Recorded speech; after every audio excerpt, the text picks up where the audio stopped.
Hello, good day everyone, I'm Shiro Tamaya, your resident Coyote fan of Thieves at your service, and I am unfortunately back in PNG form because for some reason my phone is not connecting whatsoever to VTube Studio, and I'm not sure why. I do need to sort this out. I'm wondering if it's my my phone iOS being out of date possibly, so I'm gonna be updating my phone currently, so this is good. So we're just gonna update that. Maybe it'll fix it, maybe it won't, who knows. After that, might do some restarts on my computer, but I'll do that after the stream. For now, we're just gonna enjoy ourselves, have some fun on stream, and work with what we got.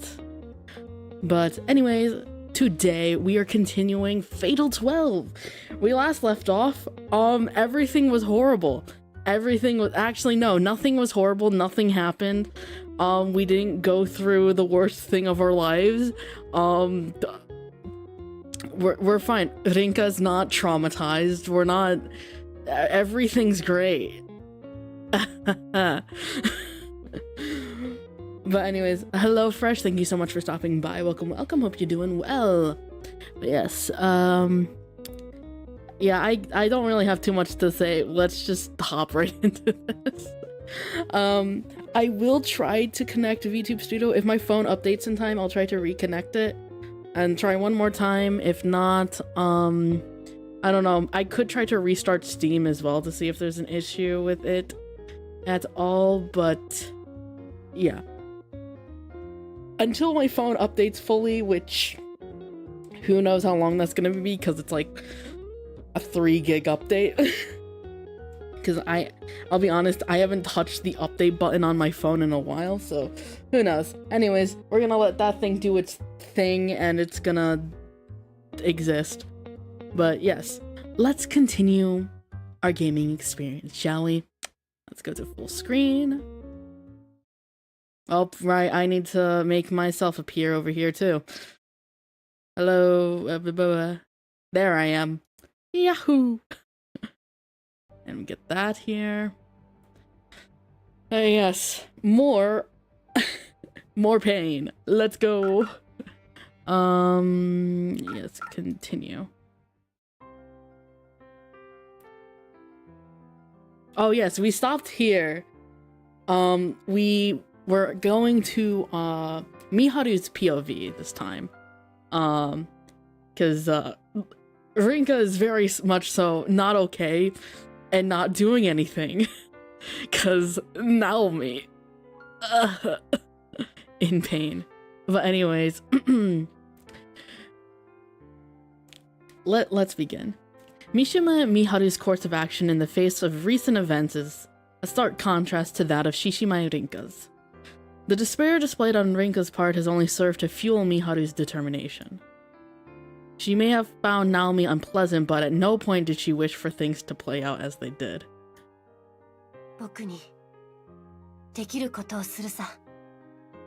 I'm still kind of, like, besides possibly seeing Naomi as, like, a love rival, I actually don't know why Miharu didn't like Naomi.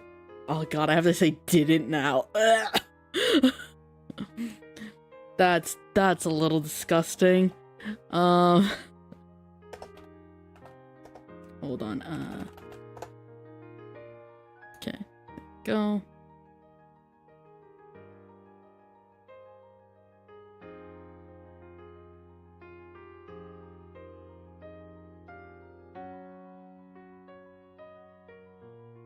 Alrighty. While the high school portion of Amecha may be closed, the middle school and university campuses are operating like normal. This allows Miharu to make use of the library. I sure hope that you don't mind while I lurk. I'm working on some drafts for new D&D monster designs as well as comic book designs for a friend. No worries, thank you so much for stopping by, Tristan. Hope you're doing well, welcome. I hope my my narrating voice can be a nice, relaxing thing to listen to while you work on your stuff. Right now, her priority is to put everything into perspective. In this regard, numeral 4 is of the utmost priority. Miharu is aware of his real name, Yu. Ah, yes. She overheard Rinka muttering it to herself before. She is also aware that he is the one responsible for Naomi's death, having planted bombs in that classroom. For whatever reason, he seems desperate for Rinka to kill him too. この状況がどうなっているのかよくわからないよ。羊さんの死からこっち、さすがの僕も頭が働いていなかったからね。Yeah. Needing to change to past tense when referring to her bro. It's like those times when people in media say you turn around and expect them to be there, but then you remember. Yeah, that is where we are currently. It's like where she was supposed to be, there's nowhere. She's not there. It makes me think of all those scenes in like anime, like those, like when an anime death happens, you hear their voice in your dreams and haunting your mind. It's like, oh god, this is quite literally what's happening in here. Anyways, today is the first day she truly begins to take divine selection seriously. 残念ながら、僕だけでは凛花の笑顔を取り戻せない。Yeah. Miharu has no grasp whatsoever on Yu's background. Even so, she makes the decision to perform as much research as possible.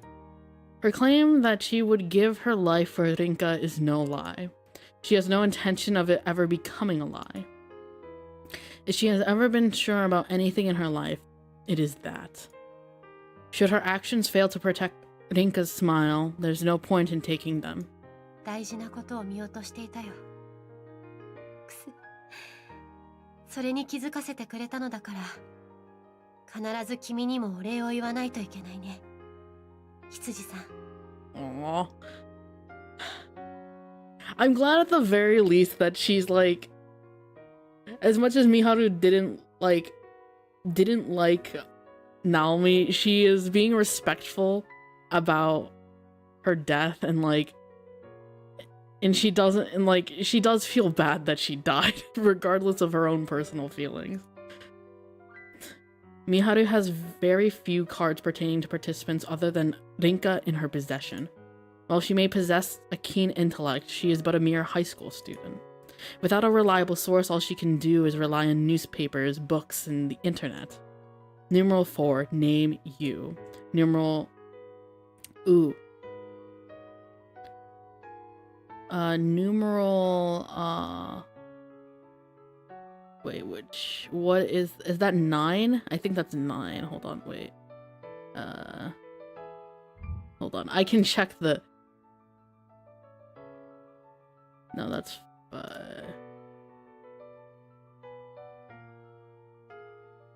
Yeah, numeral 9. Regret. Gold medal. This is the man who spoke for the first time during the 6th election. Oh, so he quite literally just didn't speak throughout any of the other elections, like, in any facet of way. He was just silent. Okay. Numeral 12, name Alan. And finally, numeral 12, cause of death. She has Alan's cause of death? Oh, that's actually extraordinarily useful. I mean, the one thing that's gonna be even harder, though, is his regret, because man is the hardest thing to read on the planet. I don't even know what is going through his head. This is all the information she has pertaining to participants other than Rinka and herself. Interesting. I really didn't know that was allowed, honestly. And I'm surprised they didn't even show Nine's face before. I mean, I'm assuming he might have said something for when Parker was going through the selections and like, will you elect someone or anything? It might have been the first time he actually said something outside of that. That's what I'm assuming, unless he literally just made like a hand gesture of pass. Who knows though? Who knows? Well, she does have an idea regarding numeral 11's regret.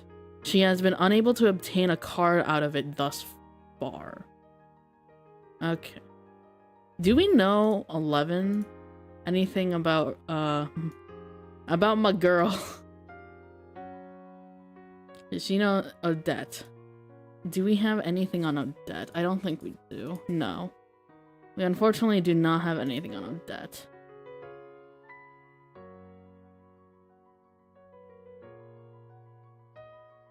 Death by asphyxiation.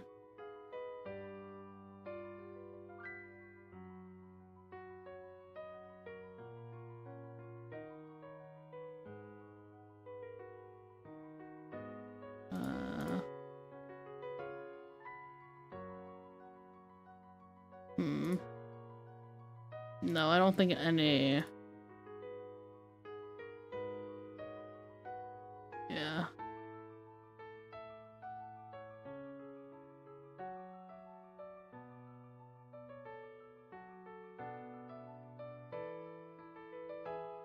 Yeah, okay. Yeah, we don't have any idea on Odette's stuff. Of the remaining participants, Alan seems the ideal target, considering he's already eliminated 3 others. True. And you have the most cards on him, but technically, it's also one of the most risky. The only issue is that his regret remains a mystery to her, plus the fact that she's yet to meet him face to face. Oh yeah, that's actually interesting. Miharu has not encountered... That's...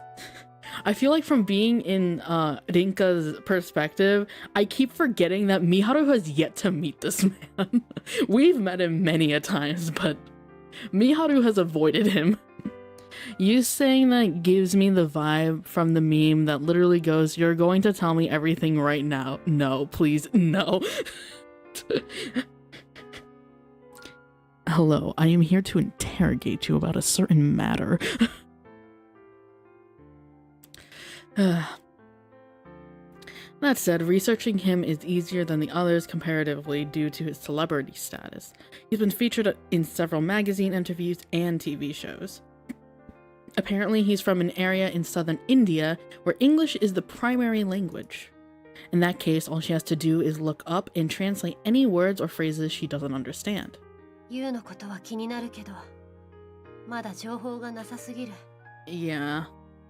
With you, we know some things, but he doesn't have his regret has changed. And I think the thing is, Rinka probably knows the regret, especially based on his dying words being like, about being a hero.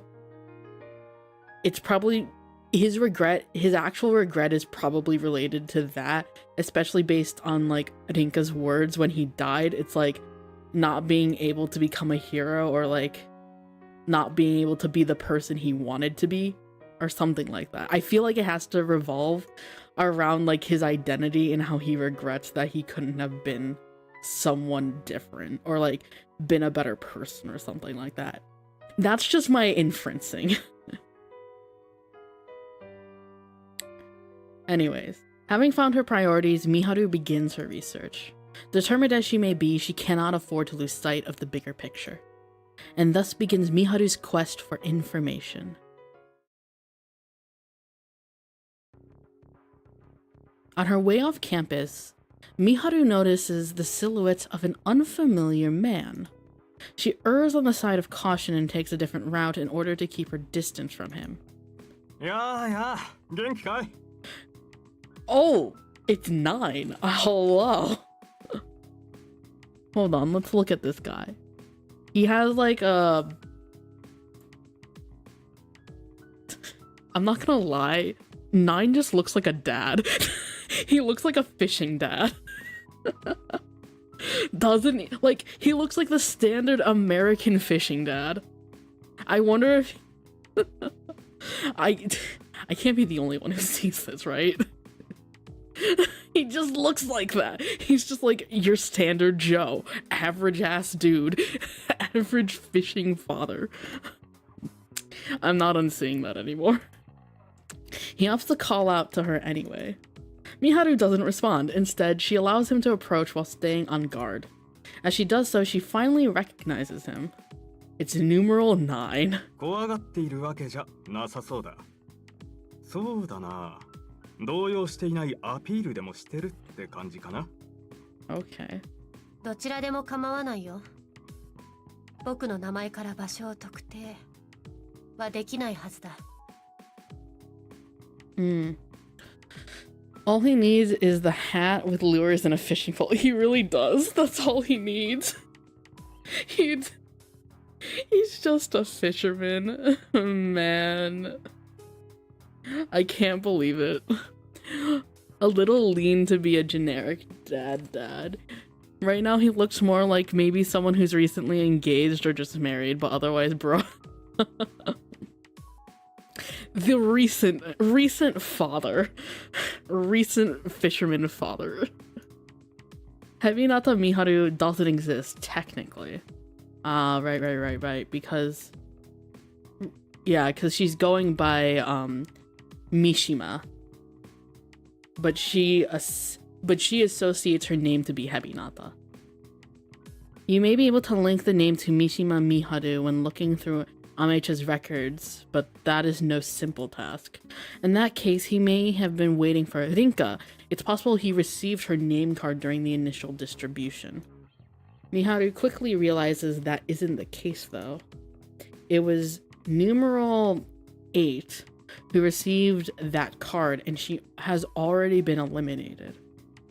Oh, right. 8... Right. 8, the mother. She was eliminated by Alan, so numeral 9 being in possession of the card would make little sense. This leads Miharu to another conclusion. もしかして君は僕の未練を持っているのではないかい? Oh. そこまで察しがいいと損の方が多いんじゃないかな。君の未練には驚かされたけれど、そのおかげでこの高校を特定することができたのさ。Ew, okay. とはいえ、今はその凛花獅子舞とは仲違いしているようだけど。選定初期に君たちが知り合いだということは分かっていたからね。このアメ茶女子高校に在籍している生徒を調べさせてもらった。Oh, wow, okay. So he's been doing his homework. Okay, you're not your standard fisherman. You're not like all the other fishermen. ミハル・ヘビナタという生徒はいなかったけれど、ミハルという生徒がいた。顔を見れば一発でわかるさ。Ah, he knows her name. 一体何をご所望しているのかな。凛花とはすでに決別しているけど、他の参加者に情報を教えるつもりはないよ。Okay. わかってるよ。俺が凛花を脱落させたら、君の情報を知られるリスクがあることくらい。Miharu's involuntary reflex is to shoot him a glare. How could she not after someone dares to bring up the idea of eliminating Rinka? He doesn't quite interpret it that way, though. もっと勘違いはしないでくれよ。俺は今のところ君を脱落させる気はないんだ。Okay, cheeky fucker. 俺は君と交渉しに来たのさ。君は一度11番の女性を出し抜いたことがあったよね。Oh, are you going after 11? Interesting. それを見込んだんだ。意味がわかるね。Okay. まさかとは思うけれど、協力を持ちかけているのかな。でも、どうして今なんだい？俺は状況を静観していたんだ。放っておけばある程度までは人数が減るだろうからね。You've been keeping a watchful eye on the situation so far, but it's mainly because I figured the numbers would dwindle even if I kept out of it. Okay. Its approach sounds similar to Miharu's. He may actually be cunning despite his attitude. 誰も脱落しない回を待とうと決めていたんだ。膠着状態になったら動き出すとね。Oh. So he was waiting for the moment that no one would elect someone. Because Yeah, in that sense, it means that information has like stalemated in some fashion, which is interesting. 3回目くらいでそういう機会は来ると思っていたけど思ったよりもずっと女神の選定というのは激しかったようだ。なるほど。君の話は納得できないものではなさそうだ。だけどまだ君に協力するとは言えないよ。俺の情報を知りたいとかかな。そうだね。僕は君のことを全く知らない。対して僕は君に使命も未練も握られている。この状態で協力関係というのは難しいんじゃないかな。True, yeah. You're offering nothing of value currently. Miharu, oh, yeah, true. We know one thing, but we don't know much. Miharu decides to lie through her teeth. In reality, she already knows his cause of death. Oh. Oh wait, yeah, she said she knows.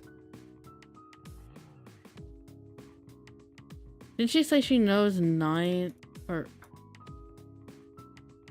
didn't she say she knew 9's regrets? Does she do?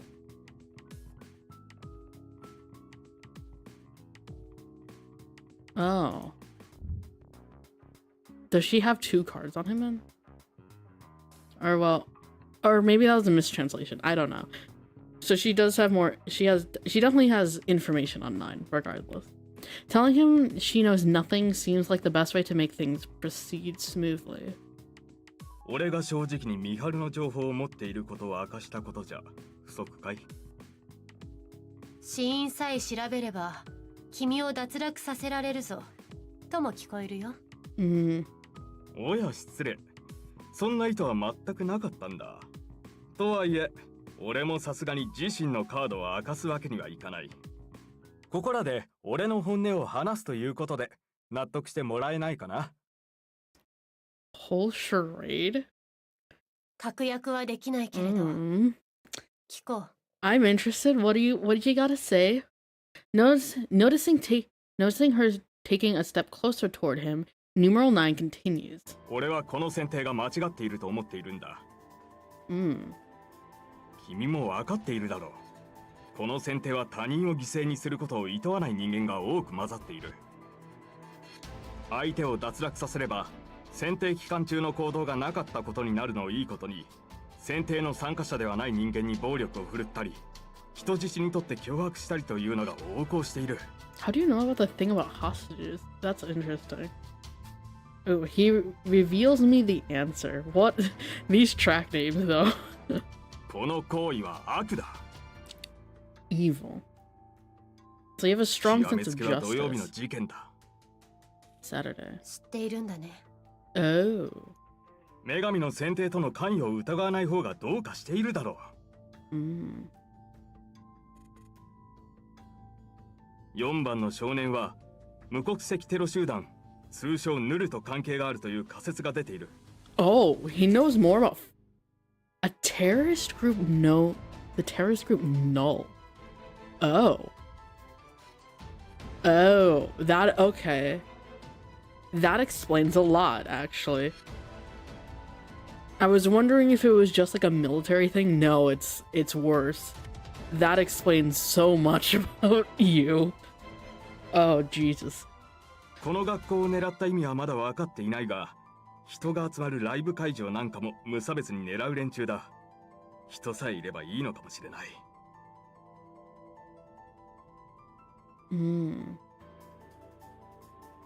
I see. Interesting. Where did you get this kind of info? I'm actually surprised. This is interesting. I didn't think you'd have this much information on君 you. たちがアメ茶に通っているからこそ、選定参加者への宣戦布告をしたのだと思っているよ。報復しなければこうなると。もっと被害を拡大させるとでも言いたいのかな。夢の世界で4番の少年はだんまりだから不気味だ。He overheard that really quick "why are you here" line. He could also be manipulating, pretending to have just morals and stuff. You calling themselves a hero could also be propaganda from the organization now, knowing this information. Yeah. I mean, considering how young Yu looks too, it wouldn't surprise me if he was like very heavily indoctrinated early on. Like, if he's just been in that since he was born, no shit, he's not gonna have any other way of thinking.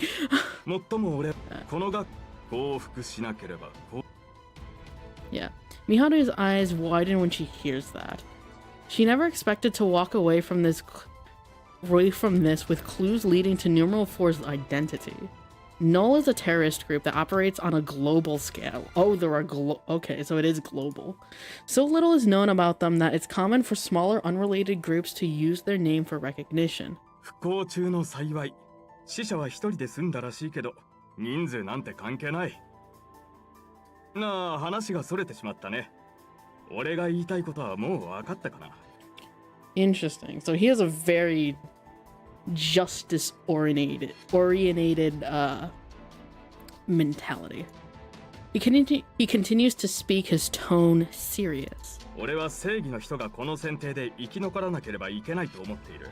Ah, yeah. Okay, so he's only good may prevail. それが君なのか、俺なのか、君の友人のリンカなのかはわからない。だが今までの行動から考えて、その3人以外は考えられないだろう。Oh, so he's rooting.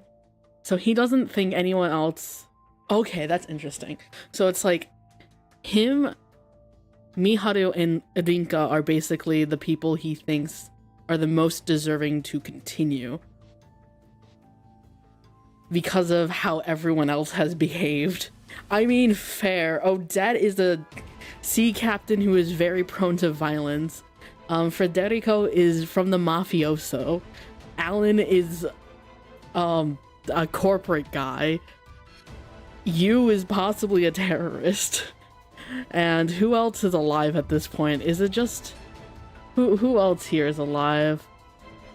Wait, is it 1, 2, 3, 4, 5, 6, 7? It's just 7. Oh god. It's just us. It's the it's 1, 2, 3, 4 dangerous people, guy who likes justice, then 2 ass high schoolers. それに君の方が俺よりも生きるべき人間だと判断したら、勝ちは譲るつもりでもいるさ。I have every intention of letting you win should I come to the conclusion that you deserve to live. Oh, you have an interesting mentality, my good sir. Not only is he making sense, but he doesn't seem tricky to deal with. Of course, she isn't foolish enough to believe that everything he says is the truth. That's fair. He does seem very cunning, very sly, but he does seem to have at least upright morals. The fact remains that numerals 3, 4, 11, and 12 are all formidable foes. He may serve as a means toward their elimination. It bears mentioning that his beliefs on the whole matter mean nothing to her. That's fair, especially when Rinka was among the 3 names he just brought up. What's more important to her right now is the possibility of attaining more information on numeral 4 through him. どうだい？俺と協力関係を結ばないかい？君をすべて信用したわけではないけれど、僕にとって悪くはないかもしれないね。With a quick huff, she continues her act. Ideally, she will get as much information on numeral 4 as she can right away, but that's unlikely. いいよ。君と協力する。ただし、僕が関係を破棄した方がいいと判断したら、いつでもそうさせてもらうよ。わかった。もちろん最後まで信用してもらえるよう努力はするけどね。それが落としどころなら文句は言わない。Okay. The issue with these justice guys is that he could believe so strongly in them that they're twisted, but we still don't know enough about him to know that for sure. True, yeah, we don't know how, like, strongly devoted he is to that. Also, give me 1 second, I need to take off this jacket I'm wearing, it's very stuffy. Give me 1 minute.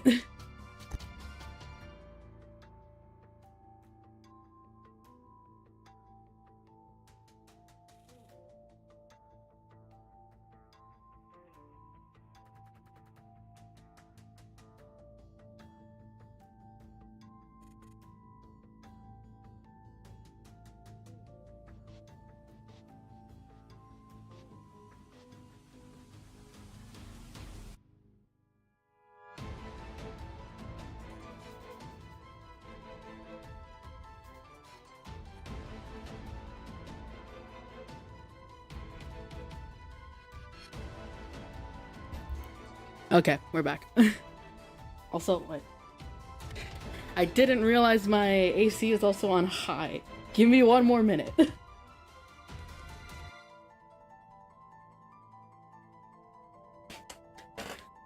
Sorry if there's a ton of background noise for the last 35 minutes. Okay. 早速だが、実は他にも協力者がいてね。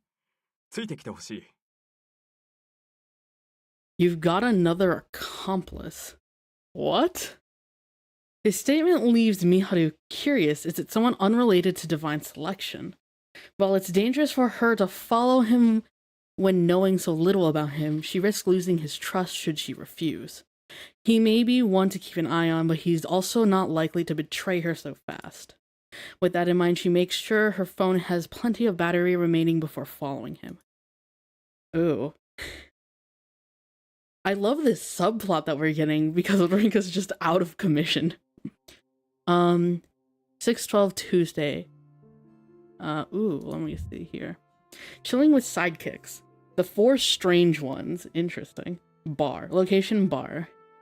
This bar's name comes from the owner preferring milk to alcohol, while the logo is formed from a crown-shaped splash as a droplet falls into a liquid. Spirits of all kinds, origins, and ages are stocked. Ooh.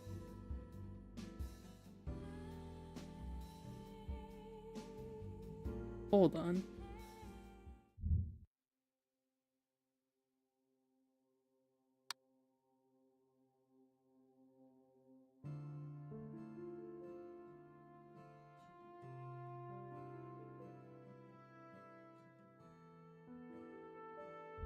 A little bit louder, just a tiny bit. Oh. Ooh. This is gorgeous. Really smooth jazz. Eventually, they reach a bar in Shinjuku's Kabukicho district named Milk Crown. It's not the sort of place one should enter in a school uniform, but Miharu seems unfazed, likely thanks to her job working at a maid cafe. Miharu figures he will not betray her right away, but she quickly realizes how wrong that assumption is. てめえ、他の仲間を連れてくるとは言っていたが、なかなかふざけてるじゃねえか。What the fuck? So you're being a double... Wait, is he playing the double agent card? Is that what he's doing? What is happening? Oh, dead for dead. Oh, God. We're in a den of lions. おいこいつ君は Wait. 君は君たちは They're the only customers in the small bar.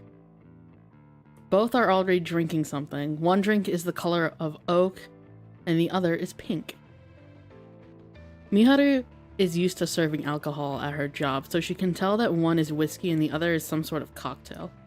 Granted, their drinks are inconsequential to the situation at hand. Yeah, no, Miharu, let's not focus on the drinks. We're in a situation here. Both parties expected numeral 9's accomplice to be someone unrelated to divine selection, it seems. 後で説明するよ。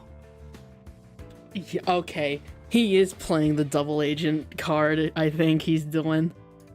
He whispers to Miharu, though she already has gotten a general grasp of the situation. He also might be... おいスチール、これどういうことだ？こいつは Steal. 見張るヘビナット。俺たちの敵じゃねえのかよ。 Oh, and they all know her name. Interesting. Okay. That's...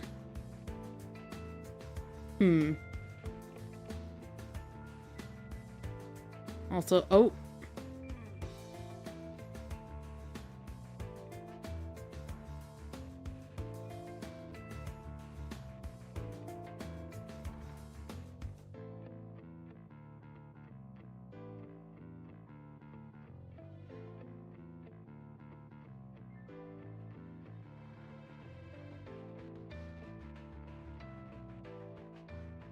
Hold on, give me one moment.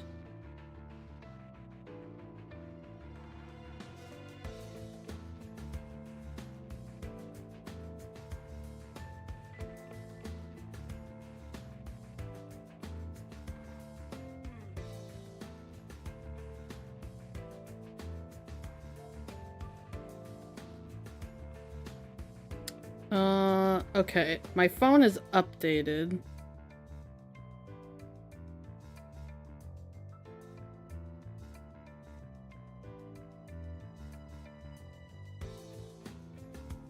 Okay, let me see if VTube Studio is gonna work for me.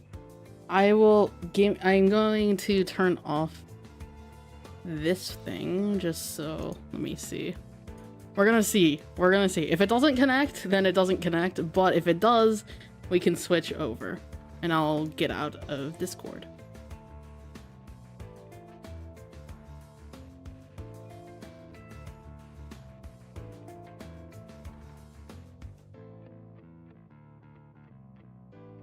Oh, it functions! It's working! I just needed to update my phone. Okay.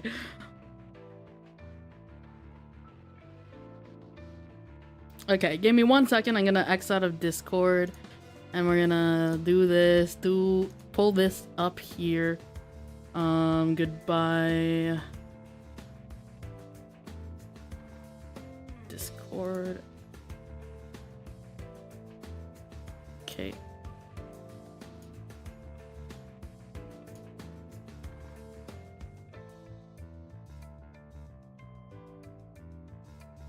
Give it a little second. It's gonna take a second to load. There we go. Wahoo! I'm back.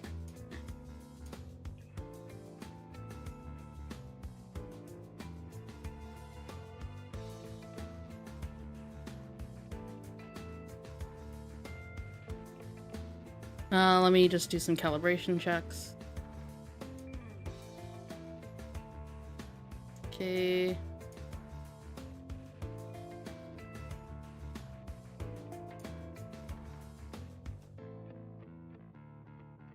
Okay, there we go. I'm back. Yahoo! Okay, let's actually play the game and enjoy myself here. And oh, hold on. Oh, nope. There we go. Okay. Steel. Okay, his name is Steel. Also, he sold our information. They know my name. They know Miharu's name. Not my name. That's Rinka. Although, when I think about it, actually, did Federico already have Miharu's card? Hold on. Because we had... Right, okay, Federico already had Miharu's card. I forgot that. Steel. うっさいフェデリーコ。チッタ落ち着けよ。 And we have Federico, yeah. おい、スチールと違って俺のは本名なんだぞ。気軽に名前を呼んでんじゃねえぞ、オデット。 Oh, they're using a fake one for... Okay, so his name is not Steel. They're using a fake one for him, and they just revealed both of their names. I do suppose that's, そいつは失礼したぜ。ムッシュカルミナーティ。オデット、てめえ。Bam. Damn. Oh, 賑 dead. やかで悪いな、ジョーちゃん。私はオデット・マランソンだ。Wow, she's really giving up her name that easily. まさかこんなところで会うとは思わなかったが、私らはこのスチールってうさんくさいやつから協力関係を持ちかけられたんだ。 Oh, wait, what? Oh, okay. Interesting. So, he asked them. He is okay. Man is trying to play 4D chess here, I think. あんたたち、一体どういう了見だ？ Scale. まさか逃げ Why are they saying scale? Huh. What the fuck is your name? Okay. 俺が聞きてえよ。見張るって言ったな。あの時私は随分驚かされたもんだ。Okay. I owe that. どう答えればいいのかわからないよ、マダム・マランソン。Oh, damn that. The way she addressed her. その顔じゃ随分動揺してるみたいじゃねえか。満足だ。 Oh, God. これで4度目の時の借りを返せたってところかな。オデットでいい。そこに座りな。 Okay. まずは話してみないと何もわからないだろ。せっかく来たんだ。一杯くらいおごるぜ。Ma'am, Miharu is a minor. Don't. I have two voices in my head going, wait, who's scale? Scaled? Stop. Oh, God. Oh, God. Also, hello, Odette's every goddamn muscle. It's been a while. アルコールは遠慮するよ。僕は未成年だからね。そうだな。ならミルクでもいただけるかい？日本の高校生ってのは真面目だね。ま、いいだろう。Just say yes. Miharu makes her way toward the bar, her heart thumping faster and faster. She may be calm and composed more often than not, but a situation like this does not allow for that. Yeah, we gotta kick things up a notch. Try as she might to find the right way to act, the answer continues to elude her. Oh god. The information she has committed to memory regarding Odette is of no help either. She's impossible to read face to face. Steele does not control this situation, she does. ま、これでミハルによく似た女じゃないってことは証明されたか。若干だがカードブックの光が漏れてたぜ。私らの使命のカードがちゃんと増えてるはずだ。Okay, so we okay. そのためにあんなことを。だけじゃないさ。なあ、スティールさんよ。はは、ここで俺に話題を振るのかい？たった一人しか生きられないこの女神の選定で協力しようって話をしてんだ。信頼が大事なのはわかるだろ。I feel like scales of mistranslate is a typo. I feel like they made a mistake here. 私らは大切な名前を晒したんだ。勝利条件の一つである名前をな。あとはわかるな。おっと嬢ちゃん、ミルクだ。Odette's approach does not feel like she is pressuring anyone. She simply asks in a calm and even tone, almost swirling her glass of whiskey. Miharu takes this as an opportunity to judge her character. She figures that Odette is not all brawn and no brains based on what she heard from Sonia, but she never expected her to be this hearty and talkative. Once Odette hands off the milk, Miharu drips in some syrup and takes a sip. OK だ。俺の名前も教えよう。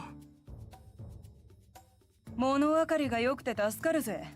ここで渋ったら、てめえを次の標的にしなくちゃいけなかったからな。ったく、勝手に自分で決めやがって。こいつかミハルが俺たちの情報を持ってたら、どうするつもりだったんだ？ It is funny how tall Odette is. She is taller than this man here. It is funny looking at these three side by side. I need Miharu in this picture just to see the height differences between all three of these characters. All four, not three. そん時はま、次の選定までにジョーちゃんたちのカードを集めればいいだけだ。さあ兄ちゃん、てめえの名前を教えな。Yeah. Numeral 9 takes a deep breath before opening his mouth. 俺はスケール・ジョーンズ。職業やらは内緒だが、血液型は O 型だ。これでいいか? Okay, it was a typo. They accidentally revealed his name before we knew it. That's fine though. Scale Jones. What a name. Actually, his last name being Jones. Fisherman Jones. Alrighty. 上等だ。 Who names their child Scale? An American. I will say his name sounds like it sounds American as hell. Like I can't imagine he's anything but an American, especially with a last name like that. He's not beating the Fisher dad allegations, specifically the American fisherman dad allegations. Miharu's card book shines the moment he reveals his name. It serves as proof that he's telling the truth. Odette downed the rest of her whiskey before demanding another glass. Miharu may not have had any alcohol before him, but she is aware that whiskey is at least 40% proof. The smell alone is enough to put off most people her age, but seeing Odette gulp it down without issue gives her a genuine shock. おい、フェデリコ。日本製のウイスキーってのもいけるぜ。お前もどうだ？いいんだよ。たまには甘いカクテルも飲みたいんだ。もっとも、この店にはろくなワインがなかったからなんだけどよ。Why did they switch to this track? Interesting, huh? Okay, so Miharu now has all sorts of things. Federico Carminati, Scale Jones, and Odette Malincon.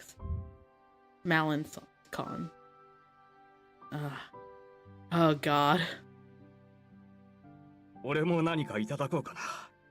強いの。There's a pang of anxiety in Scale's voice as he orders a drink that Miharu is unfamiliar with. A wave of relief washes over him as he takes a swig, seeing that Miharu comes to understand what people mean when they say they need a drink to get by. No normal person could keep up with someone like Odette. No, you have to be quite literally insane, like Federico, who is a mafioso. Federico seems to be hiding in her shadow, but he's not normal either, based on how composed he is despite being around her.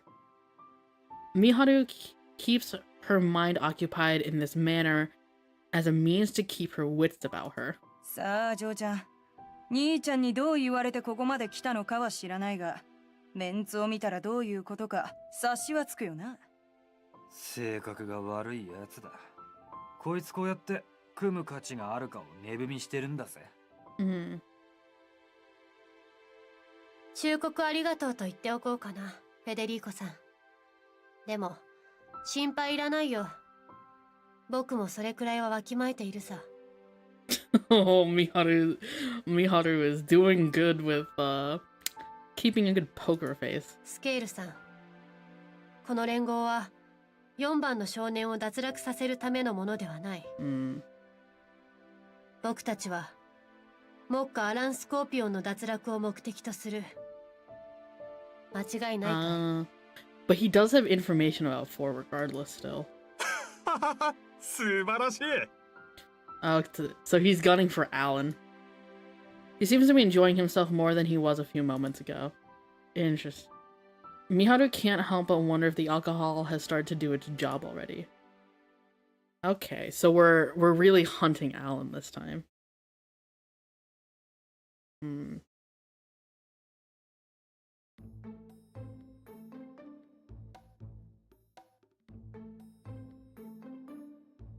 Oh, we're in Federico's POV now. That is one thing. We have 2 true POVs, which is Federico and Rinka, which is interesting that we get these 2 specific POVs. Me and Odette were staying at a hotel in Japan when the sixth election took place. 初の脱落者なしだったな。珍しいこともあるもんだ。かか、あたしらも手詰まりじゃ仕方ねえ。Yeah. I'd made a decent recovery since that kid did a number on me. I wasn't completely better yet, though. Making a recovery to me just meant that I could move around again. それでだがよ、4番の少年のカードはどうだったんだ？ああ、あれか。言った通りだよ。あたしの初期カードとして4番使命は配られたが、なくなっちまった。Oh, it was one of your starting cards. Interesting. 確か5度目の選定、ジジイが脱落した夜の直前だ。あの時はアランのやつにも似たようなことが起きてたな。あれは選定が終わる時だったが。Yeah. Alan Scorpion. It wasn't hard for us to find out his name because he's a world-famous jeweler. Right, a jeweler, corporate jeweler guy. But that's literally all we could find out. Neither of us started out with any of his cards either. The current discussion was about how one of Odette's cards disappeared, which tied to him. After he eliminated Old Man Shigetsugu, he obtained Numeral 4's regret card, and yet that card shattered the moment he reached out to grab it. 私のカードもアランのカードと同じ消え方をしたんだ。他に何人が4番のガキのカードを持ってたかは知らないが、死因以外は消えちまってるんだろうな。Okay, so they're suspecting everything but the death card have disappeared. The thing is, that's not true. We know his cause of death, and we still have his name. We're the only people with his name. We being Rinka. So, okay, yeah, right. Hold on. Let me reevaluate. So, yes, we have you. I think the reason his name card never disappeared is because his memories with the old man made him, like, really associate that name as his, probably. It probably also could have been his actual name. There's no guarantee, though. And then the fire, of course, we know why. But he has a new regret. 考えられるのはその内容が変わったってところだろうな。Yeah. The contents have changed. But what could it be? Could it be related to... It's either related to his past or it's related to something that's happened recently. Those are the two options. Depends on his memories right now. 未練が変わるってのは理解しかねるけどよ。使命が変わるのなんて珍しい話じゃねえ。特にこの女神の選定っていうのは曖昧な認知の上にルールが成り立ってるからな。Yeah. しかし、元々のブランクってのは気になるな。名前がないってどういうことだ？それこそ簡単だろ。両親に名前をつけてもらえない状況。例えば戦争孤児や過去を捨て、名前を捨てたってとこだろうな。Yeah, that's true. 過去を捨てか。確かに俺の世界にもそういう連中は決まって、その時々の呼び名をつけられるもんだがな。True. Yeah. そういうことか。I came up with a possible answer all on my own. Numeral 4 was probably given a name during divine selection, one they considered to be their true name. Odette usually reached conclusions based on situational evidence, but it looked like I was picking up that habit as well. Couldn't say I was too big on it, but judging by her expression, we were thinking the same thing. 日本の高校でテロがあったらしい。テロリストってのははぐれ者も少なくない。Yeah. 加えてガキってのは警戒されにくい。特にこの日本ではな。Yeah, okay, they're connecting dots. 無関係と思えない。Yep. We might be at some kind of deadlock for the moment, but we could still make some sort of progress. Even if we didn't do anything crazy, someone else was more than willing to set up. As if to prove that, the very same day we got an unexpected visitor, numeral 9, some suspicious American calling himself Steele. He's American! The allegations continue.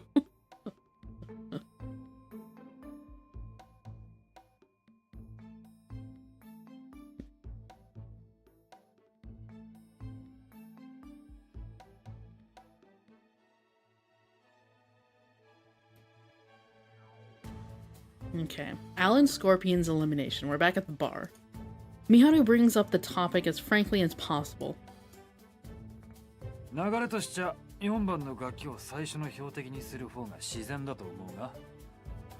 かもしれないね。4番の少年が起こしたテロに挑発の意味があるとすれば、普通だったらそちらに注目するだろう。しかし君たちを見て確信したよ。誰も彼の挑発に乗る気はないと。Yeah. 嫌に鋭い嬢ちゃんだな。付き合うには頭が良すぎるか。一夜くらいがちょうどいい。Federico, that's gross. She's in high school. くだらねえこと言ってねえで、てめえが見習えってんだ。Thanks, Odette. 続けるよ。今、一番指名回数が多いのはアランだ。取得しているカードも一番多いはずだ。だからこそ、彼を目の上の単行部だと思っている僕たちが結託をする。そういうことだろ、スケールさん。アラン・スコーピオン、彼が一代で成り上がったインドの宝石商であることは周知の事実だ。選定初期に無茶をしすぎたせいで、彼は日本の警察に目をつけられている。不法侵入に業務妨害、立派な犯罪者だ。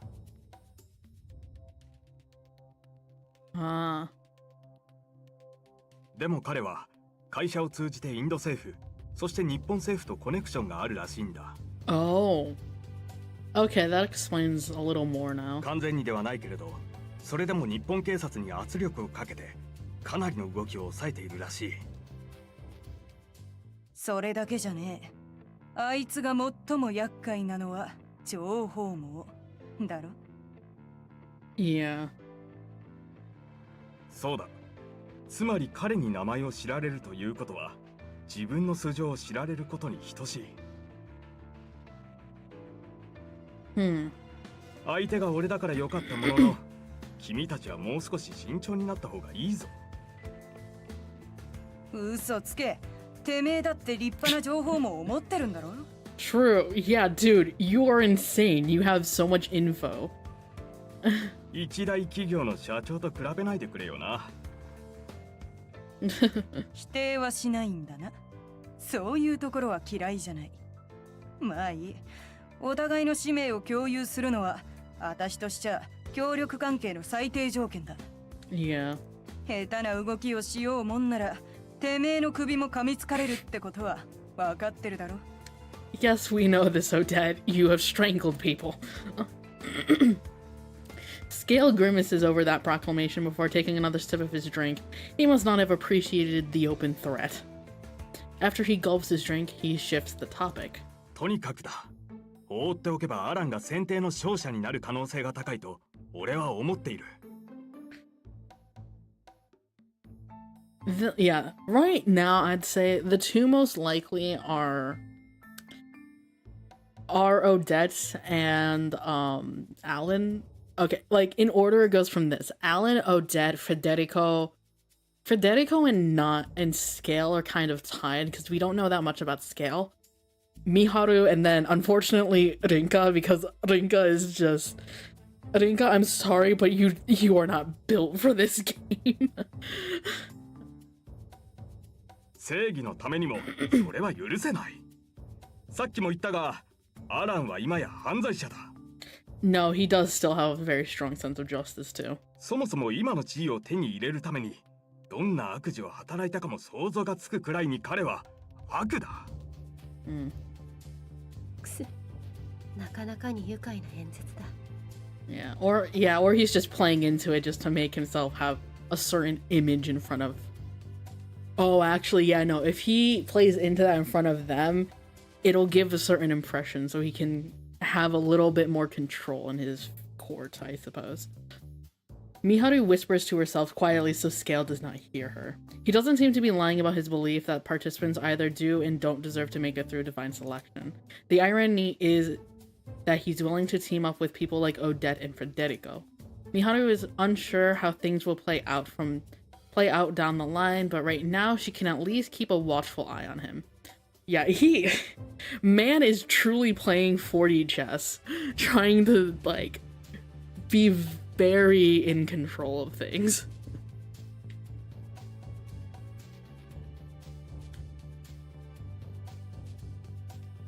強敵であるアランを野放しにするわけにはいかない。4番の少年が派手な動きを見せた以上、隙もできる。アランはその隙を狙い、4番の少年を指名しようとするはずだ。そうなれば、彼はまたカードを1枚取得してしまう。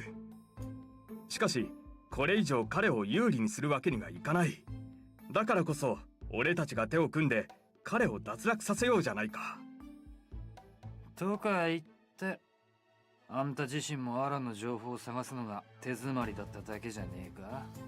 正直に言おう。それも事実の一つではある。彼が因果の時にどんな行動をしていたか知る者は少ないし、関係者には箝口令を敷いている。Yeah. 俺だけでは力不足だから、こうして君たちに声をかけたんだ。こいつに突っ込まれるとはね。だが、正義か悪かってんなら、私もこいつも悪だぜ。そいつはいいのかい？私らが名乗った時、てめえのカードブックは反応しなかった。ホテルの宿泊情報かなんかから調べたんだろうけどよ。Yeah. He is actually kind of terrifying. 当然、私らの素性もすでに調べてるんだろ。そうだったのかよ。初めに伝えているはずだ。協力関係はアラン・スコーピオン。そしてもう一人、4番の少年を脱落させるまでだ。現状では君たちと協力することは俺にとって必要悪だと割り切っている。Unnecessary evil. 悪いが関係が切れたら君たちも俺の標的だ。もっとも君たちも同じことを思っているはずさ。あくまで目的達成のための協力関係だ。Yeah, okay. It's good that he's making it very clear. It's like we both have the same mentality. We're all each other's targets, but right now, it's better to work together. どっちかっていうと、悪役のセリフじゃねえのか、それは。そこのジョーちゃんに対しても同じなのかね。Is it, do you think I wonder if he knows or believes based on observation that Miharu has more information on Alan and you. Miharu listens in bewilderment. To her, it sounds like the alcohol has caused them to discuss things completely unrelated to the topic at hand. 協力関係を結ぶかどうかで揉めるなら、それは僕のいないところでやっていただきたいな。Miharu may have succumbed to Odette's threatening nature at first, but it was only a matter of time before she settled down. Their lighthearted conversation is likely contribution. She holds nothing but fear for them in the court of fate, but here they seem like regular people. オデットさん、あまりスケールさんをからかってはかわいそうだ。おお、こいつ。ジョーちゃん、わかってるね。同じ女だからか？Federico, what the fuck are you doing? Federico, what the hell are you on? 夢の世界で見るよりもちょっと若いが十分熱い子はいい。どうだい？こいつら放っておいて俺と抜け出さないか？ Federico, stop. Stop. This is not the time. And also wrong. Miharu takes a step back upon hearing his proposition. Words aren't necessary when her expression shows the answer. Also, let's be quite clear, Miharu is very gay. バカ野郎。ま、このジョーちゃんがうまそうだってのには同感だが。Miharu... Well, actually, let's be more specific. Miharu is gay for one person, and that is Rinka.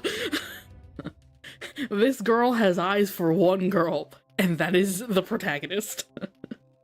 てめえの思想があまりに矛盾してたんで突っ込んじまったが、協力関係には反対しねえよ。ちっと不本意だが、私らも頭打ちだったんでね。Bro, what's up when this guy?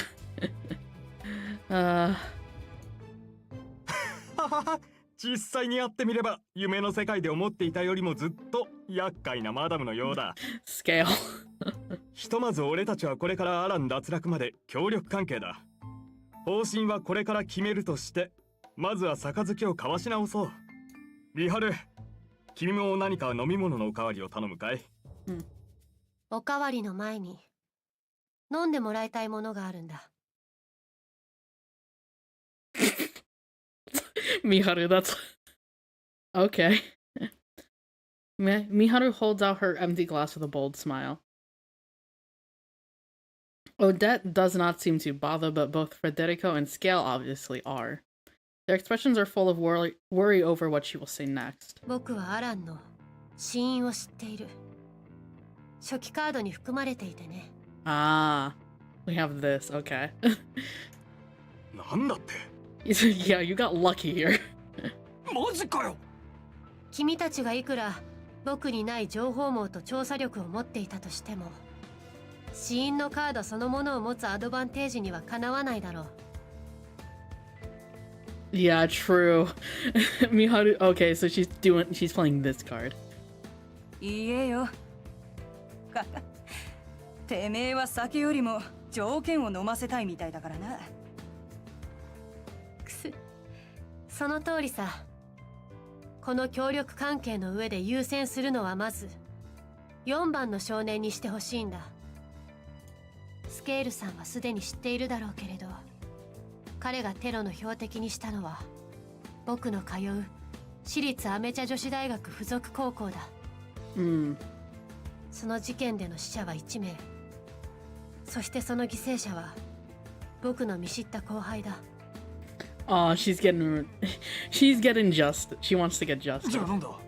俺らでそいつを脱落させたら、アランの野郎の死因を教えるってことでいいんだな。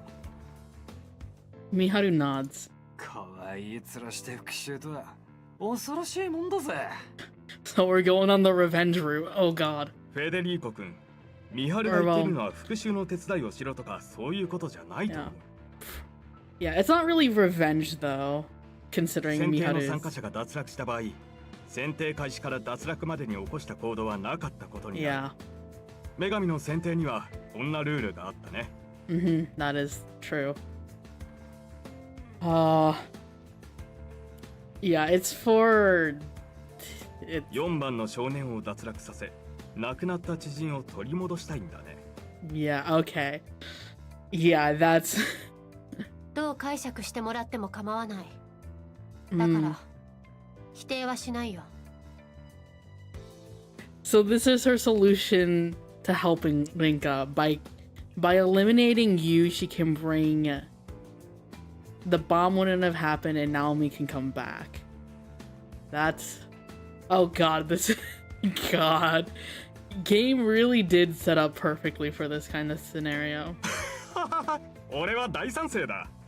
後輩を助けたいだなんてまさしく正義じゃないか。どちらにせよ無関係の人間を巻き込んだ4番の少年は悪に違いない。順番が逆になるだけだ。未練のカードが消滅するなんて奇妙なことがあったが、このメンバーならそんな苦難も乗り越えられると思わないかい？どうするよ、オデット。遠回りではあるが、確実にアランの死因が手に入るし、何より敵を一人は減らせるんだ。Why do I feel like there's going to be some kind of plot twist that reveals more about the game mechanics and bringing back Naomi might not be that simple? That is possible. Here's the thing. It undoes certain actions from what we could also see too, based on like Sonya's death and yeah, Sonya's death as well as like the first person who died. I mean, at least with Sonya, there was like a small remnant of her existence, but it wasn't much. And also the mother too. Small fragments of her existence and stuff. It's... but their deaths were reinstated and then their actions were kind of removed.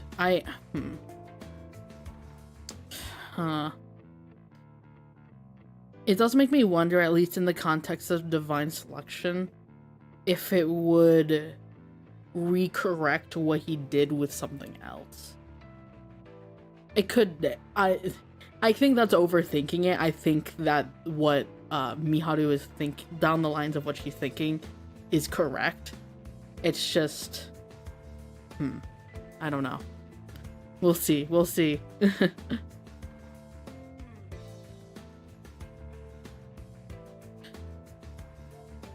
ジョーちゃんよ、私らが断ることは想定済みかい？その可能性は低いと思っているよ。スケールさんが4番の少年を後回しにしたのは、初期カードに消滅した4番のカードが含まれていたからではないかと思っていたんだ。さっきわざわざそのことに触れたのも裏付けの一つだね。話題に出さないということは、あるいはオデットさんたちも。Damn, Miharu. The odds are in Miharu's favor.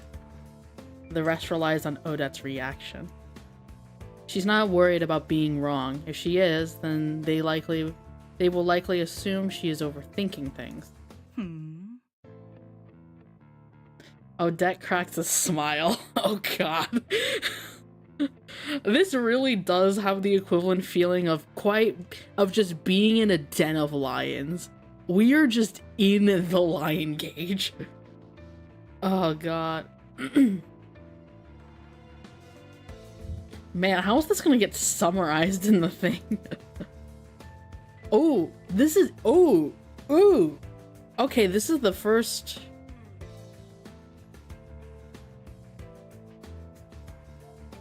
Okay, this is interesting.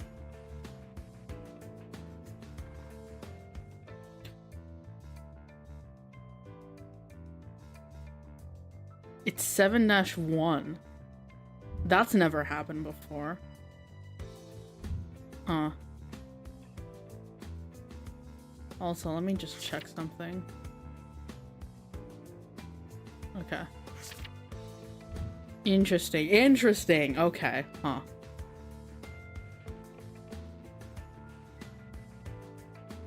Miharu's gamble is a success. That is what Odette's expression says to her. Not only did she have either a name or regret card belonging to you, but she also witnessed it disappear in response to its change of contents. Miharu noticed Scale's expression turn far more serious too. She nods to herself with confidence, having confirmed that her suspicions were right. 確かに私が持ってたあのガキの使命のカードは消滅しちまった。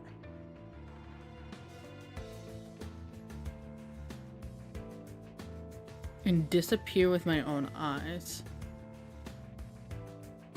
消去法で言えばスケールのやつは未練だな。まあイレギュラーがあったからこそ後回しにしているってのはジョーちゃんも重々承知してるだろ。賞賛がないと私らが動けないことも分かってるはずだ。例えばてめえがすでに4番死因を取得している。でもない限りあのガキを優先することはできないな。そうだろ。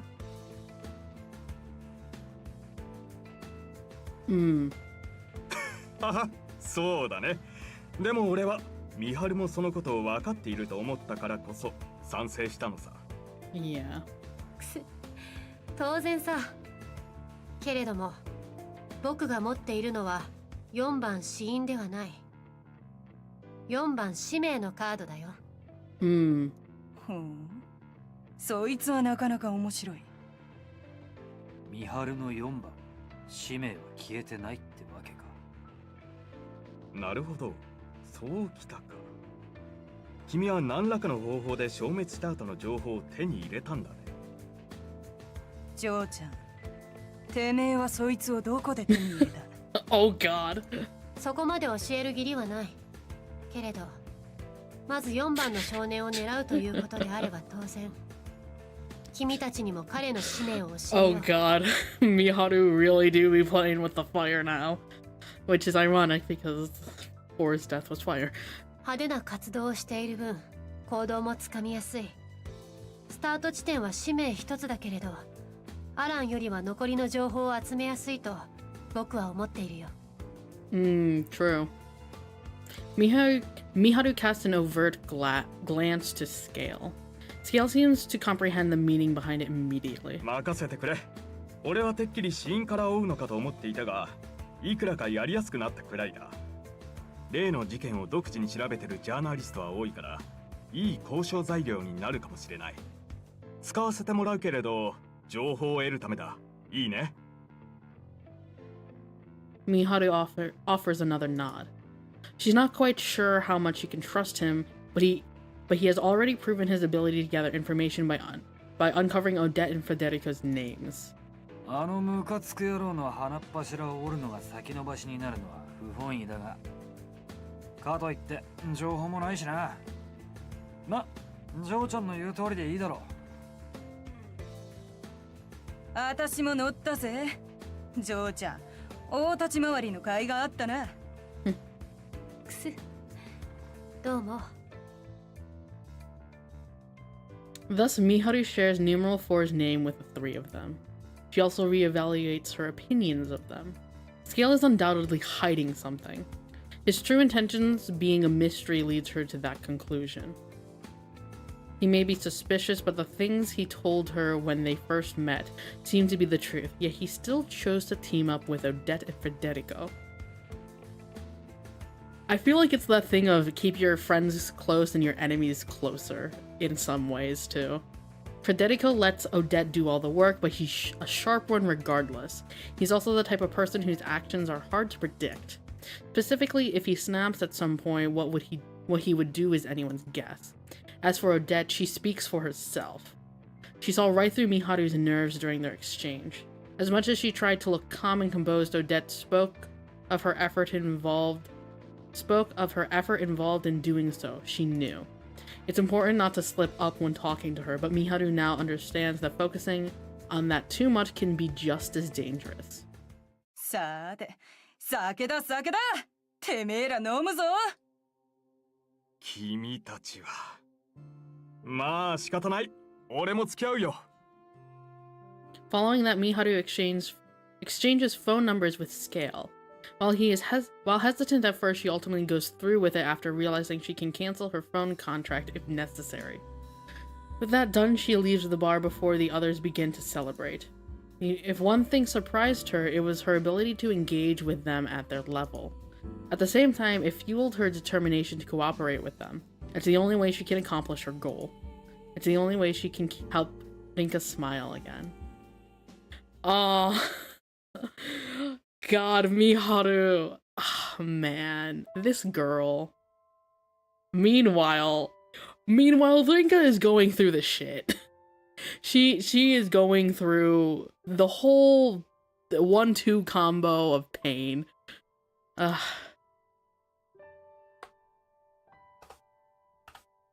Also, give me 1 second. I need to check something on the online, so we're gonna mute that.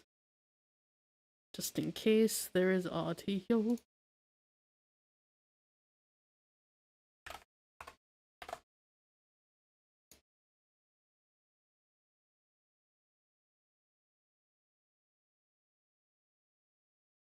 Okay.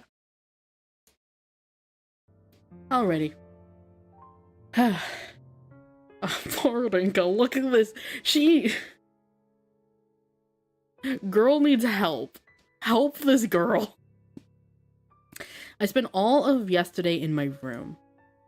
There's no food left in the house, so I need to trudge over to the convenience store today. And it's raining outside.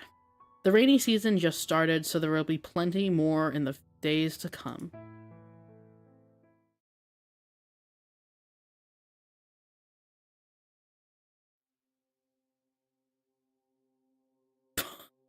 That was the shortest interlude I've ever seen. Oh my god. Yeah. Okay, okay. Tuesday. School is off and Rinka spends her days wallowing in lethargy. In contrast to Rinka, Miharu proactively goes to search for information. Her goal of having Rinka, the final one remaining, still hasn't changed. Just as Miharu leaves school, numeral 9 approaches her. He tells her that he holds her regret card and looked into her from there. He has no intent to fight against her and suggests cooperating to eliminate those who are on the bad side. While wary, Miharu agrees to meet other like-minded participants. They go to the bar Milk Crowd, and then there's 3 in there: Federico, Scale, and Odette. Miharu guesses their aim is to eliminate Alan Scorpion. Miharu reveals she possesses Alan's cause of death card, and as a condition that the party also target you. For that, Miharu reveals Ford's name card to them. She steals her resolve in trying to get back. I believe that was supposed to be Rinka's smile. With translating to typing up games is hard. That's fun. Okay. Interesting though.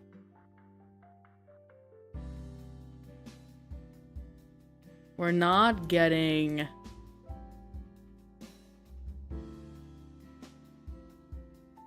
Yeah, so we're not getting, to see Alan's cause of death.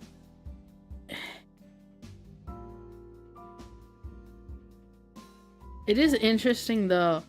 Miharu does have our cause of death as well. Death by asphyxiation. I didn't actually realize she had our death card. Interesting. The translation do be hyper hard, especially with VN stuff with lines upon lines of dialogue. Yeah, it just, gets buried. But anyways, Miharu hasn't spoken to Rinka since Naomi's funeral. She recognizes that she lacks the ability to fill the gaping hole left in Rinka's heart. Of course, she wants to spend every possible second with her, if at all possible. Simply being there with her isn't enough for Miharu, though. Her greatest desire involves Rinka's happiness itself. She truly believes that her actions will protect Rinka in her current state. That's why Scale's proposition was such welcome news. All 4 likely had their own convictions, but that's fine. It doesn't change the fact that she still considers them targets to eliminate, and they all think the same of each other. One day later, Scale makes contact with Miharu. He said he would be spending some time looking into Yu's background, so she started to wonder if he had found something already. It was going to be a lot faster than anticipated either way. He denied it in the dream world, but he really might be a detective. Of course, it's equally possible that he failed to find anything of note. In that case, figuring out a quick solution is the best way to go. Konbanwa. Hello. ちょうどいい。ジョーちゃんを待ってたところだ。今日はおごるぜ。Everyone's already drinking by the time she arrives, of course. Miharu finds herself questioning why adults find it necessary to drink this much. She gets that these are the kind of people who need a drink to talk things out properly, though. That's why she opts to accept the offer and order some milk. They only serve espressos here, apparently, and Miharu turns down the offer. She's still hoping that the next time she drinks coffee, it will be Rinka's. Okay, yeah, it's still... 要件は手短にしてもらえるかな。君たちが飲んでいると話が長くなって嫌だからね。Miharu's just like, I don't like this. Also, Miharu casual wear again. God, she's so pretty in that sweater and like icon, absolute icon. 辛辣だね。まあ呼んだからにはそれなりの成果はあるさ。 Ooh. Miharu Rinka coffee day. Oh, that would be adorable.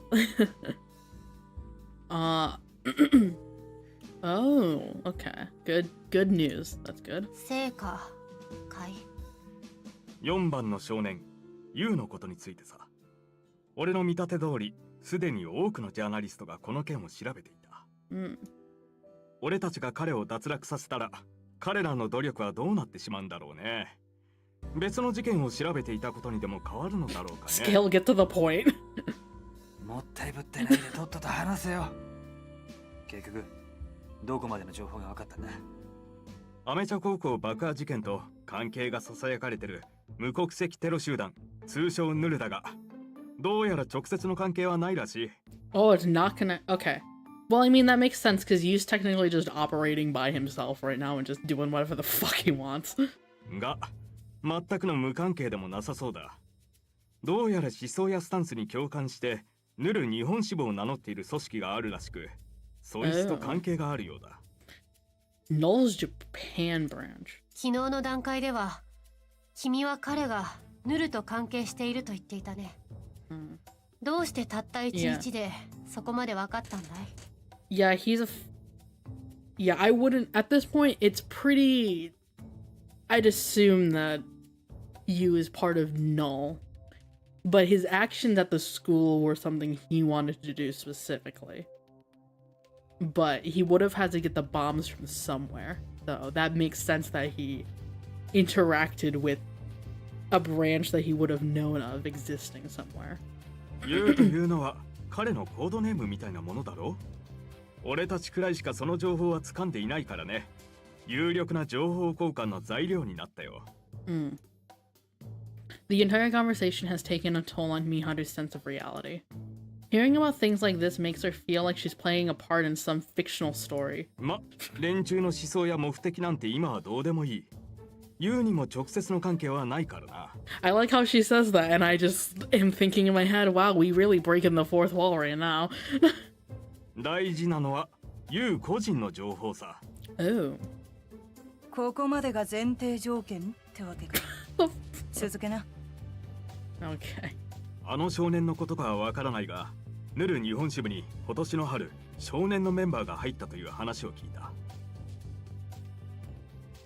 Oh. 紛争地域の出身らしく、元傭兵だそうだ。向こうの方には身寄りのない子供を集めて少年兵にしている組織もあるらしくてな。そこから買われたらしい。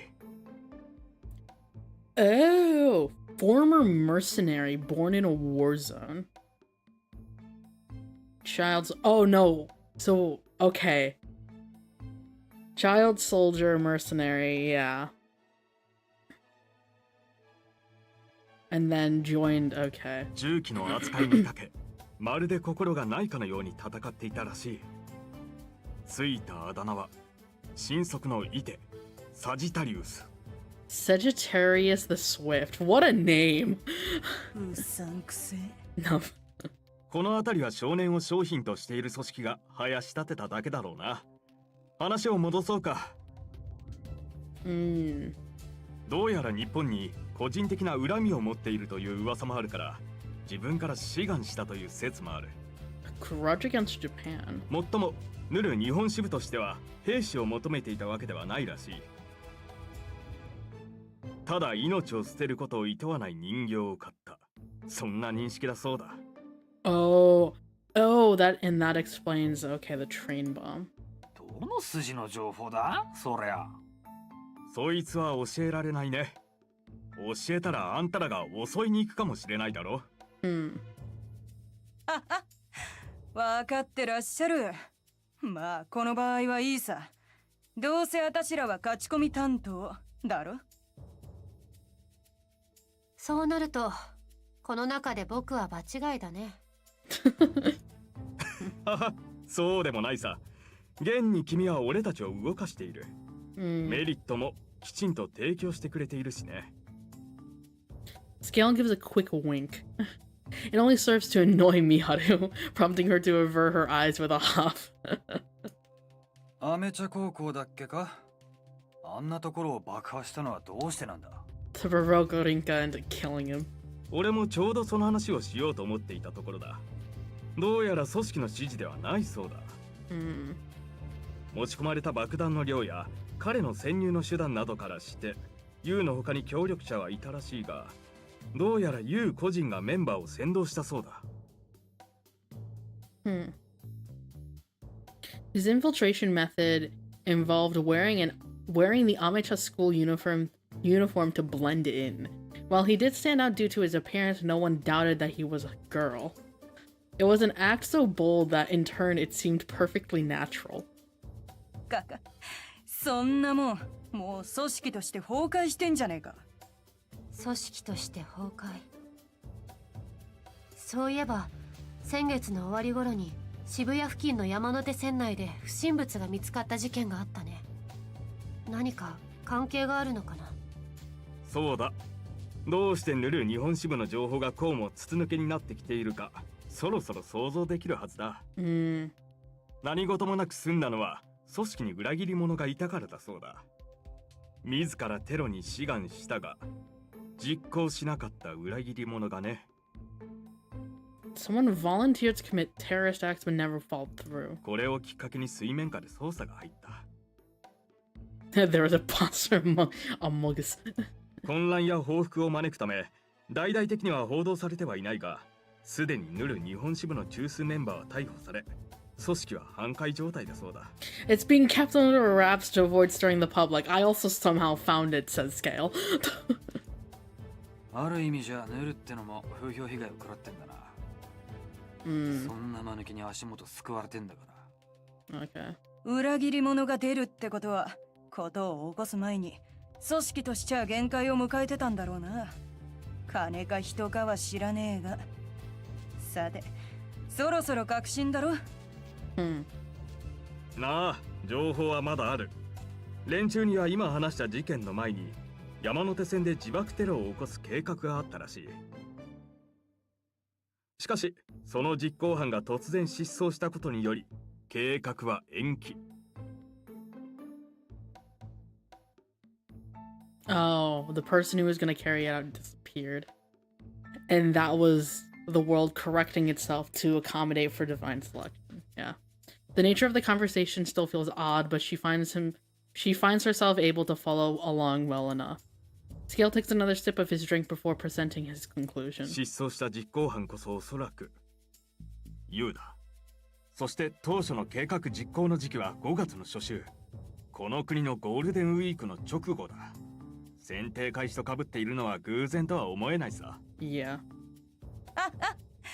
こいつは思った以上の成果だ。てめえ、ユウの死因まで上げてきたってわけか。自爆テロとは随分予想外な答えが飛び込んできたもんだ。Their exchange doesn't seem to make sense on the surface, but Miharu is able to place the pieces as they talk. Then again, anyone would be able to put two and two together after hearing this much. 自爆テロで死んだから、その事件自体がなかったことになってるってわけだな。Yeah. となると奴の死因は爆死か焼死か。おっ、出たぜ。Light spews forth from Federico's card book, followed by Odette's and Miharu's, resulting in a new card each for them. It has only been a single day since they began to cooperate, but they have already discovered Yu's cause of death. It is a cause for joy, but even more than that, surprise. Miharu is just as surprised as the others, albeit not entirely for the same reasons. Wednesday, May 2nd. The very day Miharu and Rinka, along with all the other participants, lost their lives, the day fate itself was altered. Rinka had told Miharu the general gist of what she did that day. She never mentioned her direct cause of death, but Miharu made sure to ask Naomi, who was with Rinka that day, about the details a few days later.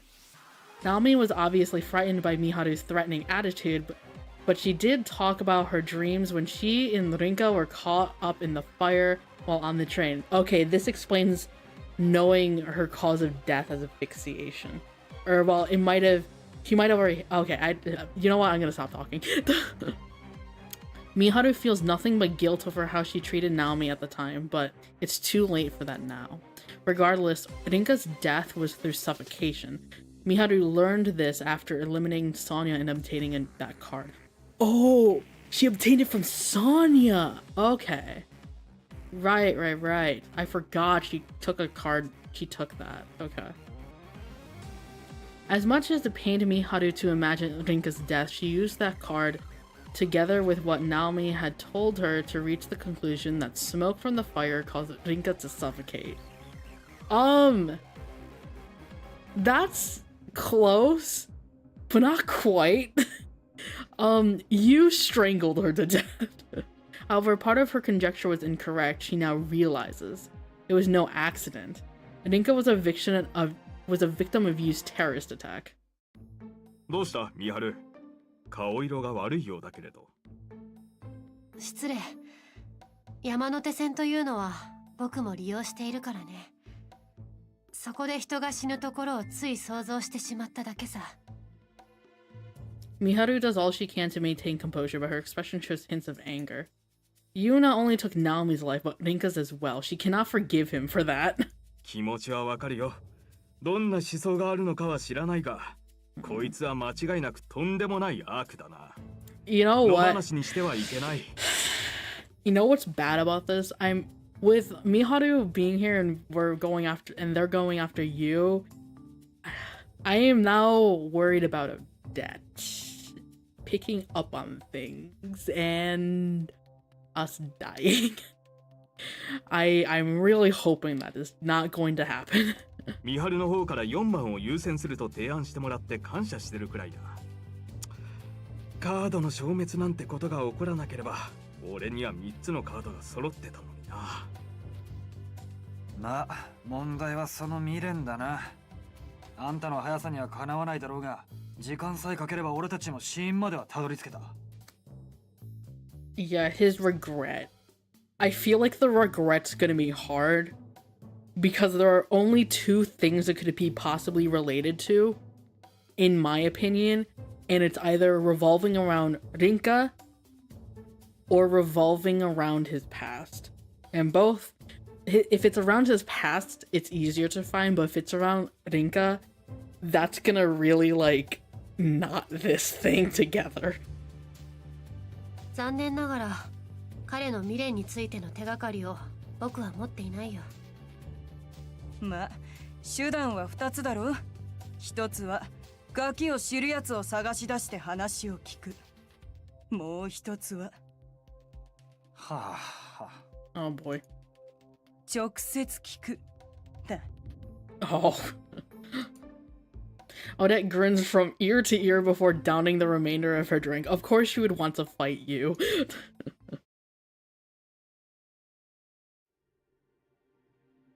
Meanwhile, Miharu takes a bit of a detour and heads over to Lion House. リンカは何をしているだろうか。Girl, she's being in her room, depressed as fuck. Miharu cannot muster the courage to set foot inside. She does not want to accept that her presence alone will do nothing for Rinka. Instead, she recalls events from the bar as she gazes through a window. Tails' ability to gather information took her by surprise. All she did was reveal Yu's name, and with just that, he quickly discovered his cause of death. And just as they were at a loss in regards to his regret, Odette showed them the way. She seemed excited about the prospect of resorting to violence too. I mean, it's Odette, what do you expect? Miharu is well aware how capable she is, but today she learned it means nothing when compared to their connections and experience. Not to mention Odette's extraordinary physique and spirit. Her presence acted as an insurmountable wall. The prospect of her own elimination doesn't frighten Miharu though. What frightens her is both Rinka's reaction to it happening as well as the idea of Rinka herself being eliminated. 僕だけ。いや、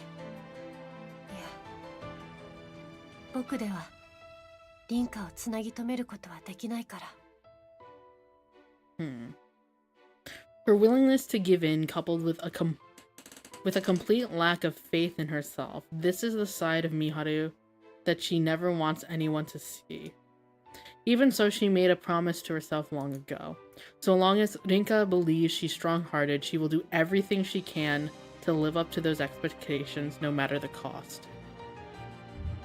I love it. 2 cross-passing.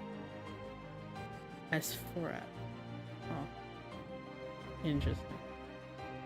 Fortunately, Miharu knows that both Scale and Odette are overestimating her.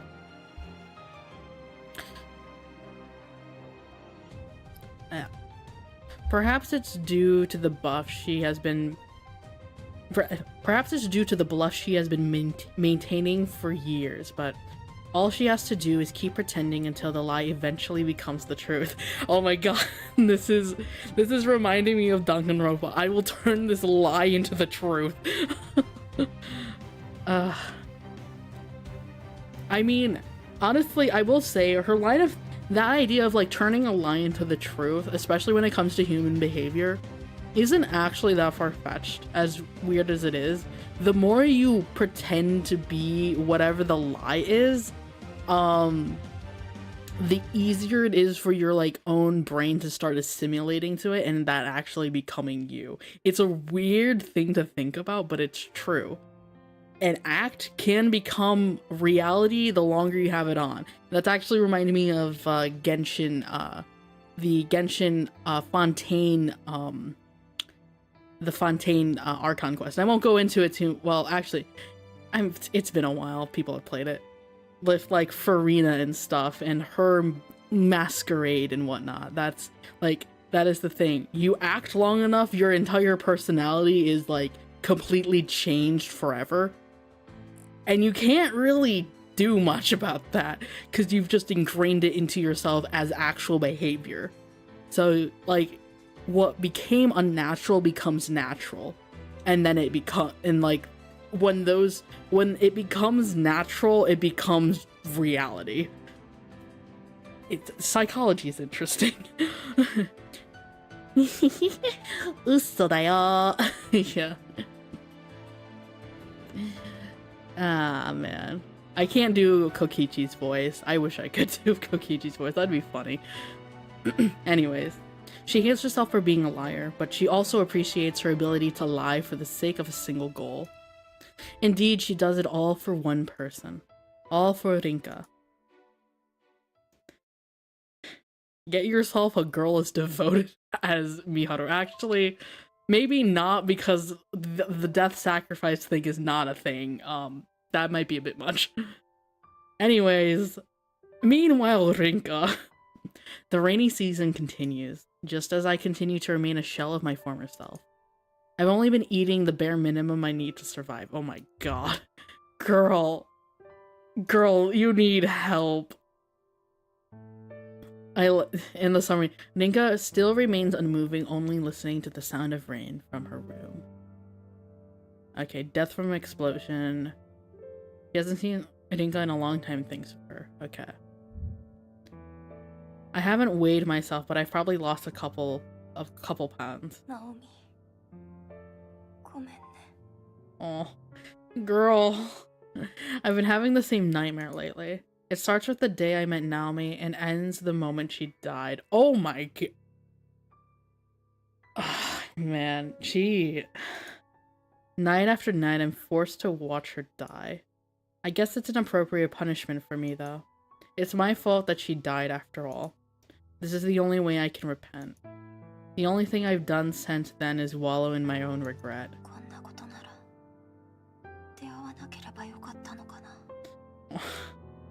Rinka. I can't help but think that. My thought process is nothing but an endless loop about this. I hear my phone ring. I reach over to pick it up. As I do so, I notice the date. Thursday. 5 days have already passed since Naomi died. I have a huge number of missed calls and messages. Most are from Mal. We're still off from school, so I wish she'd leave me alone. I don't have it in me to answer any calls or look at the messages she sent. I'm practically the one who killed Naomi. She wouldn't have died if I hadn't gotten her involved. What gives me the right to speak to Mal? The responsibility I feel over all this crushes me more and more each and every day. Oh.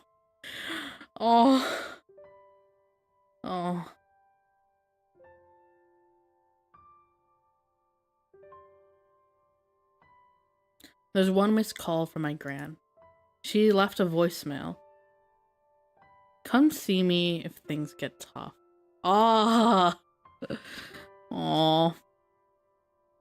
It is a simple message, but it is one that instills in me a sense of relief. Throwing everything by the wayside and spending time with her until my eventual elimination doesn't sound too bad. Oh, not that. That's not. Don't do that. Meanwhile, Miharu's at her work. we do be back at Lemonade Cafe, Fairy Dream. Although Miharu is cooperating with Scale and the others, she still makes sure to go about her daily life as usual. School being closed has served as a good opportunity for her to take on more shifts at work.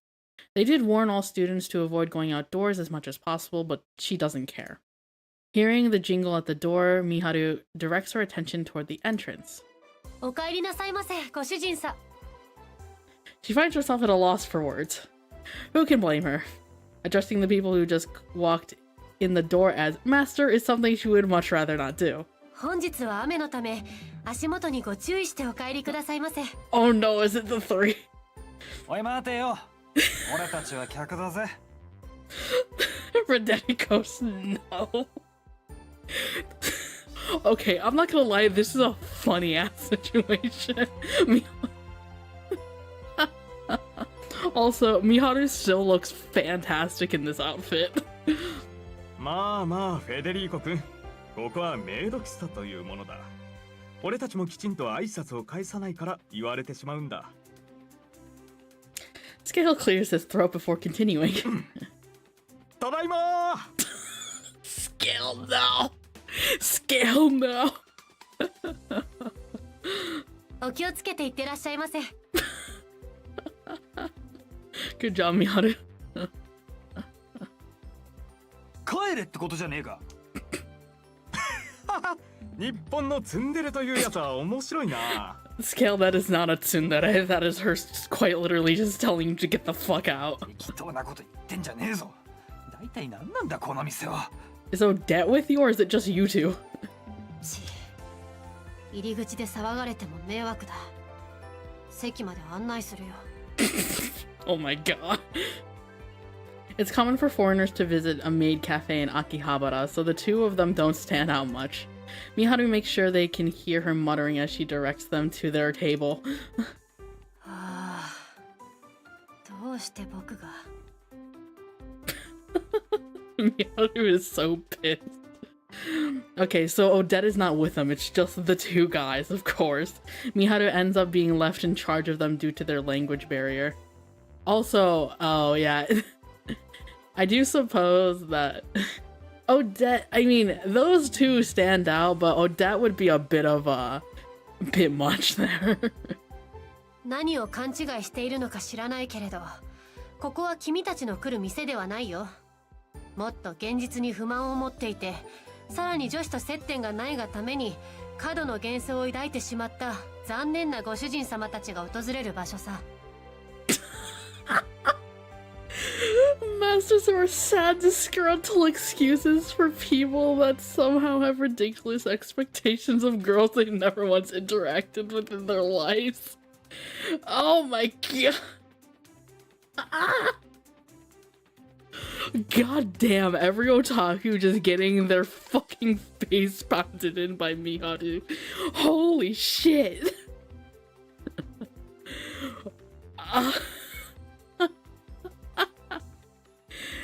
What a roast, my girl. Holy fuck. フェデリーコ君、俺はこの特製パンケーキを頼もうと思っているのだが。These two just don't give two fucks. あんた持ちだろ。注文は任せるよ。しかし、落ち着かない店だな。What the fuck? Oh my god. とりあえずスケールさん、そのメニューを頼んだら、僕は君を一生許さない。Oh my lord. ああ、フェデリーコ君、アルコールメニューもあるみたいだよ。ビールでいいかな。なぜだ。どうして。Miharu in physical pain. Oh, my poor girl. A full hour later, Miharu sees them off. Her face bright red with embarrassment all the while, of course. Oh. Scale showed her absolutely no mercy, even making her cast the tasty spell on its food. Oh no! The last person to order it was Sophia, but that hardly compared to the sheer humiliation she felt this time around. Scale knew what maid cafes were all about, but the bigger issue was Frederica. The grin on his face as she struck that pose made her want to choke the life out of him right then and there. God damn it, why couldn't they have showed a CG? I need a CG of that. Oh god. The fun and games only lasted till they got their bill though. Oh, right. After that was sorted out, Scale quietly told her to come to the usual place. He could have just phoned or texted her, but instead he chose to come all this way, and with Frederica to boot. She couldn't help but feel there was a connection between this and both of their secrets. Oh god. 3日連続でこんなところに出入りしていたら、僕はそのうち補導されてしまうよ。Federico and Scale are already there by the time Miharu arrives. As expected, Odette is nowhere to be seen. いくら情報網に自信があるとはいえ、あれはないんじゃないかな、スケールさん。She may have a smile on her face, but there is nothing but hostility toward him underneath. 俺もせっかく日本に来たんだから日本の文化に触れておきたくてね。 The fact that Federico is borderline creepy about her doesn't help his case. It doesn't really. I'm guessing he's just cracking jokes, but they're very poor and not tasteful jokes. They're really gross jokes. 他の店員も見たが、あんたが一番の上玉だ。 Oh my god, stop! 自信を持っていいぜ。 I take back what I said. You're fucked up in the brain, Federico. Jesus. もう帰っていいかい？そもそも今日はあまり穏やかな話ができそうにないからね。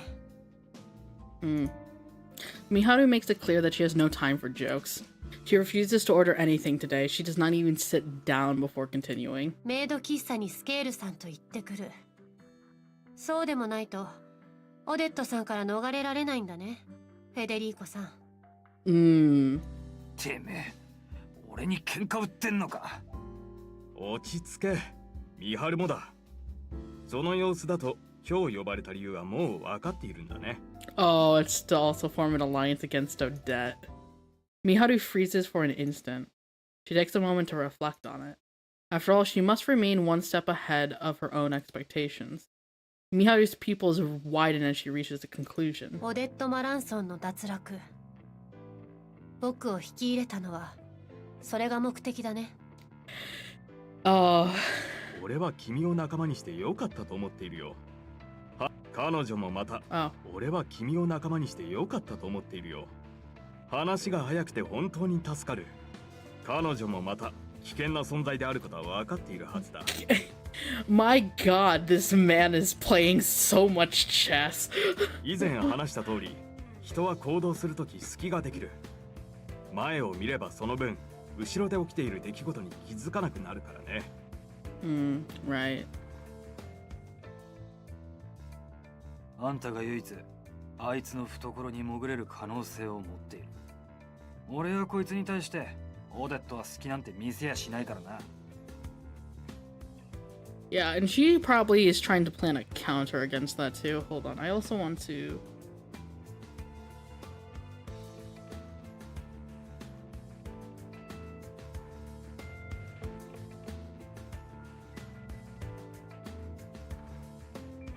Yeah, we're gonna turn it up to that. We'll try this for volume, because I want to make the game audio a bit louder. おとといの今日だ。種明かしをするには少し早すぎやしないかい？ How's that? That's not blasty or too loud, hopefully. だからだよ、ミハル。君はオデットにかなわないと思ってしまってはいないか？ Actually, you know, let me turn it down just slightly because it's kind of hitting not quite where I want it to be.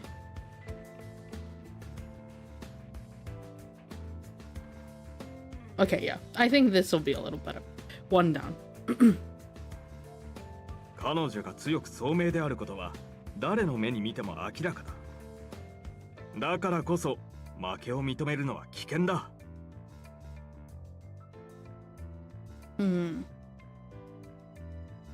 オデットの性質は紛れもなく悪だ。だがそれを感じさせない不思議な性質も持ち合わせている。あんたが取り込まれる前に伝えておこうと思ってな。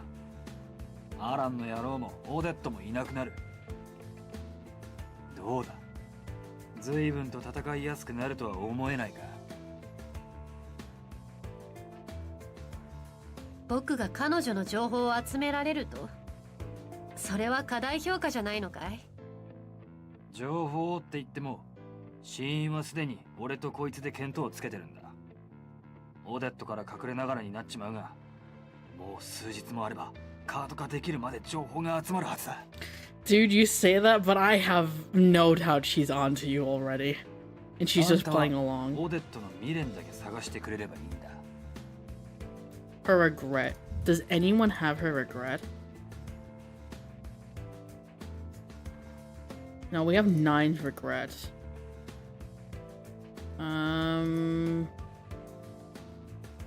No.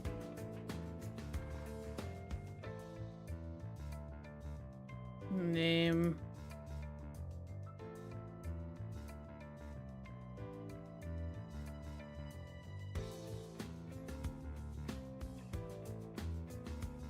Let's see.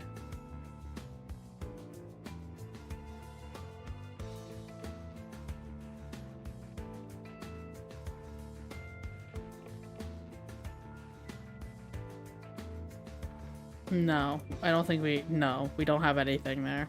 Okay. 卑怯なことをしていると両親が痛むなら心配することはない。悪を倒すなら俺たちは正義だろ。 There's no hesitation in Scale's voice. Miharu casts her gaze down, presenting herself as deep in thought. As she does so, laughter begins to leak out of her mouth.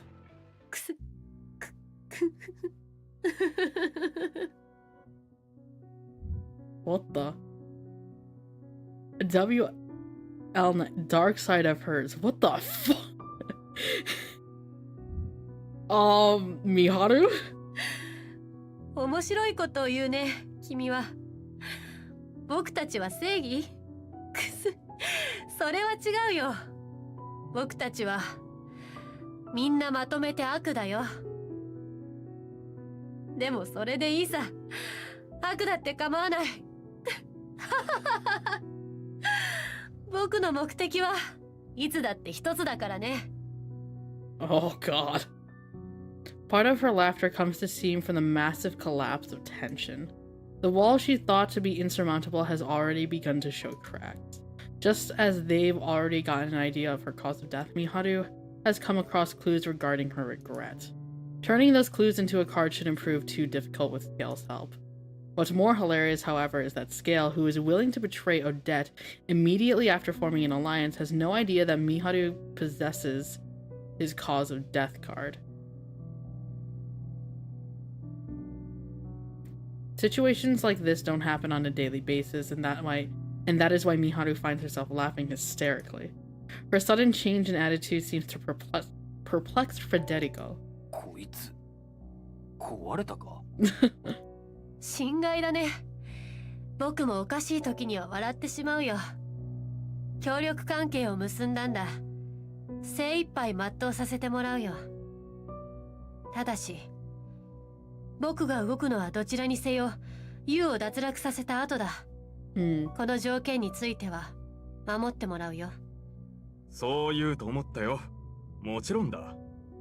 正義のためにね。Or justice, huh? He extends his right hand, hoping for Miharu to shake it. Miharu does not respond in kind, however. Instead, she turns her back to him. The dim lighting in the bar shimmers off her long, sleek hair. 僕が言うまでもないけれど、ボロは出さないようにした方がいいよ。噛みつこうとして噛みつかれたら情けないからね。今更だぜ。俺はあいつと組んでからずっとこの機会を伺ってたんだ。気づかれていようが気づかれていまいがやるしかねえだろ。Miharu exits the bar by the time Federico finishes his exclamation.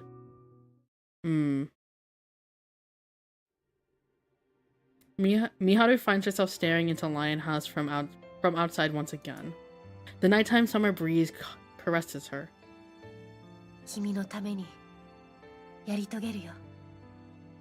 くす正義か悪かなんて僕たちには関係ないからね。That said, she makes her way back home. This is a really interesting period of time, holy crap. Meanwhile, Drinka. もう金曜日か。Yeah. I mutter to myself. I never accepted my grand's offer in the end. Not because I figure I'll be fine on my own. I just lack the motivation and energy to pack and travel the distance required. I probably would have gone if someone packed for me and she came to pick me up. I might just be a shell of a human at this point. And then the front buzzer rings. I ignore it. It rings again. I ignore it again. But it doesn't stop ringing. It annoys me to the point where I actually go and answer it. いい加減にし。リータン。 The sheer volume of the voice from beyond the speaker causes my body to jolt backward. That in turn causes me to miss the ideal opportunity to cut them short. The person on the other end takes that as their chance. リータン。リータン。開けて。I'm not sure why Mao's here, but I'm not in the mood to see her. But at the same time, I just don't have it in it to ignore her. I guess part of me figures she's here to cheer me up.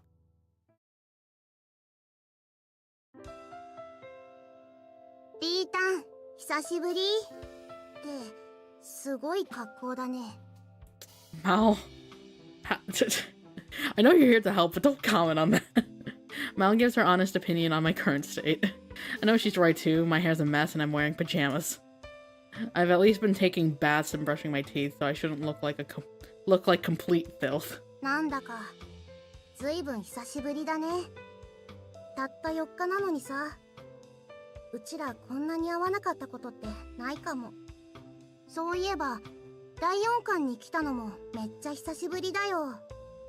確かゴールデンウィーク前にナオリンと。Girl! No! あ、昨日のドラマ見た？まさかあの2人がキスしちゃうとは思わなかったよ。変な気使わなくていいよ。マオだって辛いんだし、無理したくないでしょ。それよりさ、今日はどうしたの？にはは、リータンにはバレちゃうよね。決まってるじゃん。リータンに会いに来たんだよ。連絡しても全然返してくれないから心配だったよ。コーヒー入れるね。マオはカフェオレでいい？今日はうちもコーヒーをもらおっかな。ただお砂糖とミルクはたっぷり持ってきてね。I tie my hair up before heading into the kitchen. Mao's thoughts and feelings about coming here are clear just by the look on her face.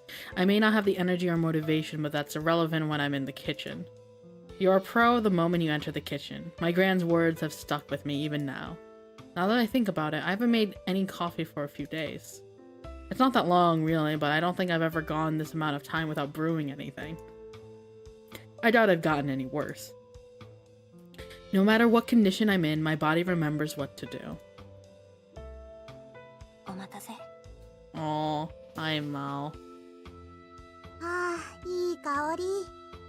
ってあれ、髪ほどいた瞬間、またさっきのだらしないリータンに戻っちゃったね。Mao may seem to be acting normally, but I can tell she's only about half as lively as she usually is.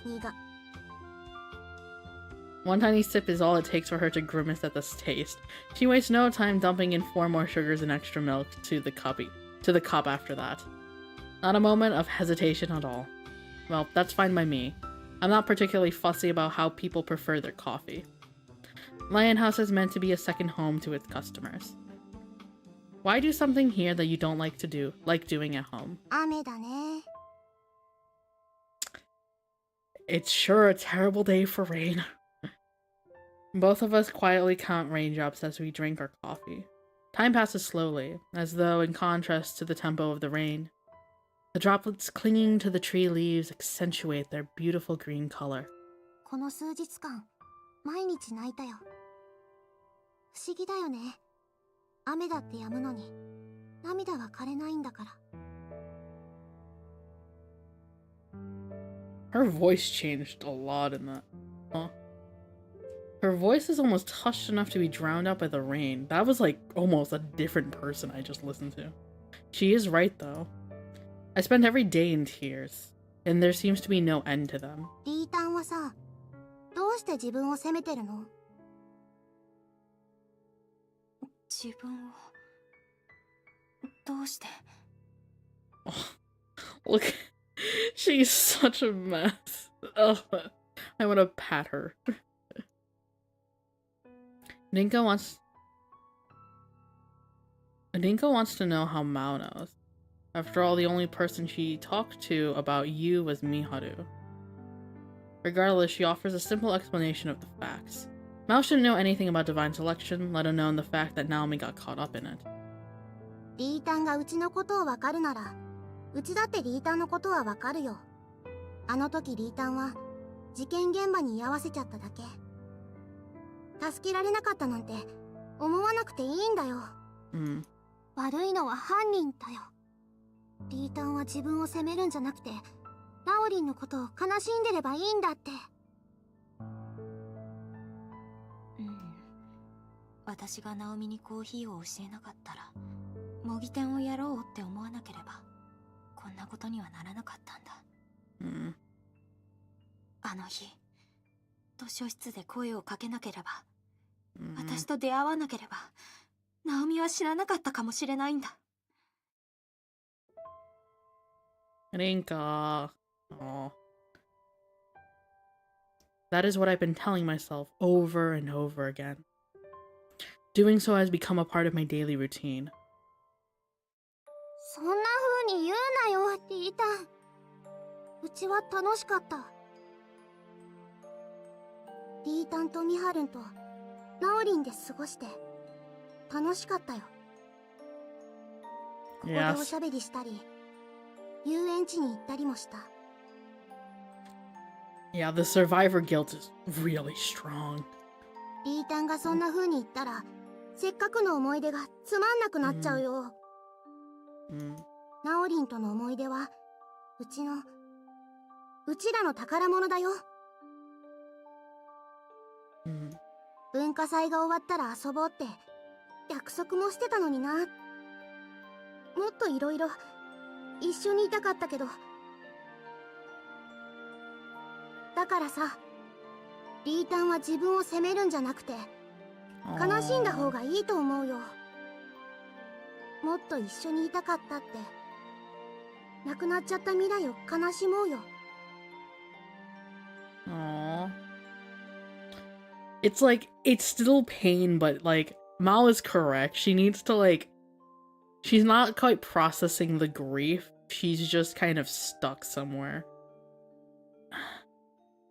ナオミとの Yeah. 思い出。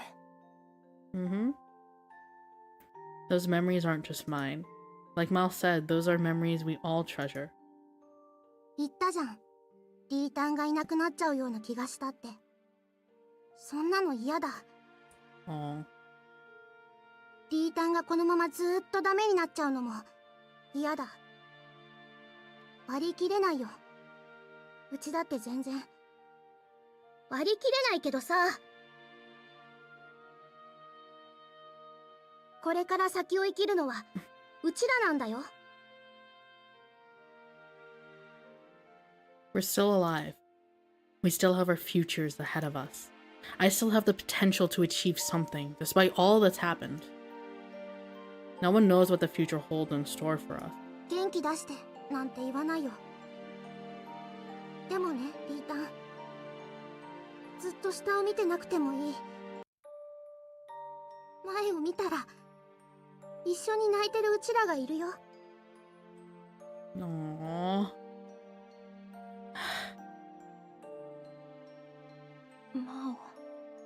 Yeah. And Rinka, if you live, you can prevent her death too. Because even if... Yeah, well, that is the thing. Rinka living means Naomi lives. Through divine selection, too. Through divine selection, if she passes divine selection, Naomi should also still be alive. There's a lot of interesting things happen. So many things are intertwined in such interesting ways. Also, hello, Nero. Thank you so much for stopping by. Welcome, welcome. Hope you're doing well. We're, Rinka's having her therapy moment, I do suppose, to... This is it. ダメだ。もう我慢できないや。 Aww. Neither of us can. We both cry our hearts out. Miles' crying face is all I see for a good while. Just because we're together doesn't make me any less sad. We can't share our pain. What happened pains each of us equally.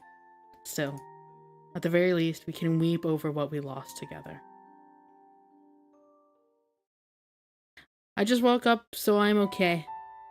I hope you got some good sleep. Night has fallen by the time we settle back down. Surprisingly enough, it's also stopped raining. That's pretty rare for this time of season.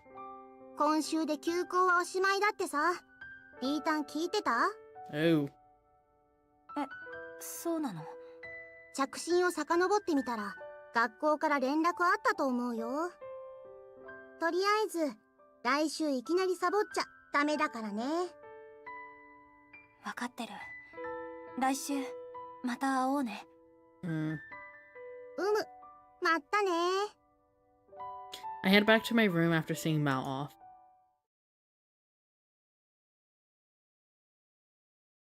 Wanting to test something, I flip open my card book. やっぱりそうだよね。こんな簡単なことに気づかなかったなんて。私 Oh? バカだな。What slipped past you? Light spews forth from it, which eventually takes the form of a new card. The contents are simple, my regret. Oh. It's none other than my regular life. It may seem trite, but it represents what the future holds for me. I always figured I had no regret to speak of, but even then I wanted to live.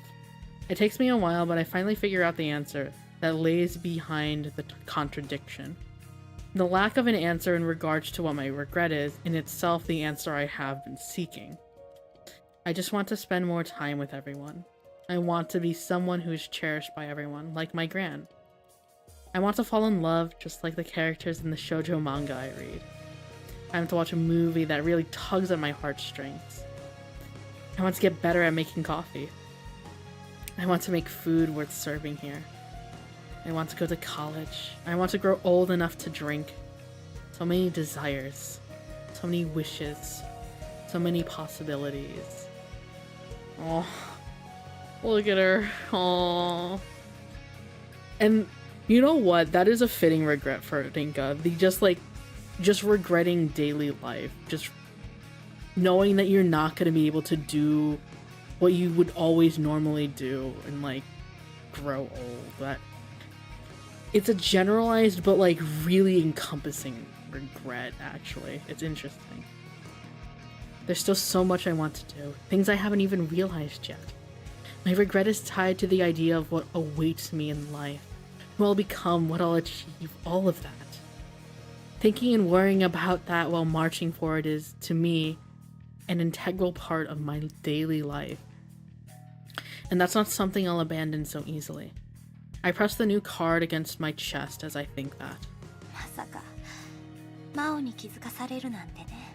Aww. I can't even stifle my laughter.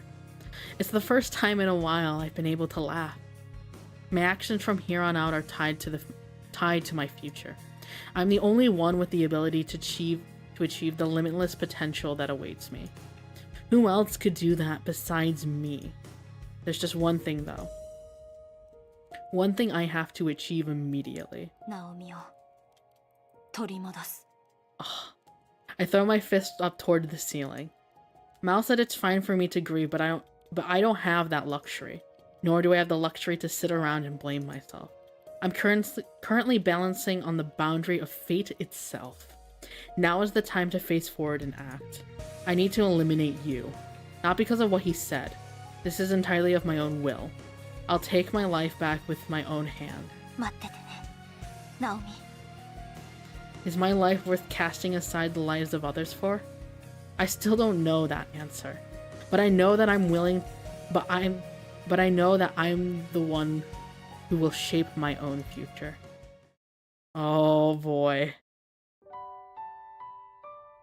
Electing you is a must. His elimination should undo Naomi's death. His entire attack on the school should be undone at that. As much as I don't want to remember the scene, his decision to kill with his own hands may have been for the sake of leaving that possibility open to me.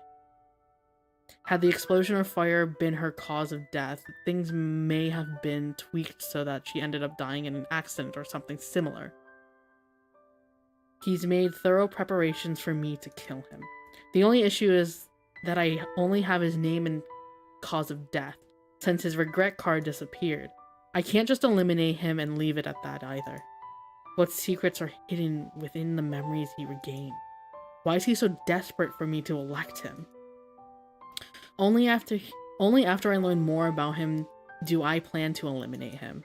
Not only so I can sympathize with him like I have until now. Not only so I can sympathize like I have now. He's the person responsible for taking Naomi's life. That fact won't change no matter what. Just then, the buzzer goes off. Again. We don't get customers around this time, so Mal must have left something here. Little do I know what is in store for me when I push the button for the speaker. Yo, Joe-chan. Keiki wa ii kai? Oh no. If only it would have been Mao. Instead, it's numeral 11.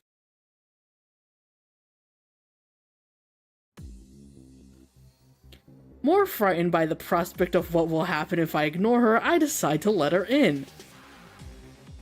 Okay, this definitely feels like a thing that's going to determine whether I'm alive or not. I wouldn't be surprised if she busted the door down if I hadn't. 喫茶店か。 Oh my god! なかなか雰囲気がいいね。 Okay, I haven't seen her without her, coat. Holy fuck, is that like a scar on her upper arm? God, why does she get more badass? She's those shoulders. Oh my god. Girl, why you look like this? Like, oh my. Like, holy crap.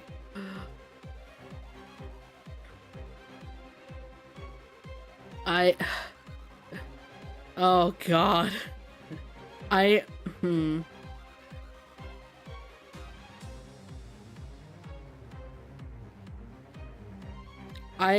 Oh god.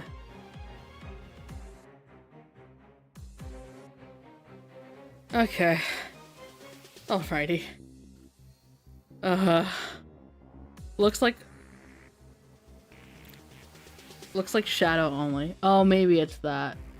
Who knows? I don't know. God. Girl. Anyways, I'll start frothing at the mouth right now. I mean, what? I think I've made this clear. I am a sucker for muscular people. Muscular women. Let's be more specific. Muscles on women is hot. Okay? I think it's hot. we're just gonna get that one out of the way. Also, it makes for really cool designs. Like, holy shit, she's so toned in like the best ways. It's such a cool design. She has a great aesthetic here. She seems far more bulky up close than when I saw her at Shigetsugu's house. The extent to which she stands out in the cafe like this doesn't help. Judging by how she hasn't assaulted me yet, I can only assume that she's got other business here. It'd only take a matter of seconds for her to render me helpless at this distance. And that is the one silver lining here. 悪いな。もう寝る時間だったかい? Okay, I'm guessing this is her her defense against the other two, because I have no doubt she knows what they're thinking about doing. Yeah.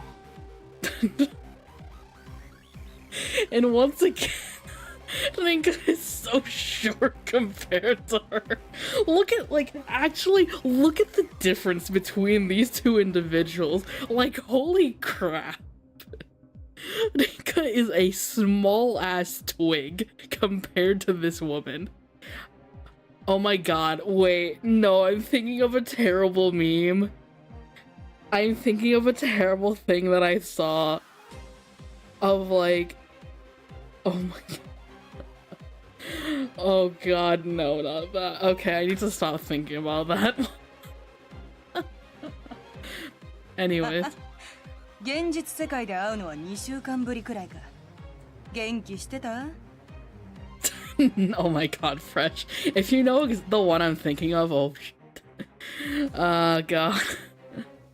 Man. Anyways. 目的は何ですか? Yes, let's get to the point. はあ、どこ行っても警戒されるね。私はさ。ミハルってジョーちゃんの方がもう少しフレンドリーだったけどな。ミハル？ミハルに何かしたんですか? Her having taken Miharu hostage is the first thing that pops into my head. That can't be it, though. We fooled everyone into thinking we'd fallen out with our little exchange in the court of fate. はあ、やっぱてめえらは仲間割れなんてしてなかったわけだ。だがその反応を見ると、あのジョーちゃんが今どうしてるかは知らなそうだな。Well, shit, we gave her information, which is bad. 無理もないか。後輩が殺されて悲しまない方がおかしいか。てめえの目が死んでないところを見ると、ここ数日でようやく立ち上がったってとこか。Alan said she's the type of person to reach conclusions through situational evidence. He was dead on. She was able to snatch the answers from me just by talking and then judging my reactions. It doesn't help that I'm feeling pressured by her. Sitting upright in situations like this makes one seem more confident. That's what my gran always used to say. もう一度聞きます。ミハルに何かしたんですか? ああ、その調子だジョーちゃん。それくらいの気概がなくちゃ、私と話す資格はねえ。Oh my god. ミハルってのはそんなに弱く見えるかい? いいえ、少なくとも私よりはずっと強い。ほう、いい答えだ。私はオデット・マランソン。まあ、とりあえずこれで警戒レベルは下げてくれ。That said, my card book begins to glow. Eventually, the light takes the form of her name card. I don't think we had anything on her, right? Besides, did we? No, it was 9 regret. Oh, yeah. Okay.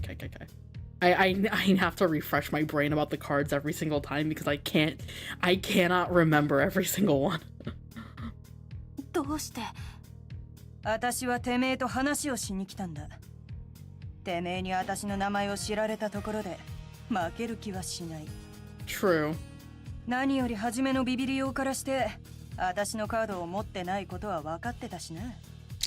Yeah, that's a good assumption. だったら名前くらい明かして信頼関係の第一歩にでもしようじゃねえか。True. I don't trust you though. I don't think I. 私は教えませんよ。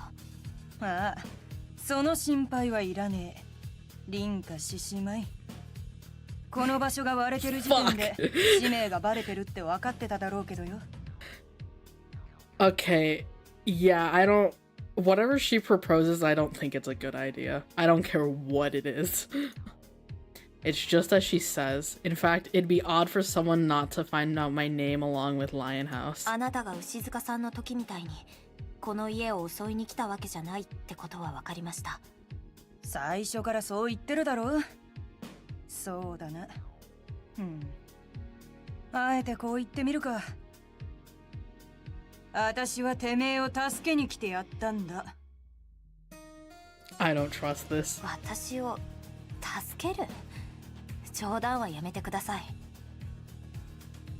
まあまあ遠慮しなさんな。ユウを脱落させたくても一歩先に進む手段がないってのがてめえの状況だろ。さーて、一から話すか。おい、コーヒーくらい出してくれ。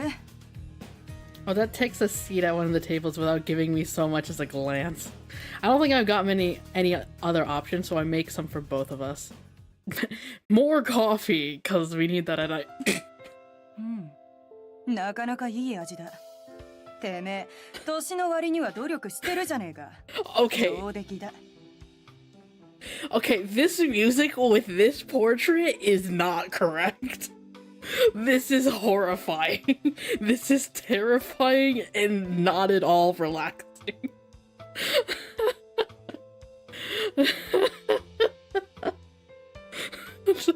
Ah, yes, dating goofy looking it actually, yeah, this honestly is kind of more funny than anything. This is not a real. It's like, Odette, you are not a real person. There is like, what the fuck am I looking at? Going on a date and getting manuscript like that. Oh god. She stands and stretches after tasting her coffee. She strikes me as the type who would voraciously devour meat and chug down any sort of alcohol, but to my surprise she's able to discern the type of beans and roasting method I use. After that, we discuss things while drinking our coffee. The first thing she tells me is regarding you. He's part of a terrorist organization in Japan and was originally meant to carry out an attack on the Yamanote line. That just so happened to be the attack Naomi and myself got caught up in. They don't seem to be aware of my cause of death, though. Next up is Miharu. Not only has she met with Odette, but she's even formed an alliance with her, Federico, and Numeral 9, whose name seems to be Scale. Their ultimate objective is to eliminate Alan. I'm not quite sure if he's an inherently bad person after having spoken to him personally, but his status as a major player in Divine Selection can't be denied. Yeah. And while he doesn't seem to have bad terms with... We're not on bad terms with him, but he's undeniably extraordinarily dangerous just because he has a lot of power. Odette is dangerous for a different reason, and honestly, I'm more scared of her than Alan at the moment. But what surprises me most is learning that Miharu has convinced them to target you first. Her goal is the same as mine then. She wants to save Naomi. It's hard not to tie what happened at Amecha to Divine Selection, all things considered. Not only is you the culprit, but it's a school both myself and Miharu attend. I'm the only one who knows that Yu's doing this to make me elect him, but they interpreted it as his attempt to provoke the other participants. Miharuがあなたたちと。てめえらが内輪もめしているって情報があるからこそ、スケールはミハルを誘ったんだろうよ。私を騙すには甘すぎるが、てめえらの考えは悪くねえ。フェデリーコのバカもスケールも、リンカとミハルは仲違いしたままだと思ってるみてえだからな。None of that explains why she's here, though. In fact, it makes even less sense now that I know they're cooperating. ユウを脱落させた後、連中はアランだけじゃない。Yeah, she knows. 3人で組んで、私のことも脱落させるつもりさ。でも、ミハルがそんな。I was going to say she wouldn't deceive someone like that, but I couldn't finish the sentence. Miharu's strength of will is rock solid, and she is determined to keep you alive. She wouldn't betray someone solely for her own gain, though, which means it's either for Naomi's sake or mine. That much is easy to figure out. ま、あの嬢ちゃんは、私がスケールの腹に気づいていることも想定しているだろうよ。もっとも言った通り、ユウを脱落させ、アランのカードを揃える見通しが立つまでは、私に白羽の矢は立たねえだろう。私の力を連中は過小評価してるはずはねえからな。True. The sheer confidence she has in herself isn't something I'd ever dispute. It's not my place to make this comparison, but she's probably the only person who can compare to Alan out of all the participants, assuming we judge purely on strength of character. And that's accurate. None of what she said thus far explains why she came to see me, though. しかし私としてはユウを脱落させた後に連中と敵対するのも予定調和でつまらない。つまらないとか面白いとか関係あるんですか？当たり前だ。人生楽しめねえなら死んだ方がマシさ。わかりません。理解なんざ求めてねえよ。Okay. What's your proposal? ってわけで、私の方から裏切ってやるってわけだ。Oh, yeah. God, there's so much. This entire section has just been chess. So much chess. A bold smile accompanies her proclamation. そろそろちゃんと話してください。私を助けに来たっていうのはどういう意味なんですか？ Yeah. 言葉通りの意味だよ。てめえは後輩の死をなかったことにするためにユウを脱落させたいが手段がねえ。たかが一人死んだくらいでめめしい嬢ちゃんだが。Okay.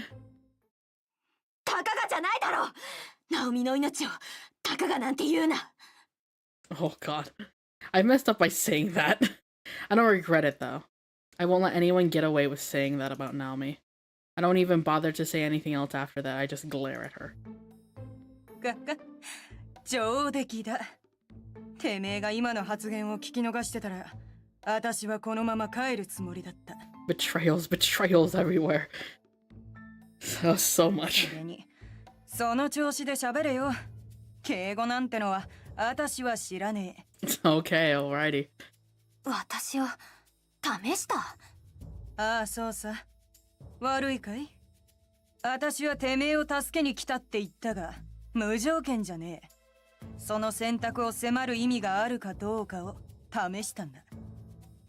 あのガキ、そしてあのガキの所属するヌル日本支部の残党は今週末の土曜日、つまり明日、再びテロを起こすつもりだそうだ。Tomorrow. 最後にでっかい花火をあげようって魂胆だろうな。連中の標的は Tokyo Tower. 東京タワーだ。Jesus. 嘘。すでに計画は動き出している。爆弾作成に必要な硝酸アンモニウムや軽油のイレギュラーな動きがあったって情報は出てる Oh みたい。 god. Ammonium nitrate's generally used for fertilizers, but only pros are allowed to handle it. Even if they plan things out well, they can't cover their tracks completely. I'm not quite sure how it works, but it seems like a thermite reaction is caused by the iron oxide and aluminum power packed into the bombs.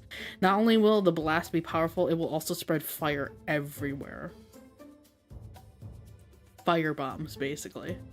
Probably the same type that you used when he blew up the train as well as Amecha. 後先なんて考える余裕はないだろうから派手にやるだろうな。休日の東京タワーで爆発なんて何人死ぬかわからねえ。 Not tomorrow. Today! それに、ユウは選定の参加者だから死なねえ。普通なら犯人も死亡して終わりの自爆テロが終わらねえってわけだ。そんな分かってるんだったら止めないと。優しいね。だが私は別にこの国の人間が何人死のうが知ったことじゃない。 Yeah. The sheer disgust I feel over that admission causes me to glare at her again. She raises her finger and thrusts it in front of my mouth before I can say anything, though. だが私が動けばちんけなテロごとき止めるのはたやすい。The fact that she can make a statement like that sound believable is part of what makes her so impressive. でもテロなら警察が出動した方が。連中の計画を知ってるのは私らみたいな裏の人間だ。たとえわずかでも警察と関わりたがる奴はいねえ。しかもテロが起きた方が利益が得られる連中ばかりだぜ。記事は金に変わるからよ。True. 何よりわけのわからねえ偶然に守られて自爆しても死なねえ人間が混ざってるんだぞ。警察の被害も相当なもんになるだろうな。Yeah, that's fair. She's probably right. There's no way anyone would swallow that idea that he can't die because he's a participant in divine selection. They're just as likely to have more than just bombs at their disposal, so who knows how many casualties would result. 私としてはスケールやフェデリーコ、一応ミハルからも狙われている以上、とっとと勝負をつけたいんだ。ここまで来たら言いたいことはわかるな。言って。私がテロを止め、てめえとユウが接触する機会を作ってやる。てめえなら奴から未練を引き出せるはずだ。ジジイの家に出入りしてたのも、ジジイの脱落後にガキと話してたのも裏は取れてるんだ。ユウを脱落させて後輩を救える。見知らぬ何人もの国民も救える。ただしこれは取引だ。What are you gonna want? 代償はリンカ、てめえ自身のカードだ。死因と未練ってわけだ。Girl, I can't do that. That's a bit much. てめえがユウの情報を得た時点で教えてもらう。つまりユウと同じ選定でてめえは終わりだ。ただし確信を持って言えるぜ。運命は元通りになり、後輩が無事助かるってな。Oh, she doesn't realize. She doesn't know. Fate will run its original course with both myself and you eliminated. It makes sense. My elimination would result in Naomi witnessing my death. That's how things went originally. Deb probably doesn't know that much, but her words hit me hard. Naomi witnessed her death, but I'm guessing Naomi died too. I don't think she lived through that. さあ選べ。確実な方法で後輩を助けるか、不確実だが自分で頑張るか。どうする？ As for me,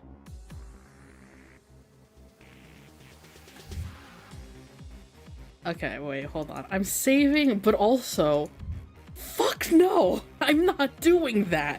This is just guaranteed death! I'm not getting an ending yet. I know I can go further. No, get the... Oh, Dad, I love you, but also, no. ざけんなよ Ooh, new shot of her. Ayo. Nice. ひゅー。さっきからずっと上から目線で。あなたは重要なところを隠してる。あなただけじゃユウを脱落させられないってことを。そしてきっと、あなたはミハルたちが彼の未練を手に入れられないことも読んでいるはず。助けるだなんて言ってるけど、そんなの嘘だ。私たちは対等だ。私もあなたに力を貸すんだ。後輩ちゃんのことはいいのかい？だから言ってるんだ。私もって。私はユウを脱落させて後輩を救う。ついでに無関係な人がテロに巻き込まれるのも防ぐ。その手伝いをさせてやる。There's a certain ferocity behind each and every word. I mean everything I've said to her. Mainly because I know. Rather, she's given me the hints. Her actions are determined by the thrill they bring her. She believes that you're better off dead if you can't enjoy life. I'll let her have her fun. Accepting her conditions would only deprive her of that. 上等。そういうのを待ってたんだ。Yeah. That's also the thing too. She'd be pissed if I said yes. Odette is not one who's like, who wants to know what will happen next. コーヒー代にしては高くつくが、やってやろうじゃねえか。 Alrighty. So we have an alliance. We just are not accepting her awful batshit crazy conditions because goddamn, that is not good. Her actions aren't determined by logic. That's what matters here.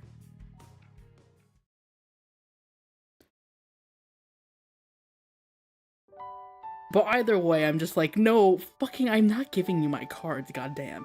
I've made my decision, but I haven't quite been able to calm myself down. Odette wants to take me along to her base of operations so we can start to make our preparations. She says it'll take about 2 hours by car to get there. She apparently got one ready for us. Goes without saying that it can't be traced back to her either. 疲れた。 Hey! Oh, look at this outfit. This is a nice one. Hey, yo. Hard not to be after everything that's happened today. I think we're back in our casual clothes this time. We look great. In an ideal world, I'd get ready to dive into bed, but I don't have the luxury right now. We'll both be up all night once we get to wherever she's taking me. We have plenty of planning to do. Honestly, it's amazing how far from reality this all feels. My mind flashes back to my exchange with Odette as I pack a change of clothes and my phone charger. It started to settle in. I'm working with her now. In all honesty, it's reassuring. I didn't think highly of her after hearing how she took Sonia's parents hostage. But she doesn't seem all that bad now that I've spoken to her in person. That said, there are aspects of her that I don't understand. Why would she reveal her name to me without demanding anything in return? Surely that puts her at a disadvantage. There's probably no point in thinking about it. She's the sort of person who'll blow your expectations out of the water if you try to think too hard. In that case, I'm better off going with the flow. As usual, putting a lid on my thoughts is the best option. One small and important thing is different this time around, though. 私は必ず。おい、まだか? I'm going! Odette shouts up at me from downstairs. She must be tired of waiting. Telling her I'll be right down, I make my way towards the stairs. さて、じゃあ行くとするか。 God, every time. A blue car is parked outside. It has a nice coat of polish, definitely not the kind of car you see around the city. Yep, a bona fide luxury car. The driver's seat is even on the right-hand side, so it must be foreign. There's no way we won't stand out in a car like this. 運転って。車なんて船の操縦に比べれば簡単だ。日本は右側通行だったか? 左! I know she's joking, but I still shout my response. It's hard not to when you know you're about to be her passenger. Little do I know that her driving would turn out to be even more atrocious than I expected, leading to a grueling 2-hour journey. Oh god. Ooh. 疲れた。 And me. Ooh. Oh, this is ominous. Okay, let me see.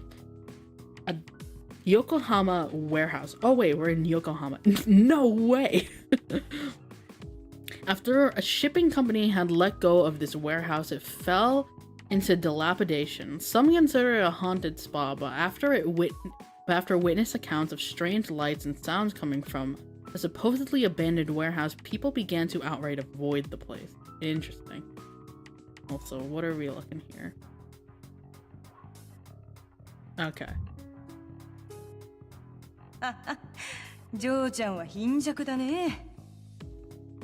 I never thought someone else's driving could make me feel so exhausted. I am mentally spent as it is, but right now my body's drained as well. Doesn't help that I'm normally getting ready for bed around now. Thanks to all that, I don't even have it in me to answer her. とまあ、どっかの配送会社が潰れて以来、そのままにされている廃墟みたいなもんだ。 Hello Shiro, what's up? Hello Adam, thank you so much for stopping by. Welcome, welcome. Hope you're doing well. I'm doing good. We're in a weird alliance now with Odette. And yeah, let's just say a lot has happened this episode. So many alliances and so much 4D chess. I see Odette, I click like. Yeah, and also she doesn't have her jacket on. Look at those biceps. Or shoulder muscles. Shoulders. Look at them shoulders. We arrive at an empty warehouse on the outskirts of town near the shore. The road signs we passed said we were going toward Yokohama, so I estimate we're somewhere around there. As Odette said, this place really does look abandoned. Rusted metal and broken windows are its defining features. 寂れてるっていうか、寂しいっていうか。ま、当時のものは何もねえからな。それに会社を潰しちまった経営者の怨念でもこもってたりしてな。そういう話はなし。怖がってんのか？幽霊なんか癒しねえよ。 I don't believe in ghosts either. It's just that the atmosphere here creeps me out. 誰だ? Oh. A sudden voice calls out from the darkness and causes me to tense up. Not due to my imagination running wild, but because the voice is familiar to me. 貴様は? Alan! It's Alan Scorpion. His figure becomes more clear as my eyes adjust to the darkness. Did he just happen to be using the same place as Odette? Odds of that seem awfully low. Yo, Ara, 連れてきたぜ. Oh my god. Okay, let me explain. So we have the alliance of Miharu, Federico, number 9 Scale Jones, and Odette. We have the second alliance of Miharu, Federico, and Scale, who will try to eliminate Odette. And the 4 are trying to eliminate Alan. And then we have Odette and we originally had Odette and Rinka alliance to try to eliminate you and also take care of the people stabbing her in the back. And also now we got Alan involved in this third one. What the fuck am I at? Jeez, there's so much chess. I need to rename this episode. It's just chess. We are playing 4D chess. All the betrayals and alliance and connections forming a conspiracy matrix like that one. That makes me Oh god. So much. I need to get the cork board out with the red strings and be like, okay, look at this, look at these alliances right here, right now. So, oh god. It doesn't take long before my doubts are cleared up. まさか、二人とも仲間? And also, Rinka continues to look so goddamn tiny compared to everyone around her. Oh man, what an alliance here. Also, actually, this is funny. Wait, this is really funny. We have all the blondes are in alliance, and all the dark-haired, tanned characters are in an alliance. Wow, this is wonderful. What is happening? 仲間ではない. No. ジョーちゃんと同じ一時的な協力関係さ。ま、つまりこいつはリンカとも協力関係ってわけさ。I just noticed 文句は that. ないね。I just noticed that as I was looking at all of them, I'm like, hold on a second. They all look similar.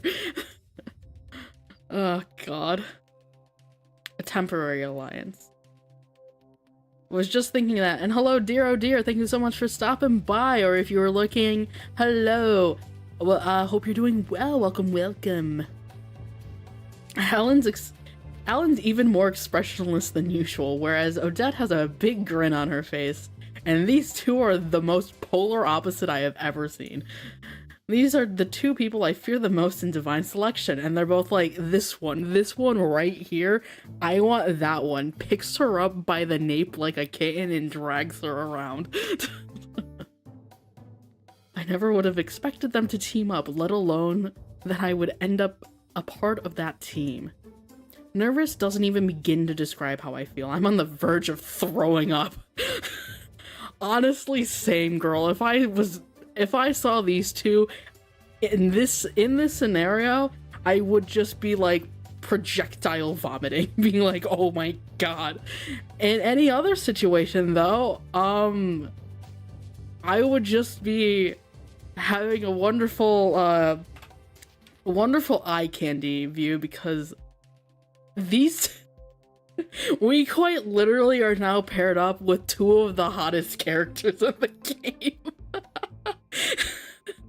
Like, there's Alan on one hand embracing the other spectrum, and then Odette on the other side embracing they're on two different spectrums and hitting two different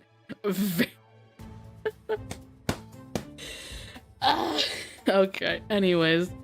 I'm mildly down bad for these character designs. They're really good. I love them. I think they look fan-fucking-tastic. But there's an odd sense of relief mixed in me too. Anyways, describing it as a sort of animalistic instinct may be appropriate. There are no better people to team up with than these two. That much is a fact. Yeah, that is a fact. 文句はないけど状況を教えて Rinka, I will keep my cool. どうってことはない。私もこいつも人からの敵意には敏感ってだけだ。Yeah, you're not wrong about that one. 9番が率先して僕を脱落させたがっていることには気づいていた。敵の敵は味方と言っておこうか。It's every saying. Keep your friends close and your enemies closer. The enemy of my enemy is my friend. Oh my god. There's too many sayings that can apply to any of these situations. 真っ先にフェデリーコのアホを狙ってもいいんだがよ。それじゃあつまんねえ。What do we have on Federico besides his name? I think we only have his name. Yeah, we only have his name. We don't have anything on these two besides their names as well. We have Nine's Regret.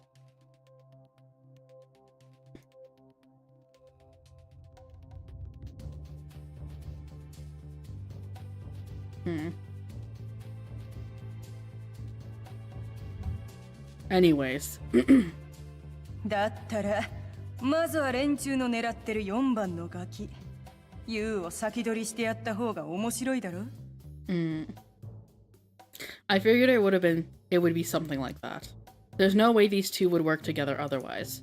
Miharu is likely included with the people Odette's referring to. While that does bother me, it's safe to assume Odette won't go near her before Yu is eliminated.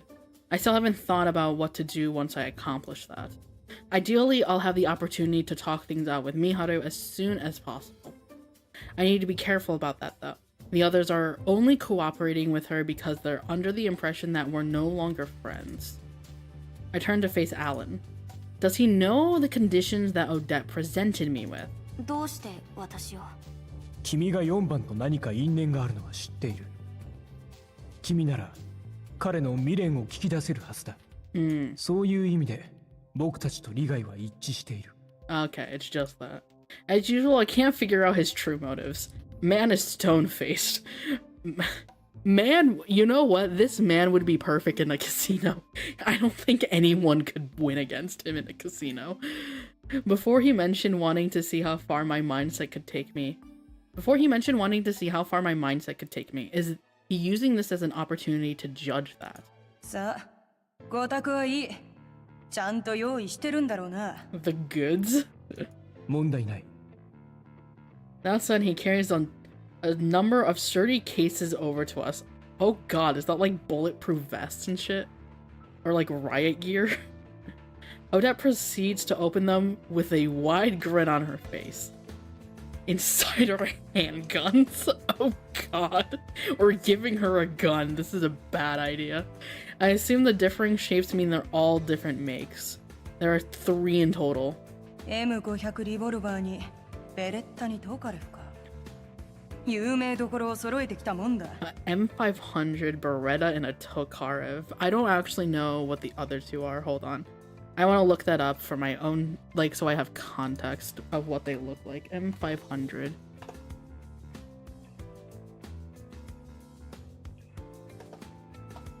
Revolver. Okay, so that's like the standard, like, what you would imagine a pistol. Beretta. Gun. That's also another hand. Okay, so that's like what I imagine like the police having. Like the other one sound, the M500 looks like a standard revolver, and then the Beretta looks like what you'd see someone more official holding. Tokarev. Hold on. Tokarev. And the Tokarev and the Beretta look like the same thing. Okay. Anyways, after researching images, okay, now I know what they look like. おっと、このトカレフは偽物か? Oh, it's a knockoff. 文句を言うな。山頂でもこの国で武器を仕入れるのは骨が折れた。 True, that's not, I mean, yeah, Japan is very strict about that stuff. これ全部本物？撃ってみるかい？ここは今治外法権だ。いや、そうじゃなくって。They honestly don't look much different from the replicas I've seen before. That makes it hard for me to process that I'm looking at real firearms, weapons used to take other people's lives.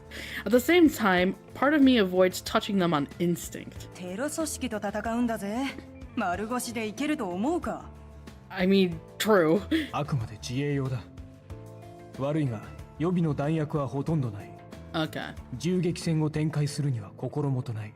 Okay, self-defense. Yeah, that makes sense. ただのボンボンじゃねえことは分かってたが、てめえはなかなか面白い経歴を持ってそうだな、社長様。社長様. Oh, he's smiling. まあいい。ヌル日本支部の連中も大した武器は持っていないはずだ。爆弾を手作りするくらいだからな。True, yeah. 私は M500 リボルバーをいただく。ロマンがあるし、ジョーちゃんには扱えない代物だ。Yeah, I think that one would be the hardest to control. Like, okay, the M500 revolver basically looks like what you'd see someone standardly use in like Russian roulette. It has the rotating barrel and stuff like that. So when you think of Russian roulette, that is what is happening. That is what she is taking. ちょっと、私はってどういうこと? There being 3 guns is already suspicious enough.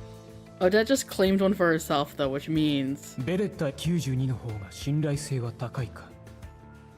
撃ち方はこれから教えよう。 Oh god. いや、そうじゃなくって。こんなの持ったら私、犯罪者。We're in Japan. This is my home country. I will be arrested. Odette stares at me in astonishment as I panic. 喜ばねえの? Getting a... Oh my... ねえよ。 Girl, not everyone is you. 君に撃てと言っているわけではない。だが、牽制用にしても持っておいた方がいい。 True, yeah. 相手が丸腰だったら、それだけで優位に立てる。Yeah, and I wouldn't be surprised if they're armed with like knives or something. でも Girl, just take it. いい加減腹くくれ。私らが明日やろうとしてるのはこういうことだ。Yeah, it's gonna get bad. Her sharp glare shoots straight through me. It's the same look she gave me in the Court of Fate, the look of a predator ready to strike its prey. All it does is remind me of you, of the classroom draped in fire, of the deafening explosions, She's right. We're beyond the point of no return. There ain't no going back. I've already gone through all sorts of experiences that no regular person ever will. こいつも言ってるが、別にてめえに人を撃てって言ってるわけじゃねえ。怖かったら銃弾は抜いておいたっていい。わかった。大丈夫。代わりに暴発とかしたら怖いからちゃんと教えて。うん。よく言った。まあ、持ってみな。Achievement, you've obtained a gun.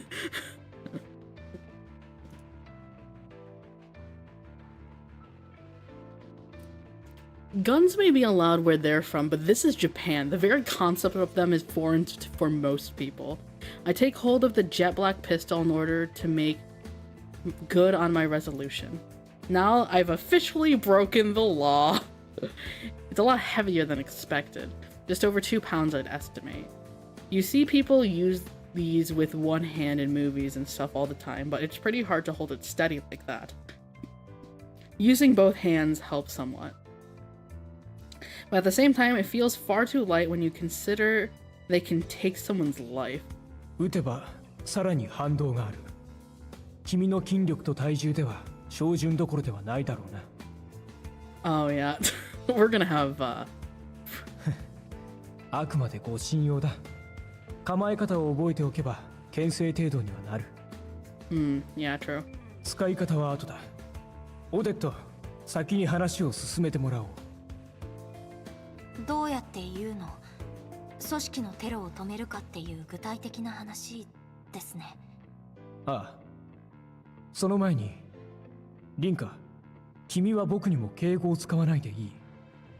あくまで僕たちは対等だ。Seeing Alan smile at us is a very strange feeling as well. Alan seems to have some interest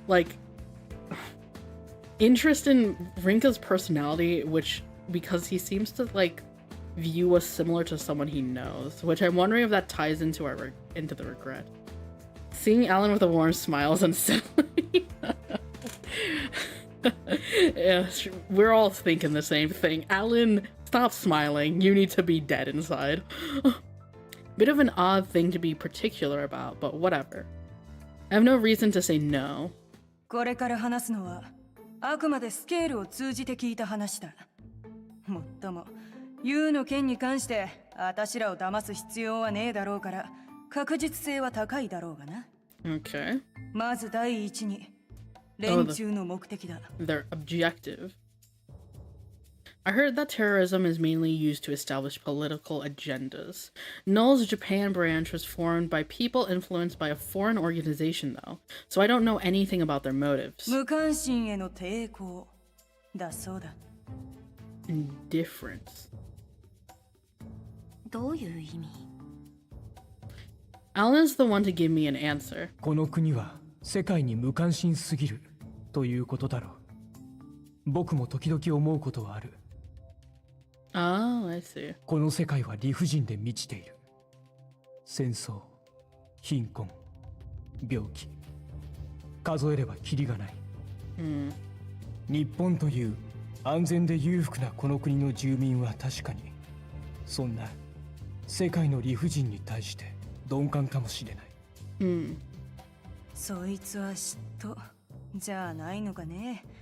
テロを起こしたところで何も変わりはしねえよ。そう思わない連中がいるからテロが起こるんだろう。僕もテロリストの気持ちにはなれない。まあ、大切なのは事件を起こせば自分たちの声を聞いてもらえるって勘違いをしてるってことか。Fighting against the population's indifference, huh? I doubt I would have paid attention to what's going on in the world without divine selection. Mainly because my own death was tied directly to the suffering people from other parts of the world. そんなの勝手だよ。ああ。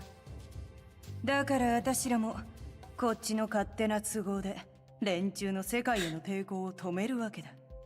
Alrighty. スケール。そんなの。ああ。Sorry for skipping, I clicked. こっちの勝手な都合で連中の世界への抵抗を止めるわけだ。おあいこだ。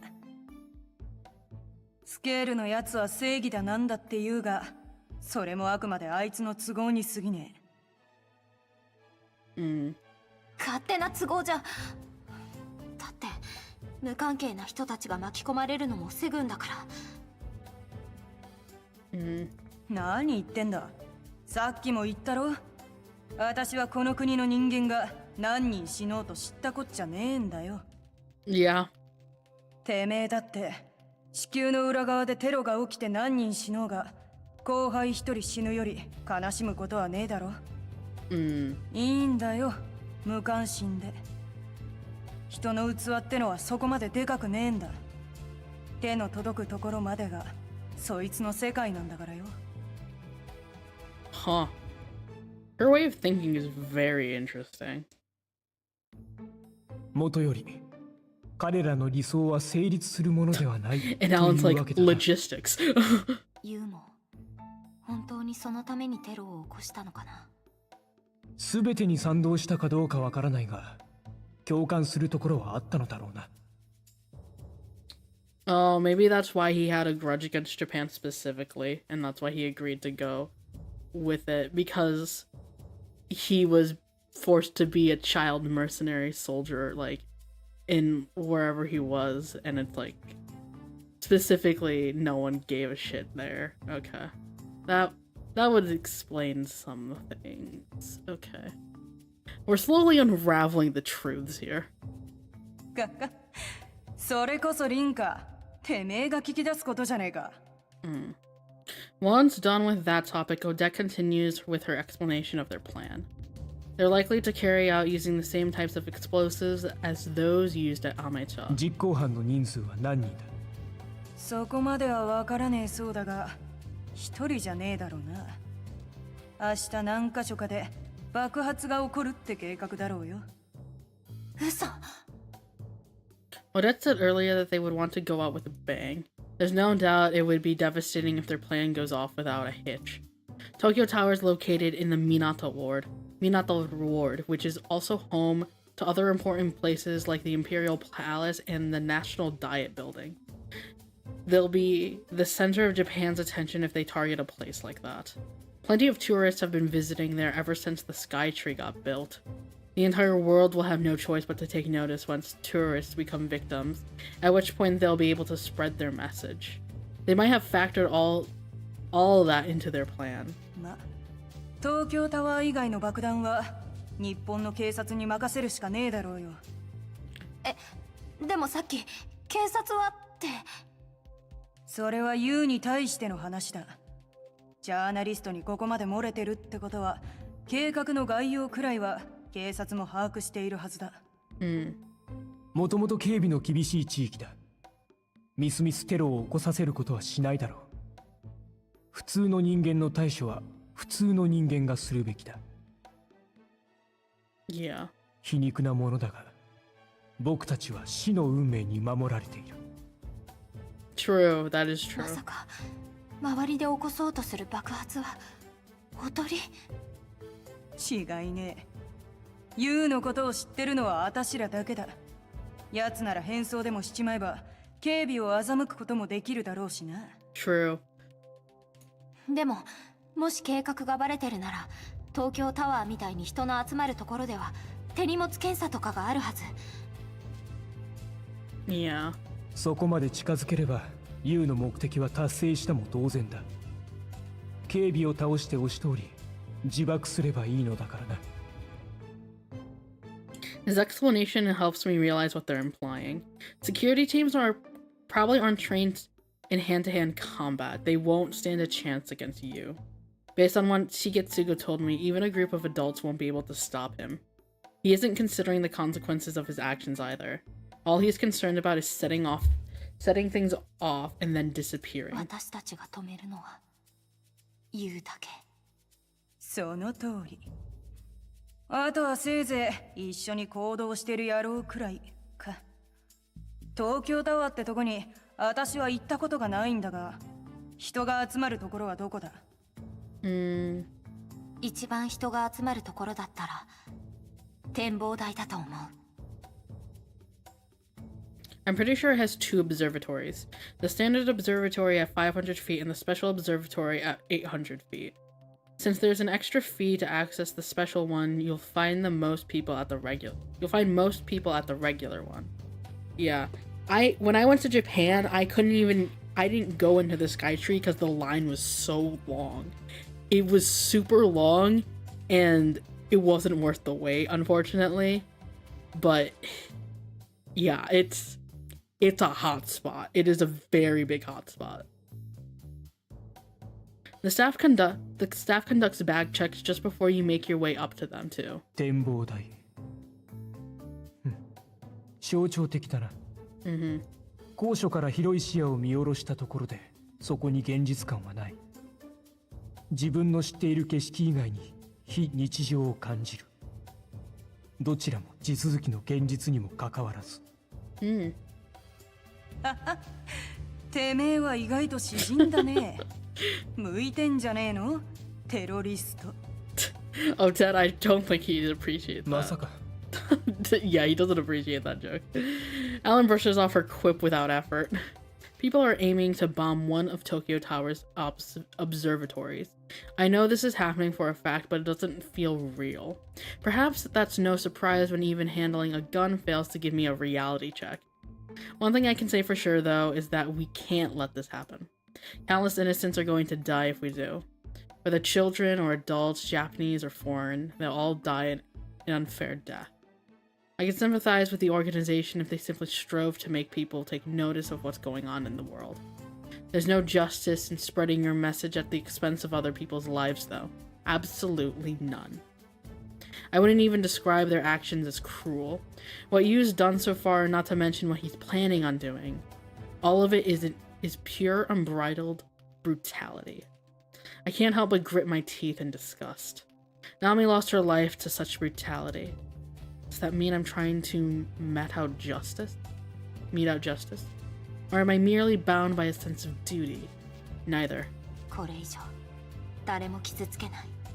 そしてナオミを必ず取り戻す。 I am fueled by sheer determination, nothing else. その覚悟の先、見届けさせてもらう。Following that, we begin to discuss our plan for tomorrow. Technically, all I contribute is a few nods to show I am listening. The more concrete their plan gets, the more nervous I become. How Miharu and Scale act in the face of all this is what has me the most curious.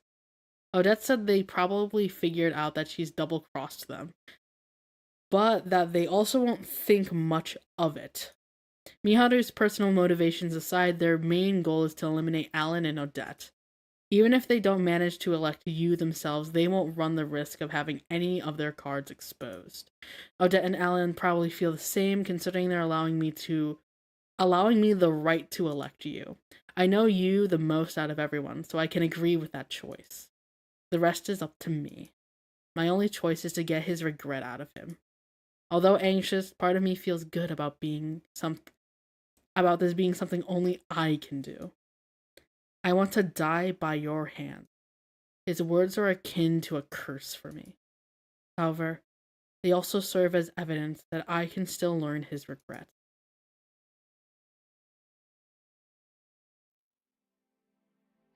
Just as Odette had said, I don't go home once we finish our talk.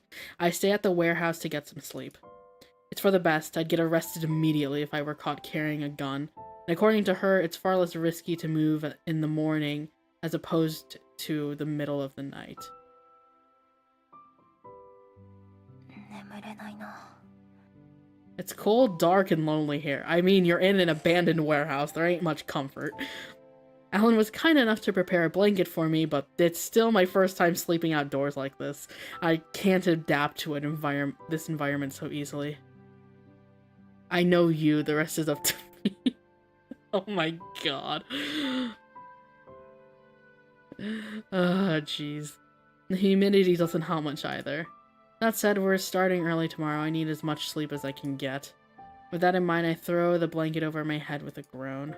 嬢ちゃん、ちょっとでも寝ておいた方がいいぜ。Kind of hard also to sleep with these two staring down my 心 back. 配してくれるんだね。オデットさんも起きてるし。不本意だが、てめえが鍵だからな。私は気にすんな。てめえの貧弱で貧相な体とは違え。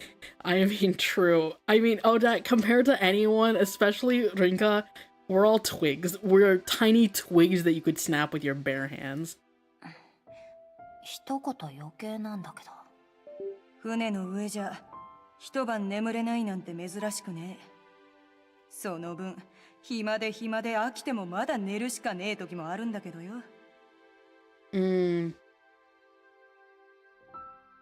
船。I realized that I'd begun to take an interest in her through my inquiry. I was so terrified of her before, but now my impressions changed just after speaking to her for a bit. お、私の情報を探ろうって算段かい？いや違う。わかってるよ。てめえはバカではないが、そこまで坂しくもねえ。見張るってのとはそこが違うわな。True. What is happening? Is my, like, keyboard disconnecting or something? Hello, computer sounds. Please stop.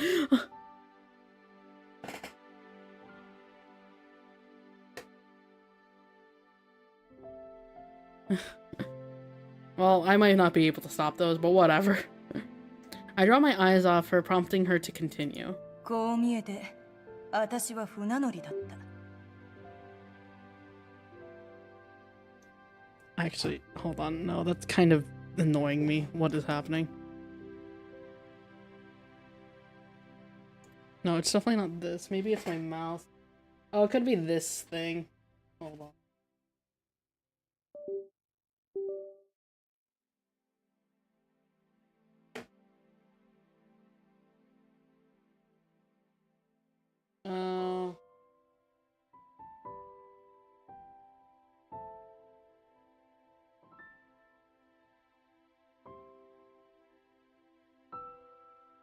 Okay, I think... Oh, it is my keyboard. Okay, hold on. What can I use to hold this up?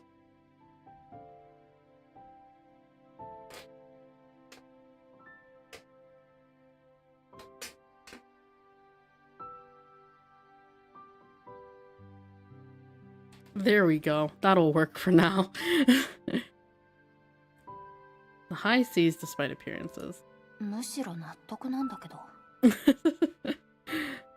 I mean, yeah, it is kind of fitting for her, in all things considered.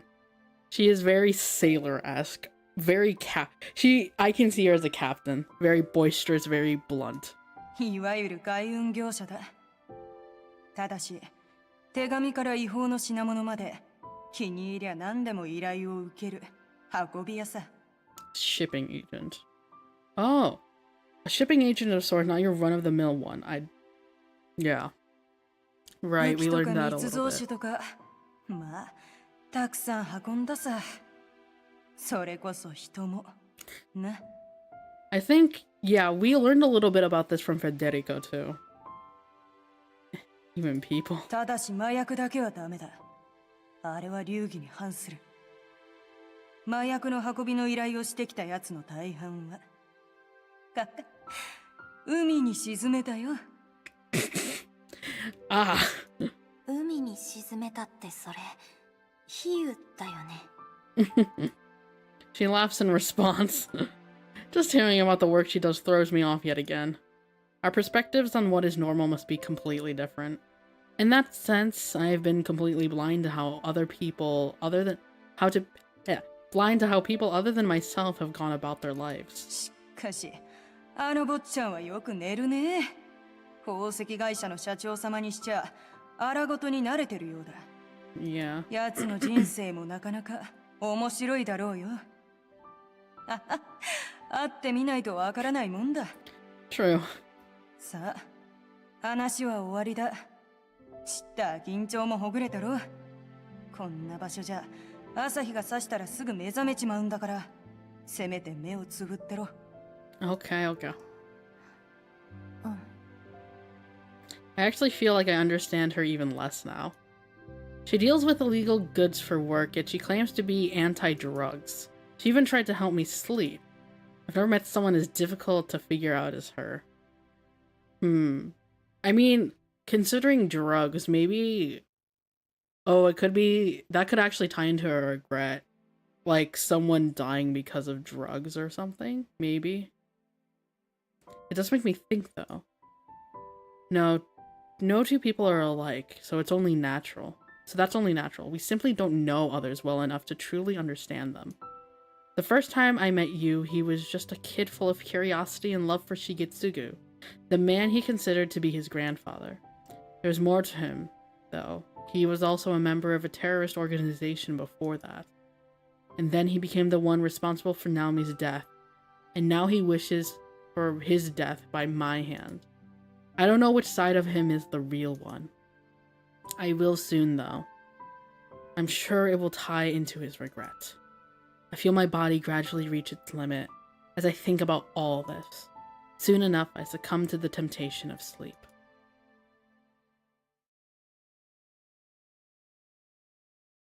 Oh, we're not gonna meet,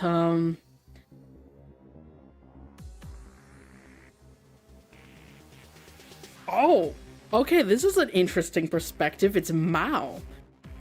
Okuma Mao finds herself browsing through her social network while waiting on the train.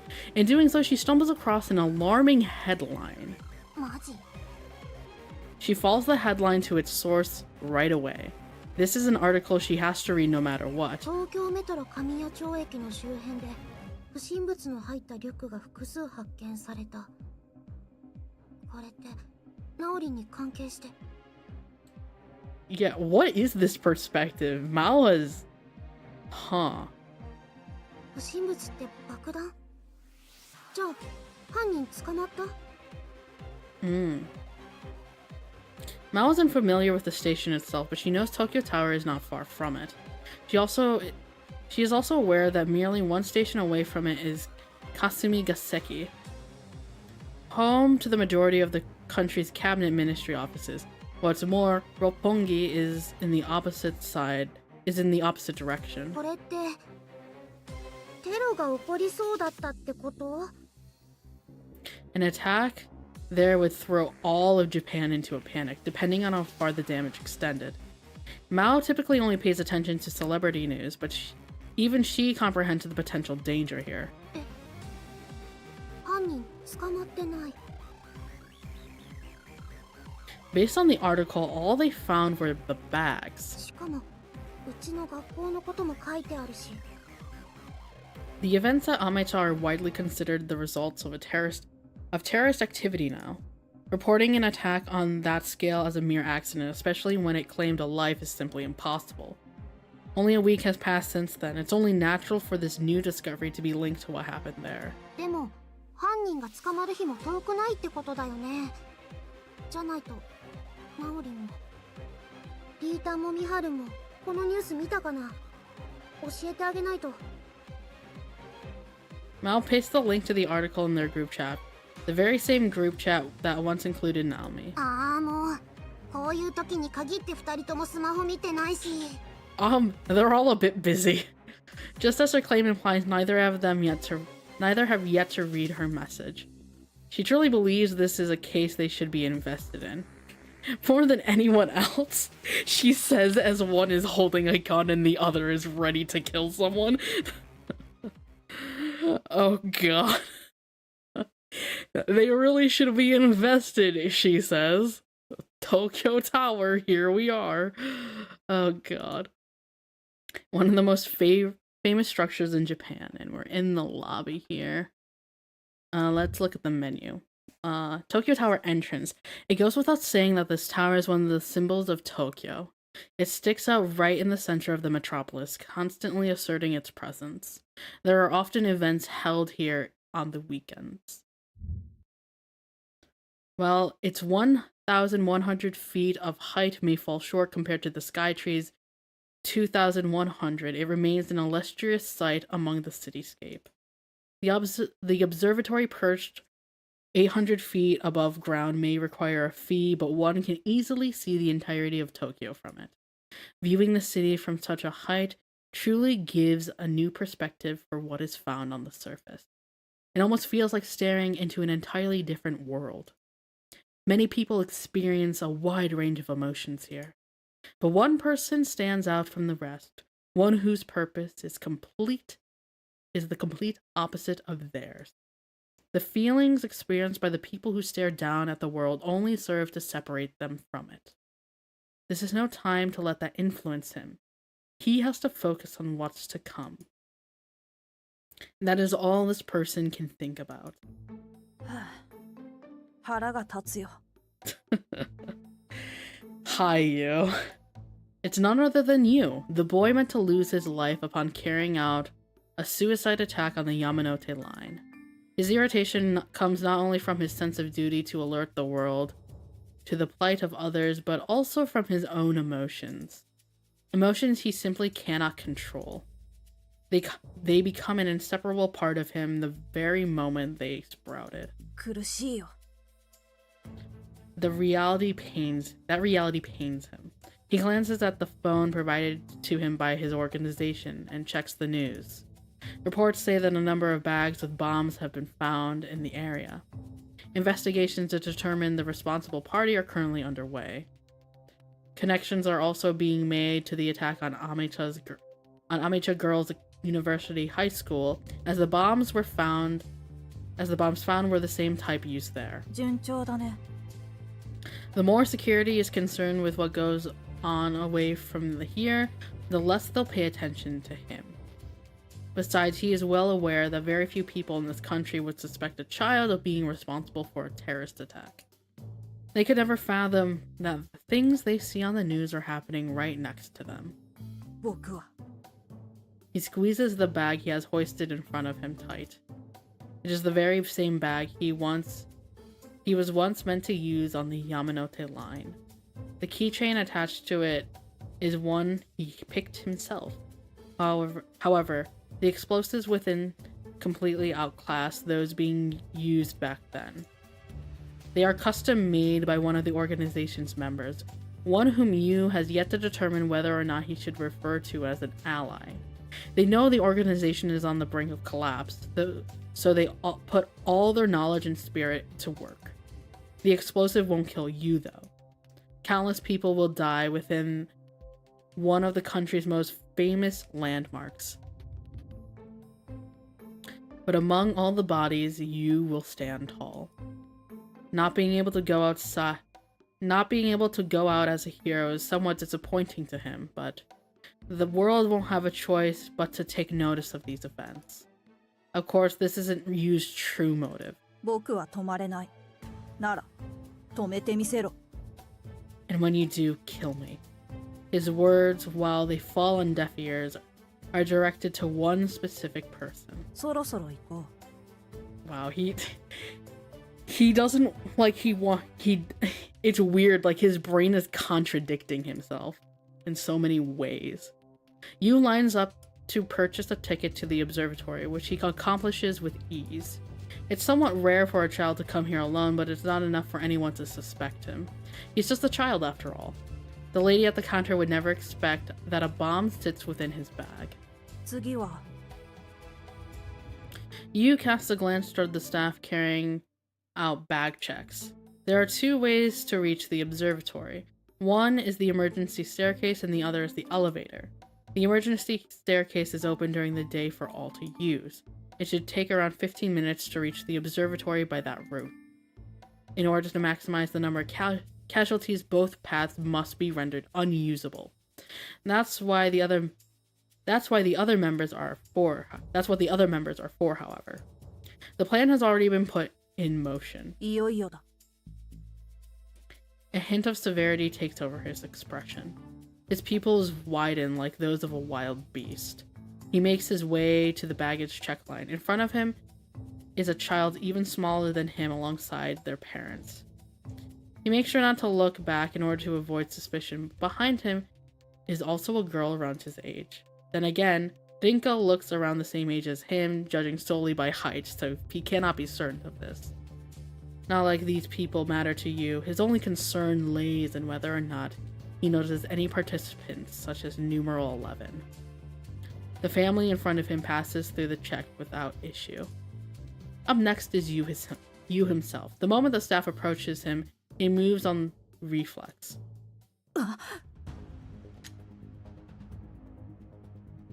He pulls out a gun he had kept hidden under cover. He's got a gun! Oh god.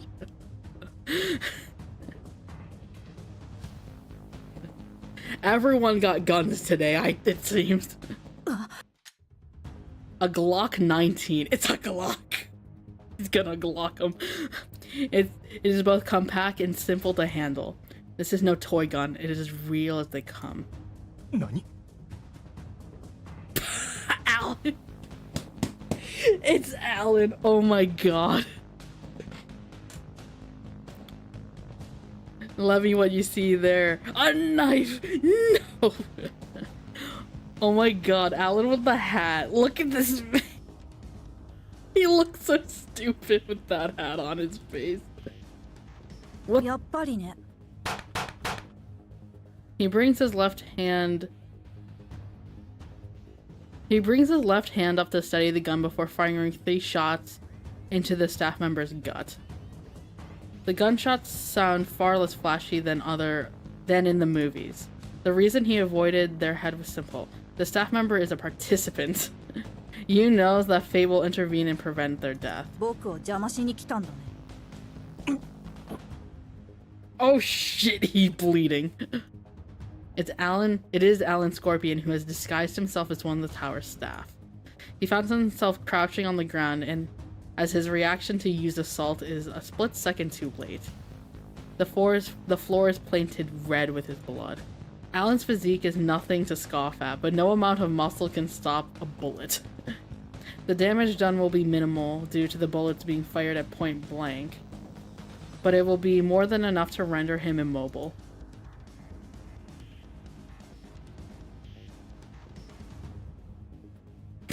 Oh my god, it's Rinka. You waste no time with this opportunity. He reaches back and grabs the arm of the girl behind him, pulling her over to him and pointing the gun at her head.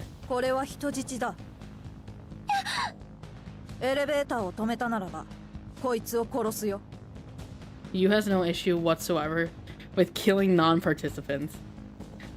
No one among the crowd is gallant enough to try anything either. Every last one of them are paralyzed with fear after witnessing what just happened. They don't even run up to Alan to make sure he's okay. All they do is scream. Full-scale panic has already set in by the time the other staff and those whose curiosity got the better of them come to the scene. The situation is too far beyond anyone's control at this point. Any normal person would have collapsed from the pain posed by those wounds. Rinka without eyes and without the golden lock of hair looks so odd. It does look odd. Alan remains able to stare you dead in the eyes. Split-second decisions are what the entire situation demands. Yu proceeds to take his phone out while keeping the girl close. This is necessary in order to execute their plan.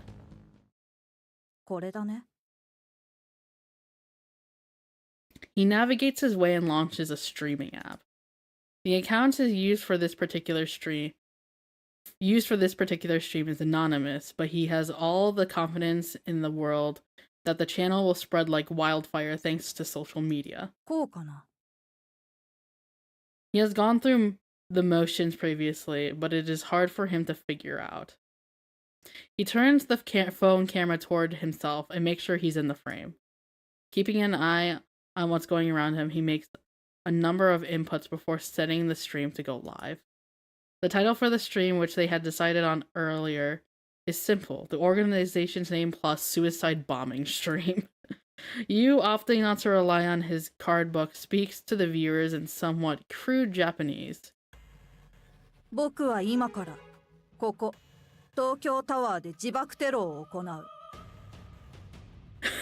my god. It's live streaming time! Plenty of viewers get hooked by the title alone. That being said, the comments are full of nothing but trolls. Most are saying things along the line of "quit acting, kid" and "nice publicity stunt." LOL.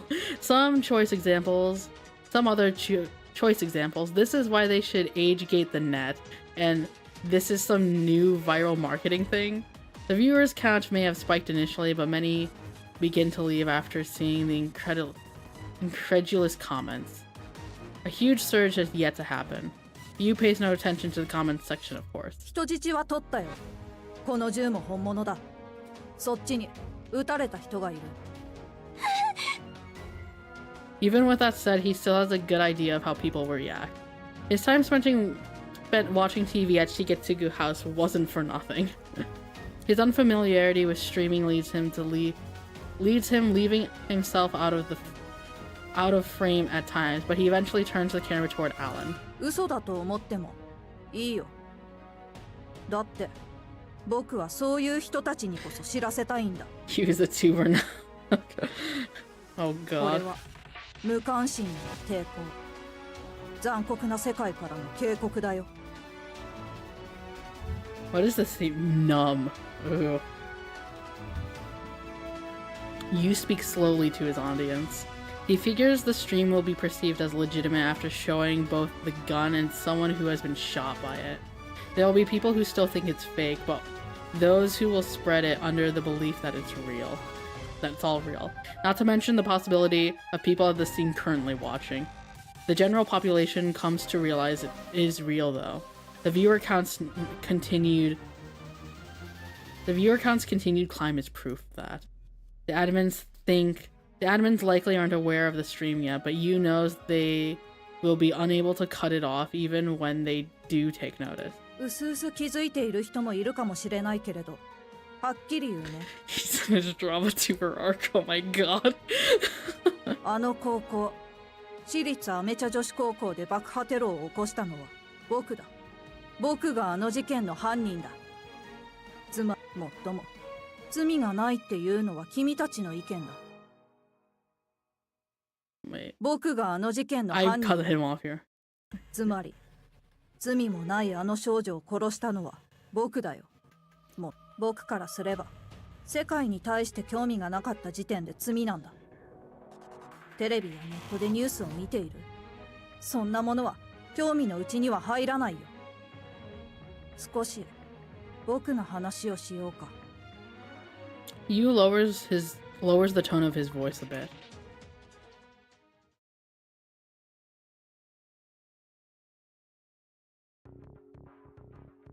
何これ？本当に日本？ Mao, hi. Things are happening. Mao poses the question to herself as she watches the stream. The fact that it is happening right after she learned about the bombs that were found earlier takes her by surprise. The boy has a gun and a hostage. And what's more, he's already used the gun on someone. His intent to make his way up to the observatory and set off an explosion has been made clear. Mao cannot believe this is occurring in Japan, of all places. The boy makes it very clear that he is doing this for people like her, those who can't quite believe this is really happening. Mao is unable to consider herself a mere bystander in all of this, though. この子が犯人？ He just claimed responsibility for what happened at Amecha. That makes him the one responsible for Naomi's death. Naomi wasn't just an underclassman to Mao, she was a close friend. 少し僕の話をしようか。 The boy switches the topic to himself, as Mao and the rest of Japan watches. This is a moment she has to pay attention to. 僕はこの国とは対照的な場所で生まれた。安全なんて保証されていない国だよ。日本の人は名前すら知らないだろうね。父親は僕が生まれる前に、母親は僕が生まれてすぐ死んだらしい。生まれてから僕は一人で生きてきた。そんな僕が生きることができたのは、とある施設に引き取られたからだった。The institution was a hospital that doubled as an orphanage. It was full of children like you, orphans who had no one to take care of them. 大人たちの中にママと呼ばれる日本人の女の人がいた。ママは昼間は医者として働き、それ以外の時間は僕たちのいた施設で働いていた。Oh. According to him, this lady also used her spare time to train new doctors. Not only was this place rife with conflict, it was also far from sanitary. There simply wasn't enough doctors to take care of all the patients. What's more, she took as much time as possible to look after the children as well. 僕たち孤児はママがいるから生きることができた。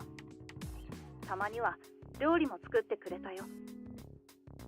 その時期僕は母親がいるというのはこういうことなんだと思っていた。He's like a yokai from... He's like the yokai from Serbia.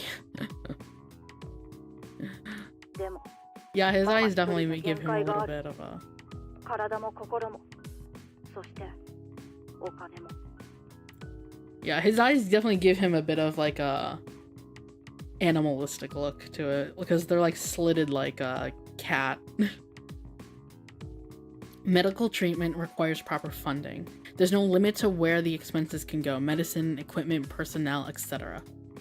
The institution itself couldn't run without that funding either. They needed an incredible amount of money just to provide the most basic of necessities. The number of patients and orphans only increased. As such, both the hospital and institution constantly lacked the money to run properly. ママは自分の故郷、日本に助けを求めたよ。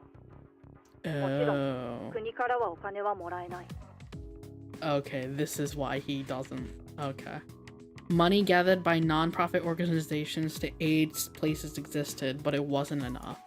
That money wasn't provided solely for their institution either. No place on Earth is able to provide infinite funding. だから、民間人、君たちに支援を求めたんだ。インターネットを使って寄付を募った。結果はもうわかるよね。集まったのはビビたる金額。ママはついに過労で死んでしまった。That was akin to losing his own mother.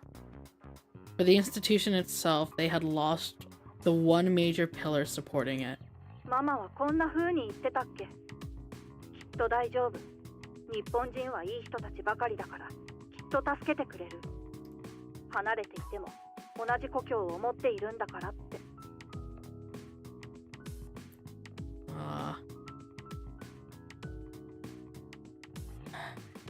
こんにちは、シロ様。今日はお元気ですか？こんにちは、サンスさん。僕は元気です。welcome, welcome. Hope you're doing well. We're in a situation here, as you might be able to tell.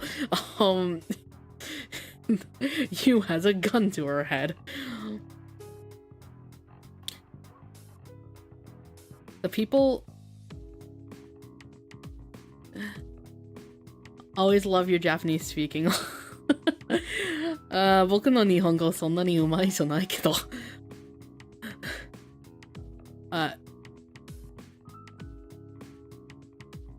I don't even know if I said the right word there. 日本語うまI don't know. Words. I don't know words. 上手だよ。ありがとう。上手じゃないけど。でも、まあ、頑張ってる。Hello, Maggie Loon, too. Thank you so much for stopping by. Welcome, welcome. Oh my goodness, so many people. Always good to see faces. By the way, we're in a sitch right now. The people of this country would feel for her plight as she worked hard in a far-off land. She truly believed in the people of her homeland. ママが言うんだからって、僕も信じてたよ。スーパー上手ですね。どうもありがとう。もっと日本語を勉強しないとな。書きも、読みと、書きも読みとな。I can't read or write in Japanese at all, which is sad. I can only speak a little bit and understand some words. I can actually it's easier for me to comprehend what's being said to me, but I could not respond to everything. If you ask, like, if someone asked a question, I couldn't respond quite well because I don't know that much Japanese myself to speak. It's an interesting thing. But anyways. でも嘘だった。僕たちの国だけじゃない。同じ日本人のママに対しても君たちは無関心だった。Yu runs down the events in his life that have led up to now. Shiro-sama Jozu +3. ありがとう、ありがとう。こんなの。Mao struggles to find the right words. Based on his age, Mao had been born during that whole ordeal. Despite this, she had no clue that any of what he just said had happened. The fact that he had brought a fellow Japanese into the equation settled things. She hates this boy for what he did to Naomi. Just thinking about him makes her angry. Still, she finally realizes that she should direct that anger at herself too. Age is of no consequence here. The general apathy of the public killed that woman. None of it served to pardon the actions that resulted in Naomi's death, though. It is, however, a fact that Mao has no means to refute his claims. It's interesting we're getting this perspective from Naomi, too. Everyone there listens to you attentively. その後、僕は傭兵となった。傭兵といっても使い捨ての少年兵だよ。敵なら誰でも倒したよ。僕は戦う才能が、銃を扱う射手の才能があった。そうするしかなかった。そう。His continued survival may not have been what he desired. Survival on the battlefield only yields the death of others. All this even after Mama's efforts to teach him compassion. As such, he disposed of his emotions in order to get used to the idea of killing others. The bits of emotion left over from the process remained sealed and hidden within him. Also, he could progress forward without losing his sense of self. In exchange, he found a new reason to carry on. 英雄になれ。僕はそう教えられてきた。He speaks of how they taught him that people can become heroes in death. Oh, heroes in death, that's what he's... About how they can offer their lives up for the sake of their beliefs. In doing so, no one can claim they are wrong. Dying in order to protect what's important to them is the only true way for people to become heroes. ママは死んだからこそ僕の中で英雄になったんだって僕は気づいた。ママは信念を守ったんだ。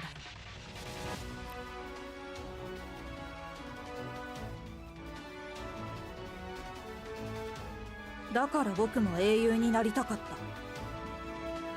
So the hero stuff before really was indoctrination. Yeah, I mean that's what I figured since he seemed very fixated on that based on that, like the flashback we saw of Rinka's death and stuff. And like some of the other stuff he said about being a hero and stuff. He's very, it's like, it's ingrained in his head. You cannot get that shit out. Damn, it's almost like if the world keeps turning and it ain't centered around some backwater hole. Yeah, I mean, where his words and like emotions come from is definitely understandable, especially considering the plot of the story. It's like, it's just like so many complicated things weaving in together, and it's like, it's hard. Like, there's so many perspectives here. A martyr, yeah. やがて僕はヌル日本支部へと流れてきた。彼らの幹部が日本に来た時、僕は自分の過去を少しだけ話す機会があったからね。無関心への抵抗。僕には難しかったけど、しっくりきたよ。世界への復讐を果たして、僕は英雄になるよ。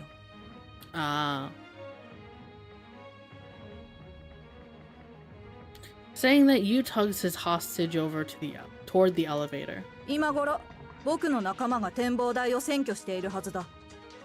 非常階段から行こうとしても無駄だよ。そこにも僕の仲間がいるから。Leaving that warning behind, he makes his way toward the elevator. His phone is pointed away from his face once inside. He doesn't want the stream to notice his pained expression at the door as the door closes. Oh, he still doesn't want to do this though too, deep down. Oh. The girl he had taken hostage cries the entire way up. She is visibly shaking too. Yu feels no compassion whatsoever for her. She's about to die, so why should he? Yeah. She's about to die, so why should he? Yeah. Yeah. The observatory is I can't speak anymore. The observatory is a mere 1 minute ride on the elevator away. Yu spends this time reflecting on the past he had just spoken about. The idea of people getting emotional over his story does nothing but annoy him. Has anyone in this country gone through the same miserable experiences as him? He hates those who consider themselves different from the masses because they feel a speck of concern over events like the ones he spoke of. It means nothing if no effort is made to change things. The elevator continues to climb the tower as he ponders this. Before long, they reach the observatory. After a brief floor announcement, the elevator door opens. どういうつもり? Upon departing the elevator, he finds himself staring down the muzzle of a gun. A woman with a freakishly muscular body is pointing a high-caliber revolver between his eyes. It is none other than numeral 11, against whom he has fought previously. Hi, Odette. A gunshot rings out. Yu was convinced his comrades were waiting for him. That led him to letting his guard down. He hadn't received a word about this either. That's why he wasn't able to move before the gunshot went off. He remains unscathed though, however. He hadn't aimed for him. Instead, her target was the phone he had been using to stream the events. Oh boy. The phone is flung back into the elevator as it breaks apart in midair. Yu wastes no time readying the same gun he shot Alan with immediately after. 人質よ.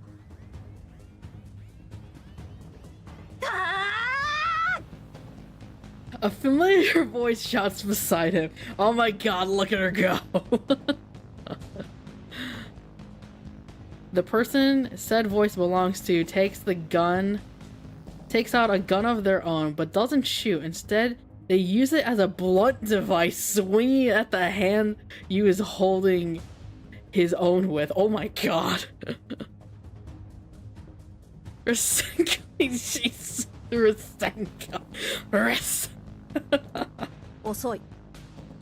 Yu evades, making sure to keep his bag safe as well.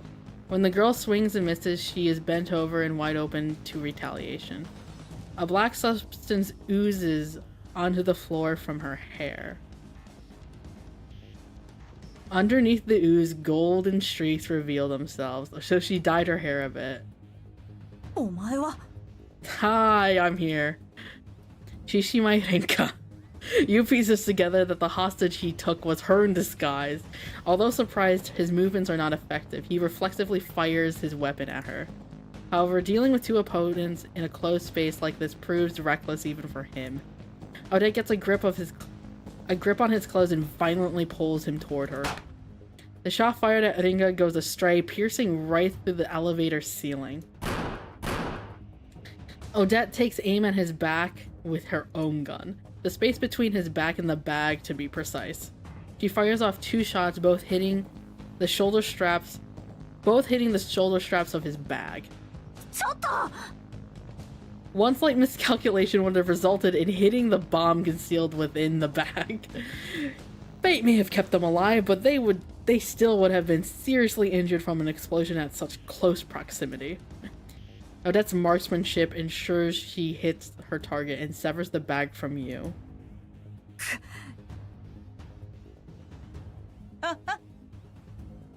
She does this because she knows just how much damage the bomb could cause.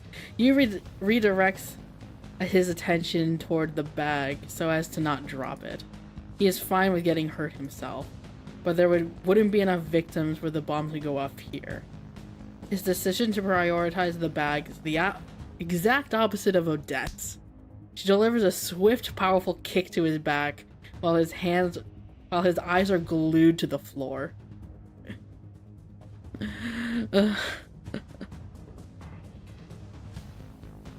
Odette is a great shot. What the breaking back straps? Those are so small in comparison to the whole person's body. Yeah, I mean, Odette's just cracked. That's just the moral of the story. Odette is cracked. Being almost double his weight, Odette's kick sends him flying. Odette grins from ear to ear as she sees him take to the air. She isn't even concerned about the bag. Rinka tosses her gun and lunges for the bag. She goes in head first, arms fully extended. The impact against the floor would likely cause the bomb to go off. That realization is what caused her to jump without a moment's thought. She manages to catch the bag with both hands as her body and her face continue to skid across the floor. While she is able to prevent the bomb from going off, her face now feels like it has been peeled away from her skull. Ooh, the brush burn! Ow, that hurts. Even imagining that. Why? Because the bomb has been stolen from him mere moments before he could accomplish his goal. His outcry is the result of letting his emotions take control. It is the only thing left he can do. And it was probably the scariest moment of my life. A bag with a bomb inside almost crashed onto the floor. I would have had to bear the brunt of the explosion had I failed to catch it. But it's an experience I've been through once before. I wouldn't have died this time, but who knows how badly I would have been burned. My face would have been unrecognizable. My actions helped pull us through the initial phase of our plan. That much I'm confident about.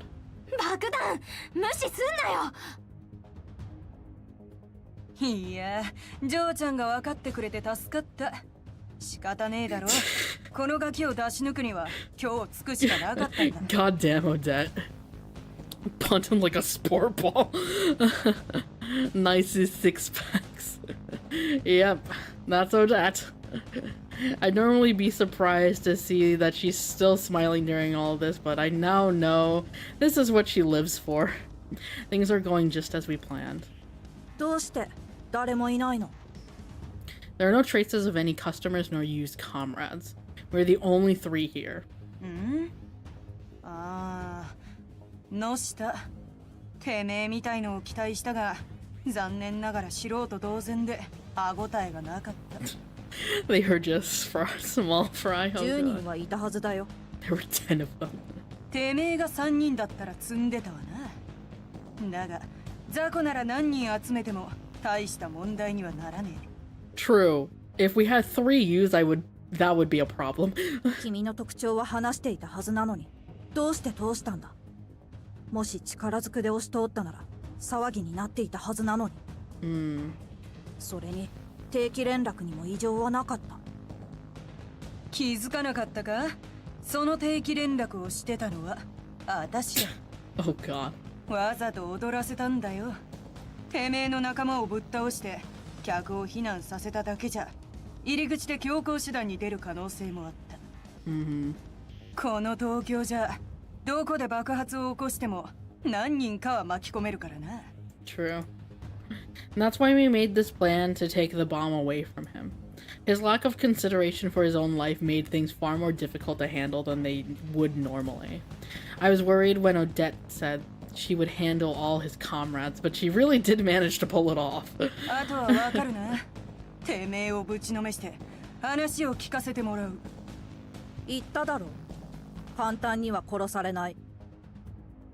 He directs that line straight at me. Then he raises his gun and points it my way. but I'm not his target. It's most likely the bomb.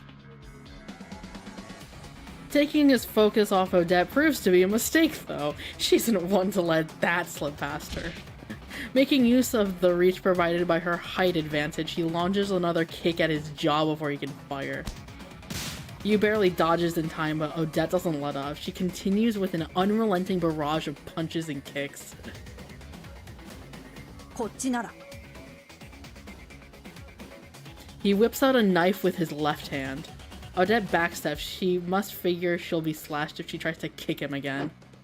Yu takes advantage of her hesitation by tripping her up with a left leg sweep. It causes her to lose balance, but she manages to kick him in the stomach during her fall. Yu remains armed even after that and fires his weapon at her. That dreadful bang echoes around the observatory. He fires 4 consecutive shots. It makes the exact same sound as when he shot Alan earlier. Regardless, not one shot hits Odette because her kick from before has knocked him off balance. There's a distinct clang as the bullets ricochet off the floor. Both of them collapse to the ground. Yu is the first to spring back up, likely due to his smaller frame. He readies a knife and flings it at Odette. What a waste of bullets. Merc can't even hold a gun. The artist tried, honestly. The artist did in fact try. It is a funny stance though to see him with a gun like that. Anyways though. As soon as he throws it, he chases it straight toward her. Odette doesn't have time to get back up and instead opts to draw her gun while prone. She fires the same moment I notice her action. Yu does the same. The sound of both guns going off overlaps. His shot is directed at neither me nor Odette though, maybe because he's firing while at a full sprint. Meanwhile, Odette's shot somehow connects with the knife he had thrown, which causes it to twirl up toward the ceiling. Oh my god. Yu's shot bounces off a small crevice in the floor, sending it straight to Odette's hand. That's what I think anyway. It barely misses her hand and strikes her gun instead. It breaks apart and flies across the room.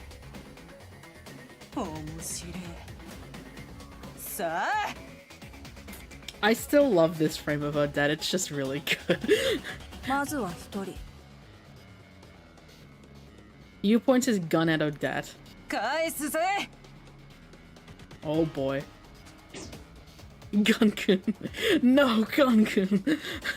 For a brief moment, I am unable to discern what is happening. For some reason, Yu lets his gun fall to the floor. Shortly after that, I notice blood dripping down to his right hand. 僕のナイフを Oh, she kicked the knife back at him. Holy shit. His words help me piece it all together. Odette must have caught the knife she deflected earlier and she threw it back at him just in time. Holy crap. さて仕切り直しっとこの音 The faint ringing of police sirens can be heard from the surface. I'm amazed it's taken them this long to arrive. Considering the gravity of the situation, it may not be just the regular police and fire brigade either. The riot police may have also come. Having noticed this, Yu snatches up his gun and sprints toward the door leading to the emergency stairs. 逃げるのか He fails to anticipate that the stairwell will be blocked off by a certain someone, however. ここは通さない Alan, you good? You got shot. 君までフェイクか Oh, wait, was he wearing okay, you know, he was wearing a bulletproof vest and had like fake blood. Okay. You must figure everything out in that moment. Alan disguised himself as one of the staff, but had accounted for the possibility of getting shot.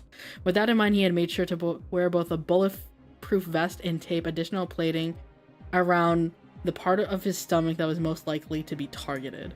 Apparently he went with the rubber plating to to ensure the sound wouldn't give away the fact that he was okay.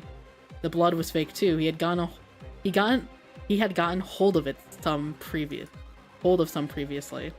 All of this, including myself being taken hostage and Odette neutralizing him, was all part of the plan. I wasn't able to do anything once they were locked in combat, but that was also expected. I mean, you know what? I should have expected that because Alan isn't stupid enough to get shot. Let's be quite clear. That's why I was surprised. I'm like, I don't think this...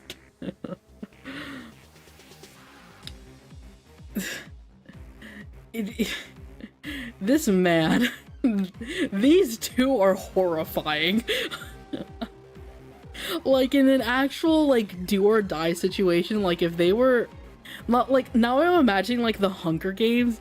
If these two were, like... These two would be, like, District 1 participants and would murder everyone. And then have the brawl of a lifetime at the end. Like, holy crap.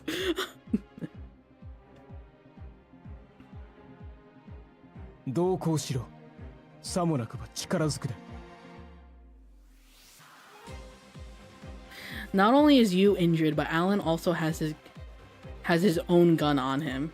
More importantly, Yu is now trapped between two monsters. That's accurate. That said, Yu fires off a number of shots before Alan and Odette have the chance to react. Every single shot pierces the fire extinguishers placed through the observatory. なるほど。煙幕代わりか。感心している場合じゃない。It's like, Rika, it's like, we have more important things to do. It takes little more than a moment for the entire room to be cloaked in white smoke. 返してもらうよ。 Yu's voice comes in front of me while I struggle to see what's going on. The weight of the bag suddenly gets lifted from my arms.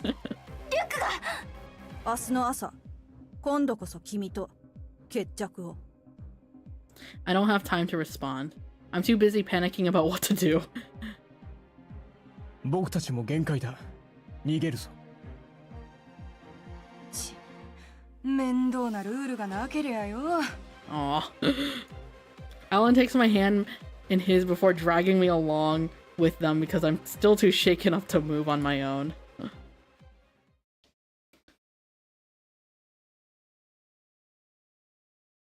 I'm not gonna lie, with how similar they all look, part of me is just like, I guess, the mother, the father, and their dwarf of a child. Anyway, God. Brain is going into directions. After the initial surprise of the stream suddenly cutting out, Mao switches over to news sites for up-to-date information. The situation is still somewhat unclear, but it seems like they failed to blow up Tokyo Tower. However, the girl who was taken hostage has vanished. It's entirely possible that she's still being kept as a hostage. Amongst all this, Mao finds herself worried over something. 一瞬、リーターの声がしなかった？ Oh. She could hardly believe it herself, but Mao is confident that she wouldn't mistake the voice of a close friend. Leave Tokyo Tower Kun alone. Leave him alone. He did nothing wrong. That makes the unread messages she sent all the more concerning.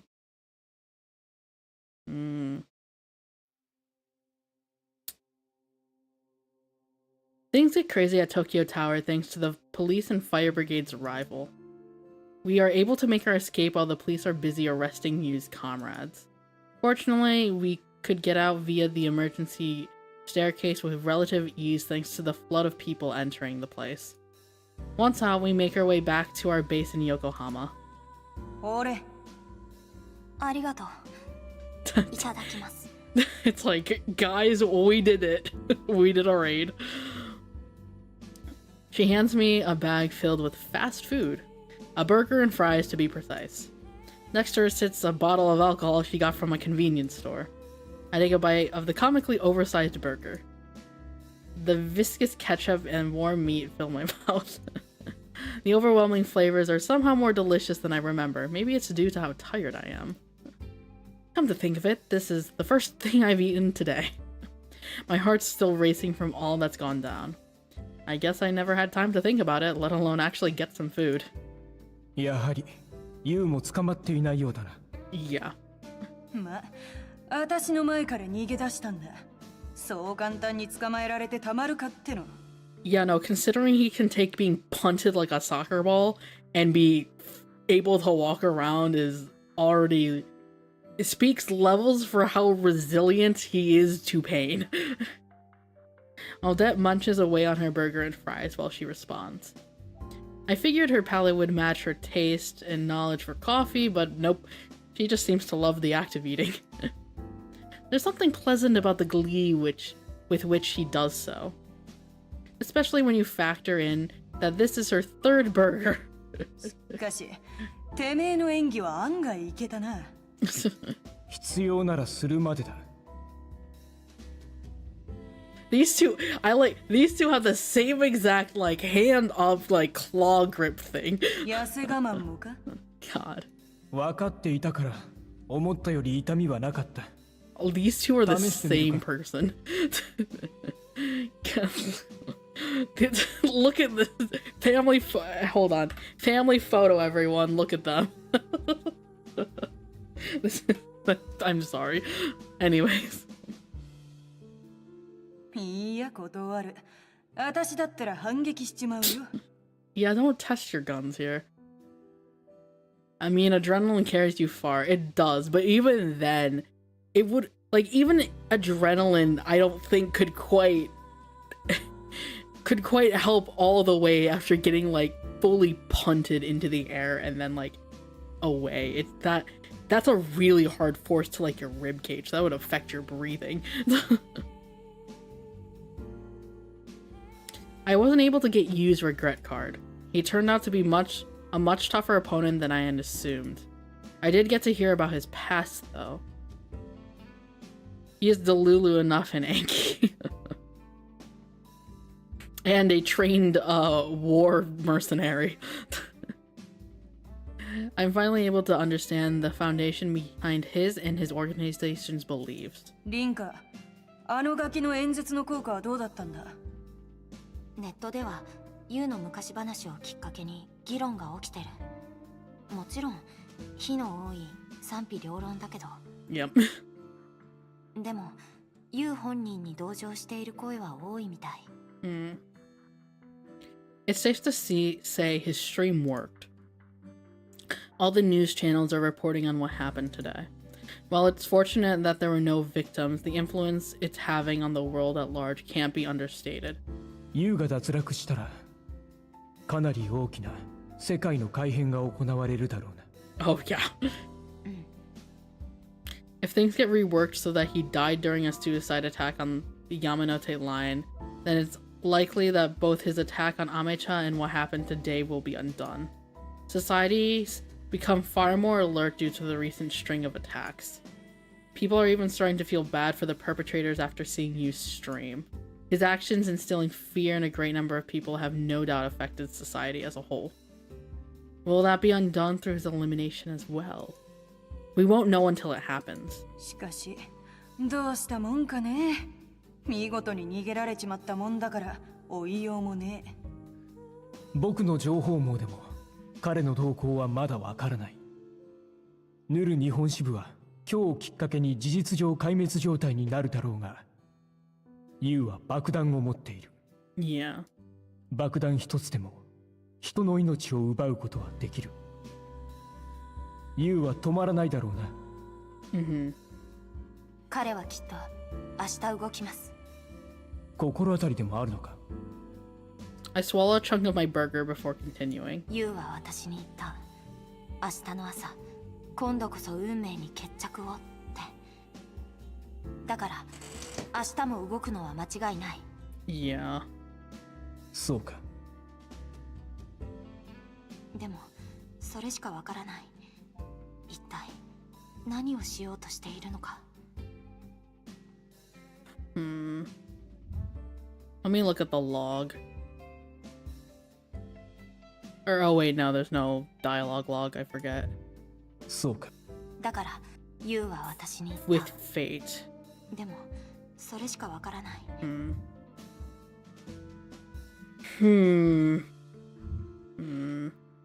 順当なのは東京タワーを狙うだろうな。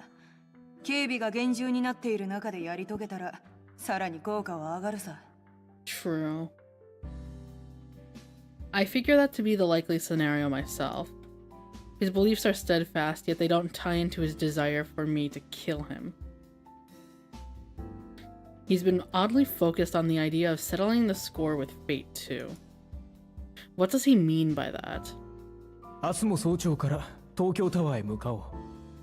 手がかりがない今、そうするしかない。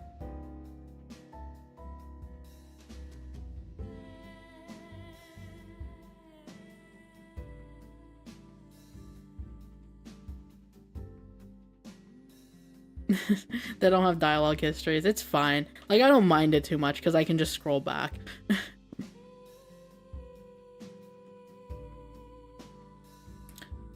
Both myself and Odette nod in agreement. We take some time to rest up after we finish eating. Unfortunately, I can't go home now that we know Yu plans on making his move tomorrow. Well, I'm probably best off not going back anyway. Odette took care of Tokyo Tower's security cams, but the police may come to question me on the off chance there's footage of me. I've still got a gun on me, so they'd probably arrest me on the spot. Today was a whole new experience for me and left me out absolutely exhausted. Thinking back, it's a miracle that I came out of it unscathed. That's how crazy it is.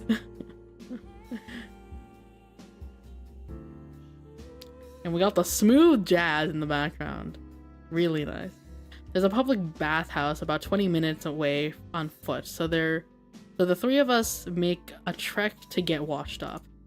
Sure, I build a bit of a sweat on the way back, but considering the state I was in before the bath, it's worth it.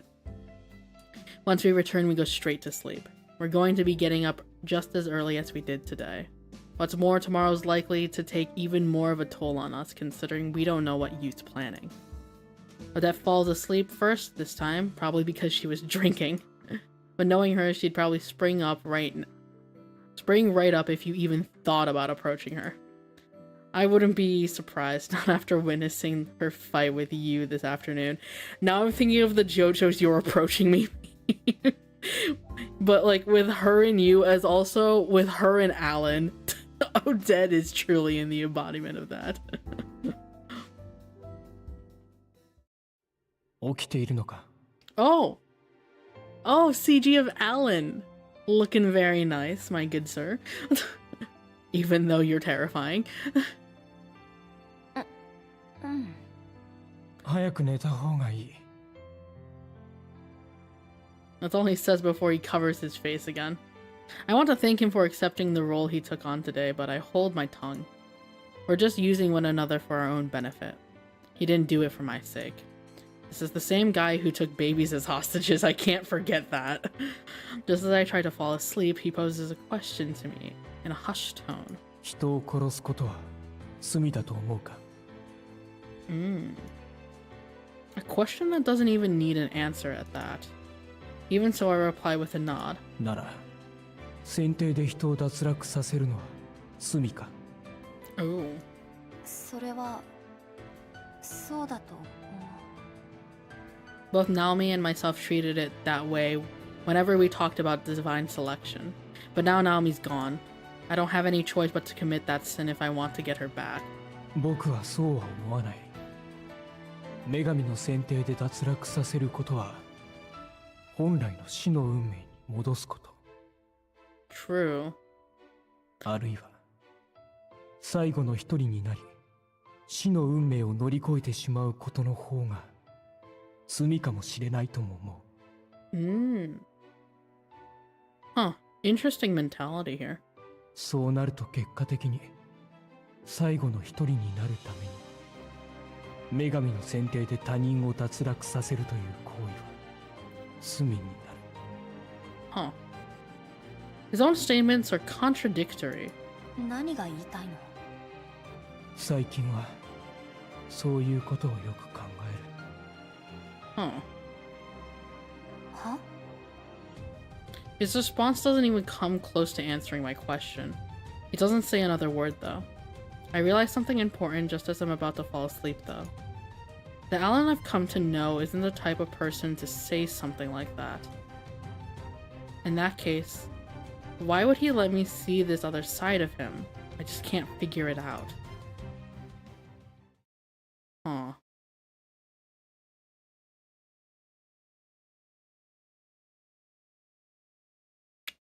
Interesting. We go back to Tokyo Tower the next morning. Unsurprisingly, the observatory is closed off. Only the aquarium and a small number of shops are still open. Hard to blame them considering what happened. They might have failed, but anything involving hostages, gunshots, and a hostage who goes missing is a big deal. I say that as someone who actually knows what went down too. But really, the biggest surprise to me is that they didn't shut the entire place down. I guess it might be their way of saying they won't give in to terrorism.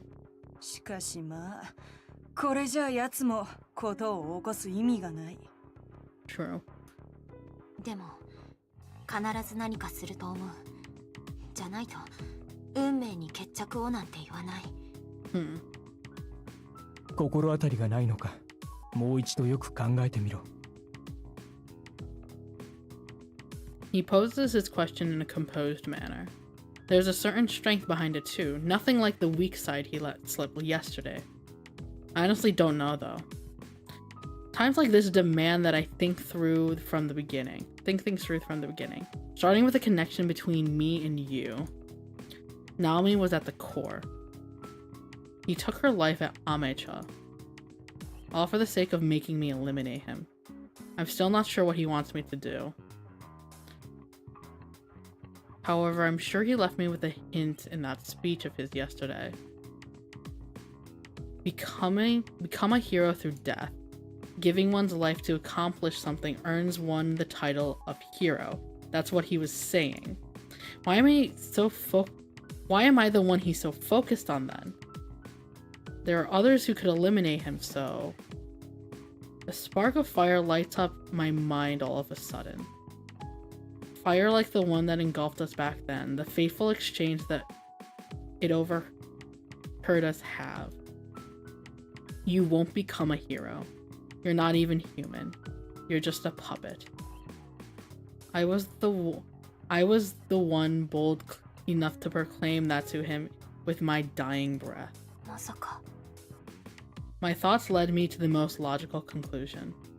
One that proves to be the closest to finding the answer I've been looking for. I turned to face Odette and Alan. 私一人で行かせて。ああ？運命に決着をつけてくる。心当たりがあったのか? I look Alan in the eyes and nod firmly. It's obvious they'll say no to me. I can't explain my reasoning though, they'll get a hold of too much of my information if I do. Actually, they'll probably come along even if I give them a vague explanation.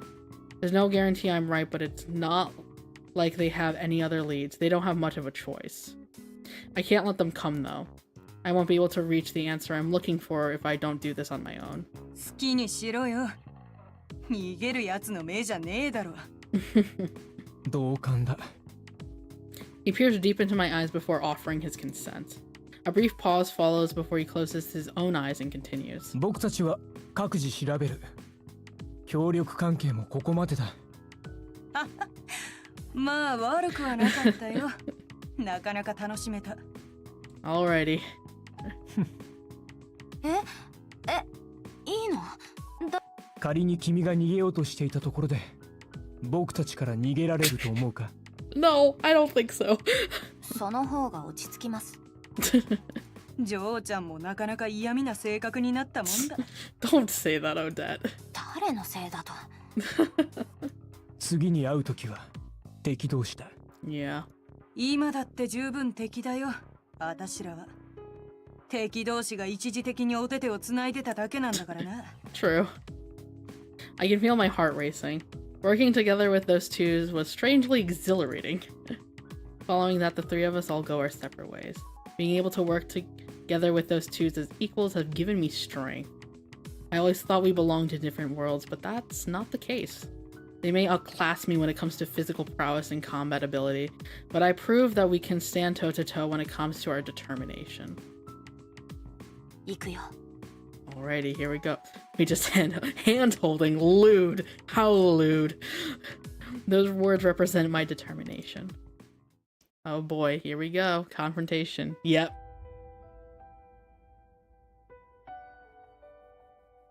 There are a number of terms used to describe the sequence of events that led to a specific outcome. Some call it life, others call it a story.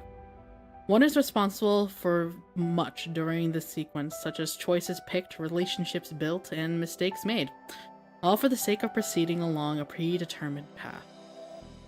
That is the natural order of the world, ruled by the concept of fate.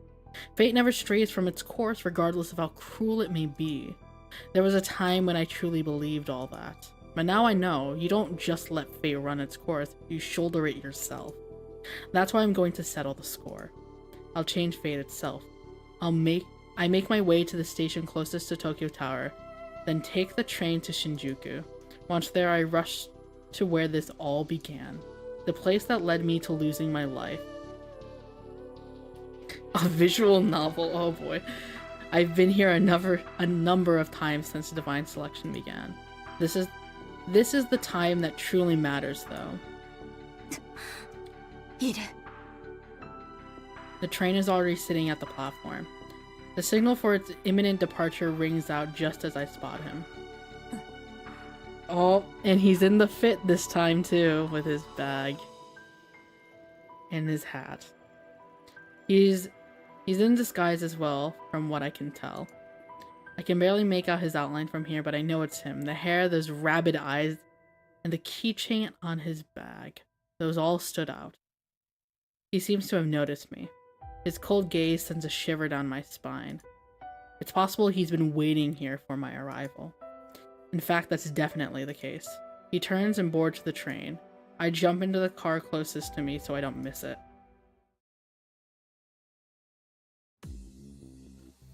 Although the train isn't packed due to it being a Sunday, there's still a decent number of passengers. Enough for all the seats to be taken and leave a good amount of people standing. 急がなくちゃ。 Things kicked off not long after leaving Shinjuku on that fateful day. That's why I run toward the car that you boarded, paying no mind to the people I bump into along the way. I'm moving toward the front course, the same direction that the train is moving in. The situation has already escalated by the time I reach my destination, however. Yu opens his bag the exact moment I arrive. I scream at the other passengers on instinct. I can't say for sure how many heard me. The lack of any significant reaction tells me it has been very few. That's not my problem though. There's only one thing for me to do here. 来たね。 Yu tossed his disguise. It wasn't really much of a disguise, but okay. His face is recognizable by the entire country after yesterday's stream. Those who see him immediately understand their situation. In that sense, his presence alone proves to be far more effective than my warning. 何をするつもり？言ったはずだよ。運命に決着をつけるって。ここで爆弾を爆破させても、あなたはもう誰も殺せない。 I'm lucky that he didn't opt to do anything wild right there away. Nothing was stopping him from letting the bomb go off right then and there. いいよ。君がここにたどり着いてくれたから。Oh, yeah. Ooh, here we are. あなたの希望は分かってるよ。 I stand tall as I confront him. The passengers in our car gradually make their way to another one. Someone tries to grab my arm and help me escape as well, but I brush them off. You might detonate the bomb if he thinks I'm trying to escape. I have no intention of doing so. If he wants to settle the score, then I'm all for it. 英雄になりたいんだ。人形じゃなく、人間に。やっぱりあれは幻聴じゃなかったんだ。あの時僕たちはカードブックを持っていなかったのに会話が通じた。僕はまだ日本語をほとんど使うことができなかったからね。どうだっていい。あなたの言う決着はこれで終わりじゃないはず。お前が僕を殺さなかったからさ。今こうなっているのは。だから言ってる。決着をつけたいのはあなただけじゃない。記憶を失っていたけれど、おじいちゃんと生活しながら僕は徐々に思い出していたんだ。自分のことを、行き詰まった自分の過去を。僕は自分の性質を分かっていた。だから5度目の選定の時、お前に指名してほしいとお願いをしたんだよ。僕はもうお前たちの言う普通へは帰れない。それでも牛塚さんとあなたは普通に暮らしていた。あなたはそうすることもできていた。まるで家族のように。できない方が幸せだったよ。失うのは記憶じゃなくって理性の方であるべきだった。もしそうだったら僕は人を殺すだけの機械になれた。お前たちと同じ普通を知ってしまったからこそ、僕は自分を否定しなくちゃいけなくなったんだ。あなたらしい生き方を探せばよかった。無理だ。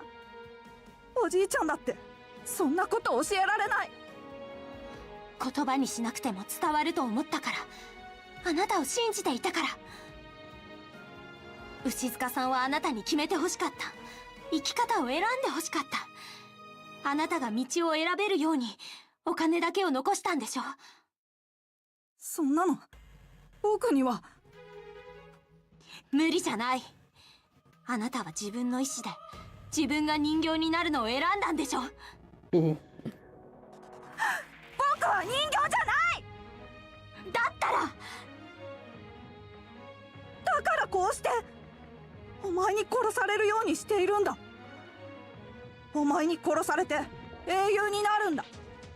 Yeah, it's interesting because it's like I feel like he's contradicting himself when he's speaking, and it's like he's saying like he wanted to die, but he keeps like doing all of his actions, but it's because the indoctrination shit into his brain is just so hardwired. It's real.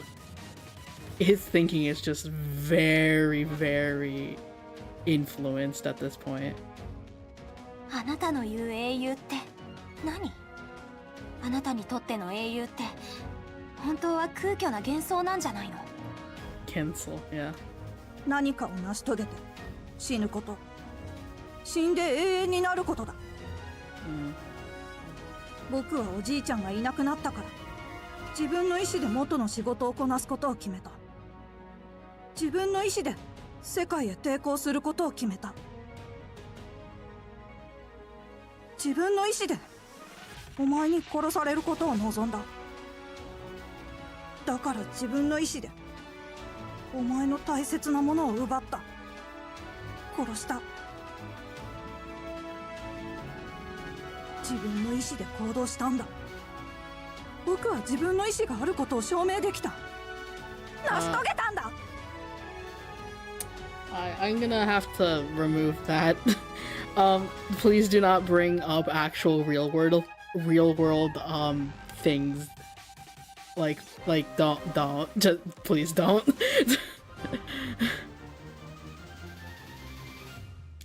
Apologies, but I actually have to address that. Please do not do that. I feel myself about to scream when he brings up Naomi. I can't let it out though. I must hold it in. I'm pretty sure he means everything he said. That's why all I feel for him now is pity. I know that I shouldn't. I mean, it makes no sense to feel sorry for the person who killed Naomi. I'd convinced myself that the story he had told at Tokyo Tower meant nothing to me. But still. あなたの思う英雄は誰なの？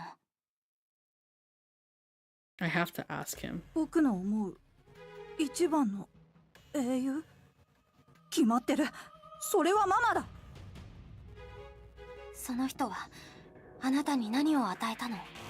それはきっと牛塚さんがあなたに与えたのと同じことじゃないの？ママにもらったもの。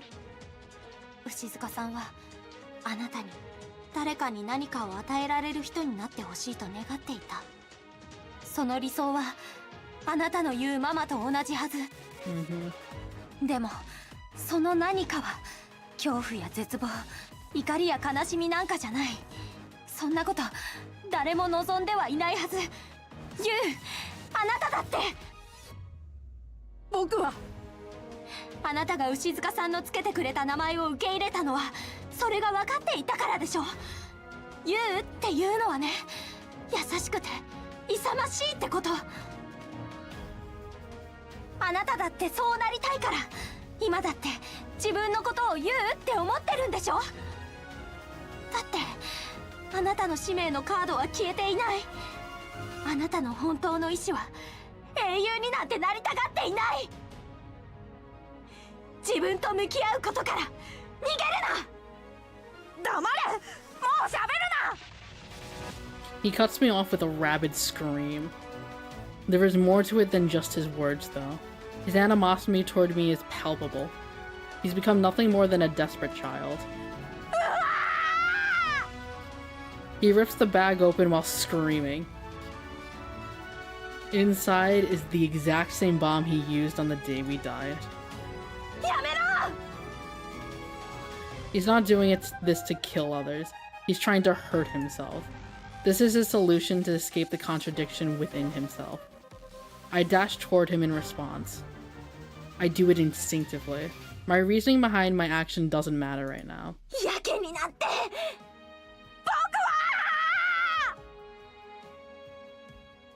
I can make it before he triggers the bomb. I can't. Just as I think that, the train lurches violently. The speakers announce they have engaged the emergency brakes. Someone must have pressed the emergency stop button after fleeing this train car.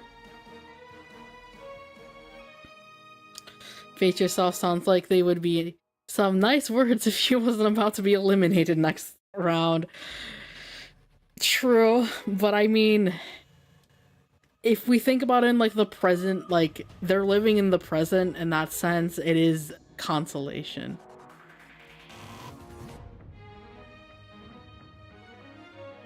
Like at the very least, before he's eliminated, he can have a little bit of inner peace, I do suppose.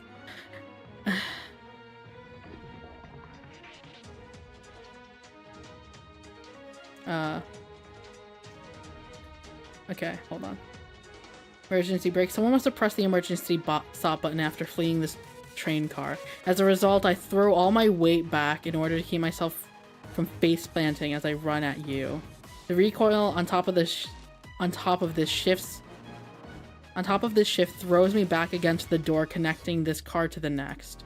I turn my gaze back to you after making sense of what just happened, only to find that I'm too late. Well, shit. A thunderous roar resounds, accompanied by a blinding light. This is a scene embedded deep within my psyche. I close my eyes as the explosive goes off. Fortunately, I get away with just a cut on my leg due to the distance and the fact that Yu was smothering the bomb when he set it off. Then again, it might be due to Divine Selection working to protect me as a participant. The flames from the explosion envelop the car just as they did before. The heat wave causes my vision to blur. I can feel the discomfort on my skin from the intense heat too. It's the same scene I witnessed before, the scene undone by Divine Selection.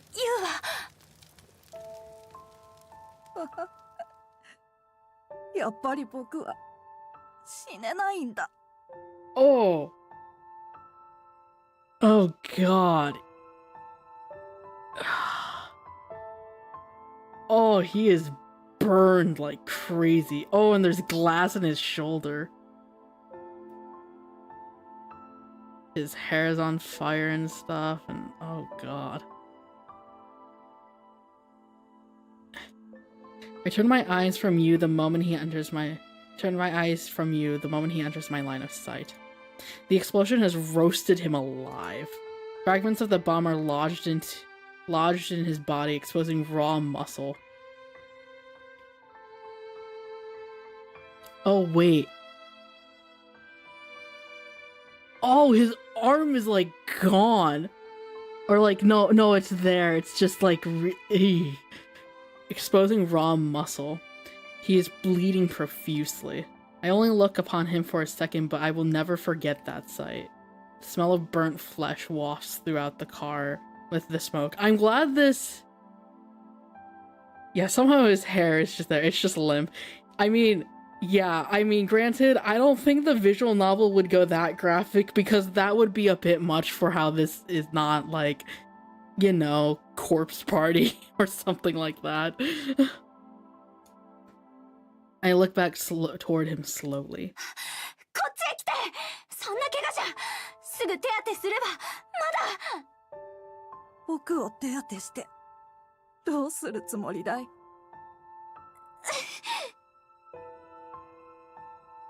The heat I feel is nothing compared to what it must be like around you, who is at the locus of the explosion. I try to make my way over to him, but my body refuses to move. Used card book remains completely unscathed, laid at his feet. I would have expected it to catch fire, but there it is, perfectly fine. The tattered, scorched remnants of used bag lay beside it. The keychain has been damaged a bit, but it's more or less survived the blast. Yu picks it up ever so slowly. このキーホルダーがついたリュックは僕が日本に来て買ったものだ。別になんとなく買っただけだ。でも東京タワーでこれを取られた時取り返さなくちゃって思った。僕の大事なものになってたんだよ。おじいちゃんと暮らして大事なものになっちゃったんだ。話なら後で聞くから今はこっちに。I don't know why I'm worried about him. All I need to do is learn his regret.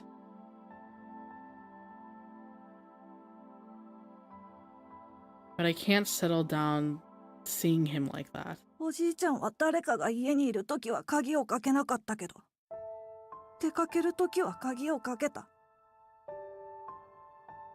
鍵をかけて家を出る。鍵を開けて家に入る。そんなの君たちからすれば当たり前だよね。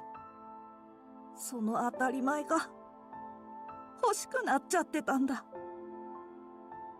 おじいちゃんがいなくなって、それが叶わなくなってから気がついた。Oh, this is his regret. できることなら僕は君たちと同じ普通の中で暮らしたかったんだ。His regret was not being able to just be normal. My card book begins to shine. Not that I'm in any position to check it right now. I drag myself close to him as I can before extending my hand. The unseen wall of heat around him pushes against me. The sweat built up on my arm evaporates before it has the chance to drip off me. こんな時に今はそんなのいいから。これで僕を殺せるね。A gush of smoke surrounds him all of a sudden. Probably because a swell of air just got sucked into the car when a window broke. The flames grow more intense. I can't even keep my eyes open. The amount of smoke causes me to crouch without thinking. I must be trying to keep myself from breathing it in. My right hand remains extended toward you, though. It's the one part of my body I can still control willingly. I feel something solid touch it. お姉ちゃん、ありがとう。I'm not sure if he speaks after touching my hand or if I imagine it. Regardless, I feel my conscience fade from the suffocating heat. I give in to it and pass out.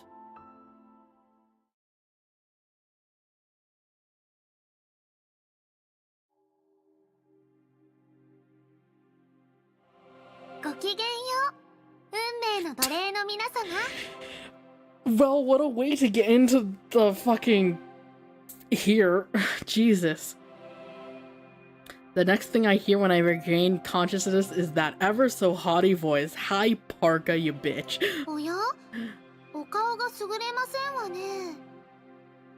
I lost consciousness in the train due to the heat and smoke. The fact that I'm in the Court of Fate means that this week's election has started. I got on the train before noon, so that means I might have been out cold for 12 hours. What happened to my physical body? Is it in a hospital somewhere?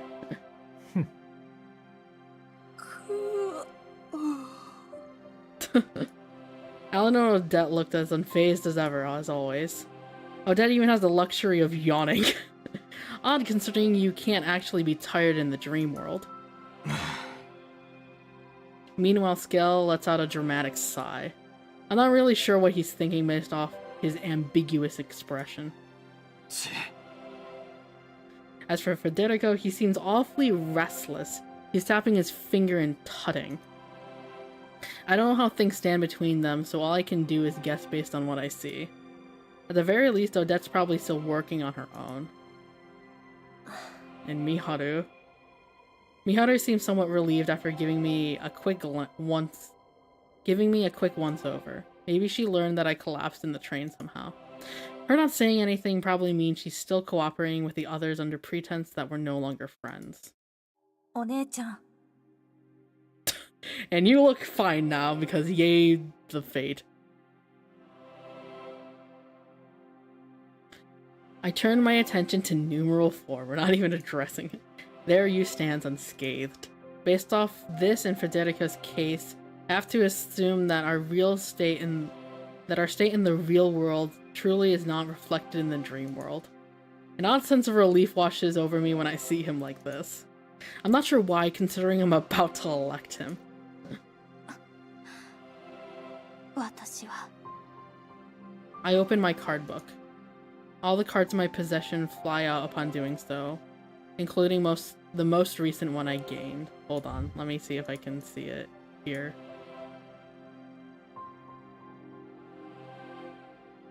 Yep.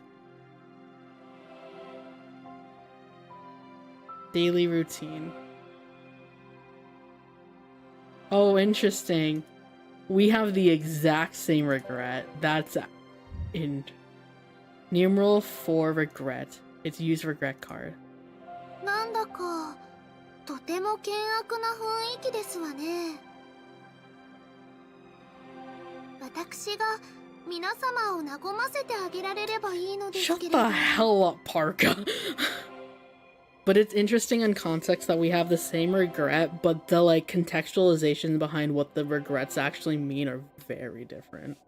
You wanted to have a normal life, but he couldn't, and he lost it. He lost what little normalcy he had once he regained his memories. And Rinka, in her case, when she died, she regretted the future she couldn't have of just being able to live life. それはいい。お歌でも歌ってもらおうかい女神様よ。くだらん。そうだ、もう始めてくれ。どうせ俺は今日は誰も指名しないかい。うるせえ。どうせてめえも同じだろう。さて、どうかな。 Oh god. Federico frowns in response to Odette's hearty grin. たった一人しか死の運命を乗り越えられないんだ。険悪にもなるだろう。女神の歌は聞いてみたくもあったけれどね。Scale, what the fuck are you? いい加減始めてくれ。 Alan directs his comment to Parka, making his discontent obvious. There's an oddly functional flow into our conversations now that most of us know each other. It's different from when divine selection first began. That fact scares me. もうせっかく皆様の知っているお歌も勉強しましたのに。はあ、残念ですわ。どこで勉強したって言うんだよ。知りたいですか？私も興味あるな。 Oh yeah, figuring out how Parker learns anything is actually interesting. Odette isn't joking, I can tell she's serious based on the tone of her voice. I've spoken to her in person, so I know. It may have sounded inconsequential, but she is looking to get something out of Parka. まだ教えてあげませんわ。 God damn it. レディは秘密が多い方が魅力的でございましょう。Her choice of word makes her sound mischievous, almost like a regular child even. いいから早くしてよ。 Yu's tone is sharp as it is cold. It's obvious how little he cares for Parka. あら、せっかちさんですわね。けれど、今日は少しお話ししすぎてしまったかもしれませんわ。The goddess uses YouTube. Actually, she's a streamer.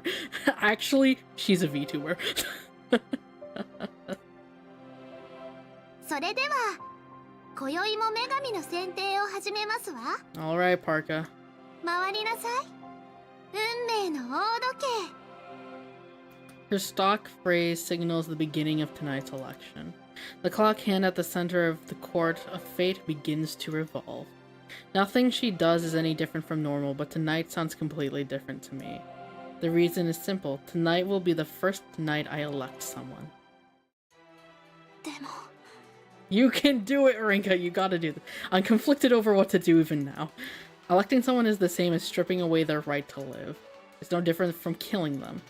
Yu's pained voice comes to mind. His heartfelt cry to the world. His battle with the contradiction born within him. I cast a glance over to him once again. He just looks like an average boy right now. Hardly someone capable of terrorism. The wild look he showed before is gone now. In fact, he seems to be at peace. Is he ready to be elected? Does he feel relieved that he'll finally be freed from his suffering? I can't tell where I stand. He doesn't bother to say anything to me. 一番様、いかがなさいますか? She inquires as if she knows exactly what is going through my mind. As if she knows I'm about to elect you. It makes sense that she's observing the events that happen in the real world. How she does that, I'm not sure. Not that it even matters right now. 私は I can't finish my sentence. I thought I was ready to accept the responsibility of throwing another person's life away for my own. I just can't say it. 君はあら、どうされました？指名はいかがなさいますか？ Parka, give her a moment. 私は Why did I go through everything to obtain Yu's regret card? I feel like I'll forget at this rate. But even so. 指名はなしでよろしいでしょうか？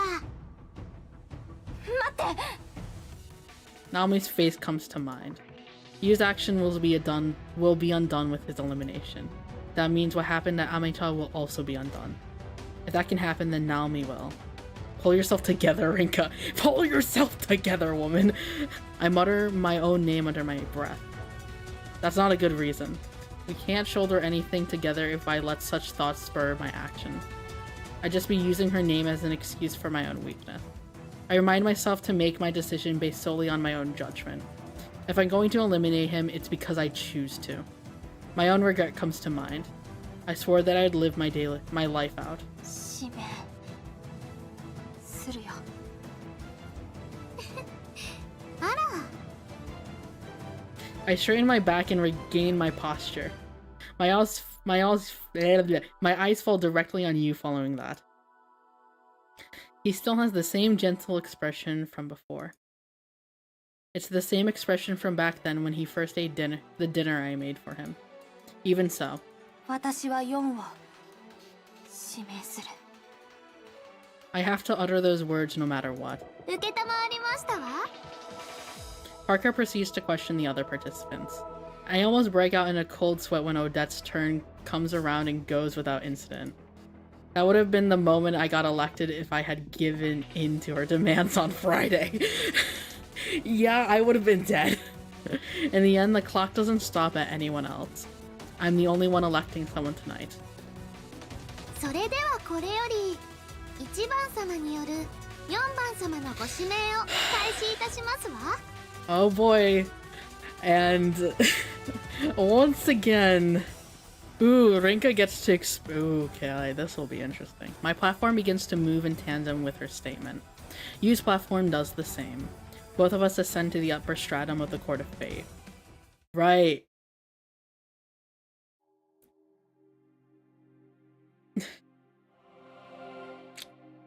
Rinka has yet to experience this, so it'll be interesting to say the least. It's an odd sensation to say the least. The way my platform ascends almost feels like I'm on an elevator. There aren't any walls around to support it, but it somehow feels like I can't actually fall off it. That's how smooth and steady the ascent feels. I'm surrounded by unfamiliar scenery once the platform stops. Almost like I'm perched high above the clouds. There's nothing but darkness below. I can't see Miharu or any of the other participants from here. You, on the other hand, stands directly across from me. 僕を殺してくれるんだね、お姉ちゃん。Don't say it like that, you. 僕を苦しみからやっと解き放ってくれる。そうじゃない。あなたを救えるのはあなたしかいない。お待たせいたしましたわ。それでは指名を始めましょう。待って。ねえ、お姉ちゃん。それはどういう意味？僕はお姉ちゃんに殺されて、それで。Parker urges on, so I open my card book. All my cards fly out the moment I do. It seems I need to pick the relevant ones in order. 使命、ユウ。牛塚さんがあなたに与えた大切な名前。すごく素敵な名前。Ooh. This is a very nice shot of Rinka. Too bad this is in the process of killing someone, but... 死因、焼死。私の運命と奇妙に絡み合っていたあなたの死因。正直言って恨んでる。でも今となってはもう悲しいだけだね。I picked his name and cause of death in succession. Hold on, let me do something a little quick here. Turn this down slightly. いい加減自分で自分を許してあげて。え？ナオミの命を奪ったあなたを私は許してあげることはできない。でもね、あなたが否定をしたらあなたを許す人は誰もいないよ。あなたは人形なんかじゃない。英雄にもなれっこないよ。でもね、それでもあなたは人間だ。That's the best I can do for him. When it all began, the words I left him with before dying stuck with him this whole time. As such, he had no choice but to deny both himself and his past. 私も生まれてすぐ両親を亡くしたんだ。だからもしかしたらあなたのことをもっと理解してあげなきゃいけなかったのかもしれないけど、無理だった。あなたと私は違いすぎたから。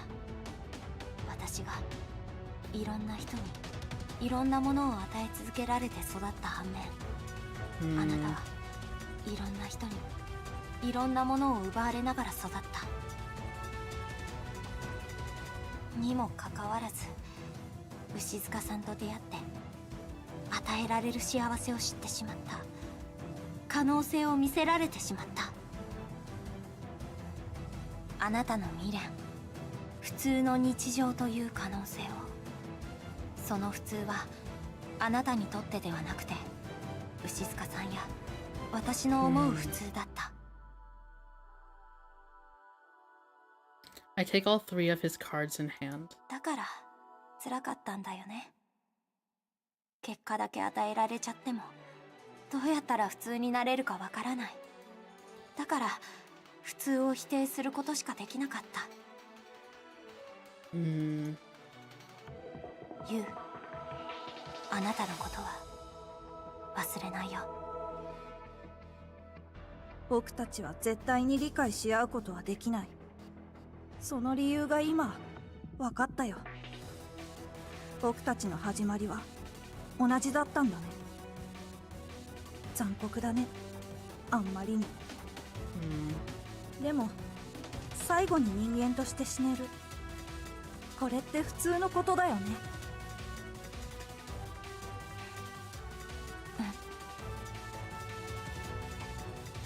All three of my cards begin to move on their own. Once they reach the middle of the Court of Fate, they come together and form a triangular shape. What follows is a sudden burst of light that swallows my surroundings. ああ、よかった。僕を殺してもらう相手にお姉ちゃんを選んで。 Oddly enough, our regrets are the same to an extent. Both involve the concept of living regular lives. The values we held surrounding them are completely different though. For me, it's all about what I already knew. For him, it was what he had come to know. お姉ちゃんが相手なら恨みながら死ねるから。お互い様だよ。 Goodbye, you. A light from my cards envelops us both. It's bright enough that I involuntarily squeeze my eyes shut, only to notice my consciousness leaving my body. 痛くない。 I hear a voice during this. 死にたくない。僕は死にたくないよ。 Aww. 暮らせたかもしれないのに。死にたくない。死にたくない。嫌だ。嫌だ。お姉ちゃん。おじいちゃん。ママ。死にたくないよ。もっと。もっと。僕の未来は。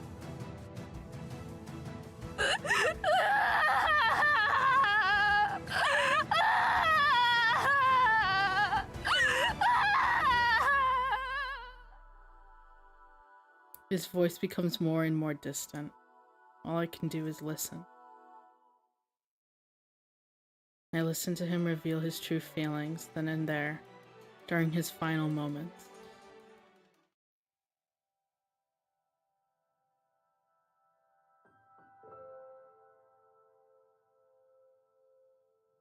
Flames envelop me. This is a sight I recognize. It's almost the exact same scenery I witnessed when I died after all. My line of sight is much lower than usual, though. That's when I realized it. This was from Yu's perspective. He was sitting down after having crushed my throat.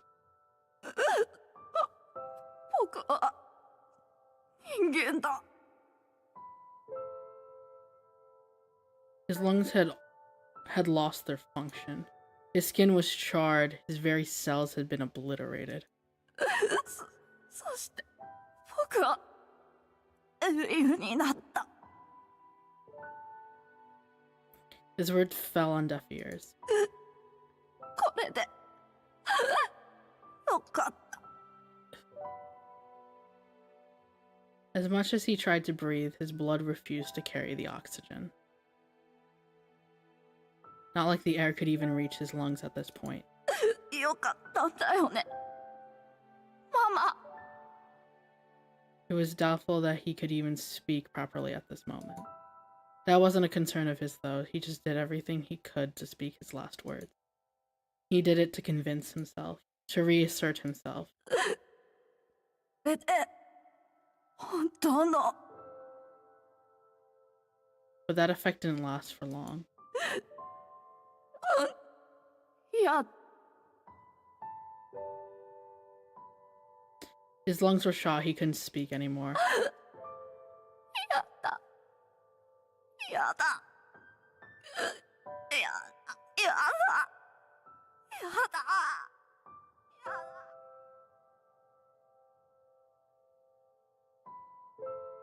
That's why those end up being his last words. He unleashed one final scream marred with regret and repentance. His vision was dyed in red following that. The flames burned away the contradiction and sins he bore. He was so interesting. Like... 今のはユウの死の映像。 What I... Oh, man. My feelings toward him are very complicated, too. I wouldn't call what I feel sympathy, but I also think, like Rinka, I feel pity.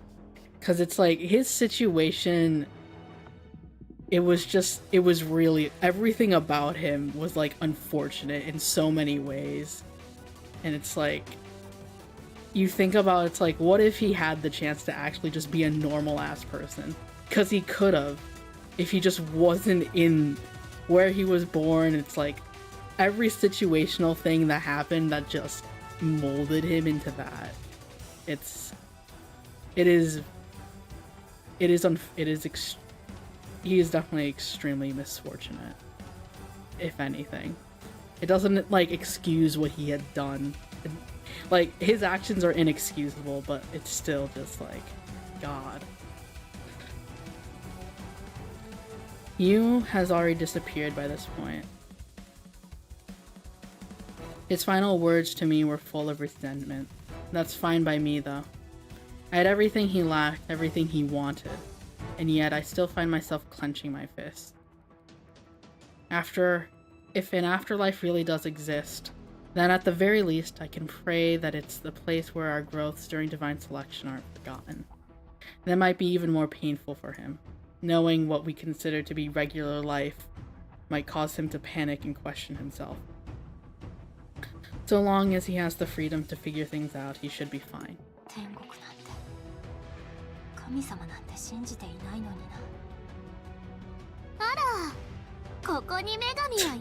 Shut the fuck up, Parka!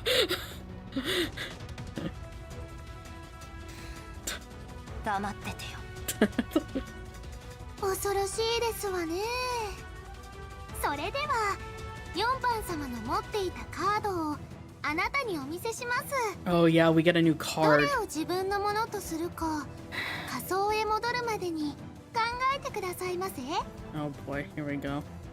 My platform begins to move, not even giving me enough time to get sentimental over Yu's elimination. I can bring Naomi back now. Not even that thought prevents me from feeling miserable. カード全部持ってる。 Parker told me to choose whichever card I wanted, but Yu doesn't have any I can take. Just those I already have are ones that belong to those who have been already eliminated. The ones I already have are numeral 2 and 9's names. Miharu's and Scales and Scale John Jones card. Johnson. That seems like a typo there. That makes it obvious how little interest you had in divine selection. Thus my very first election comes to an end. It doesn't feel very special. If anything, it only served to put a greater burden on my shoulders.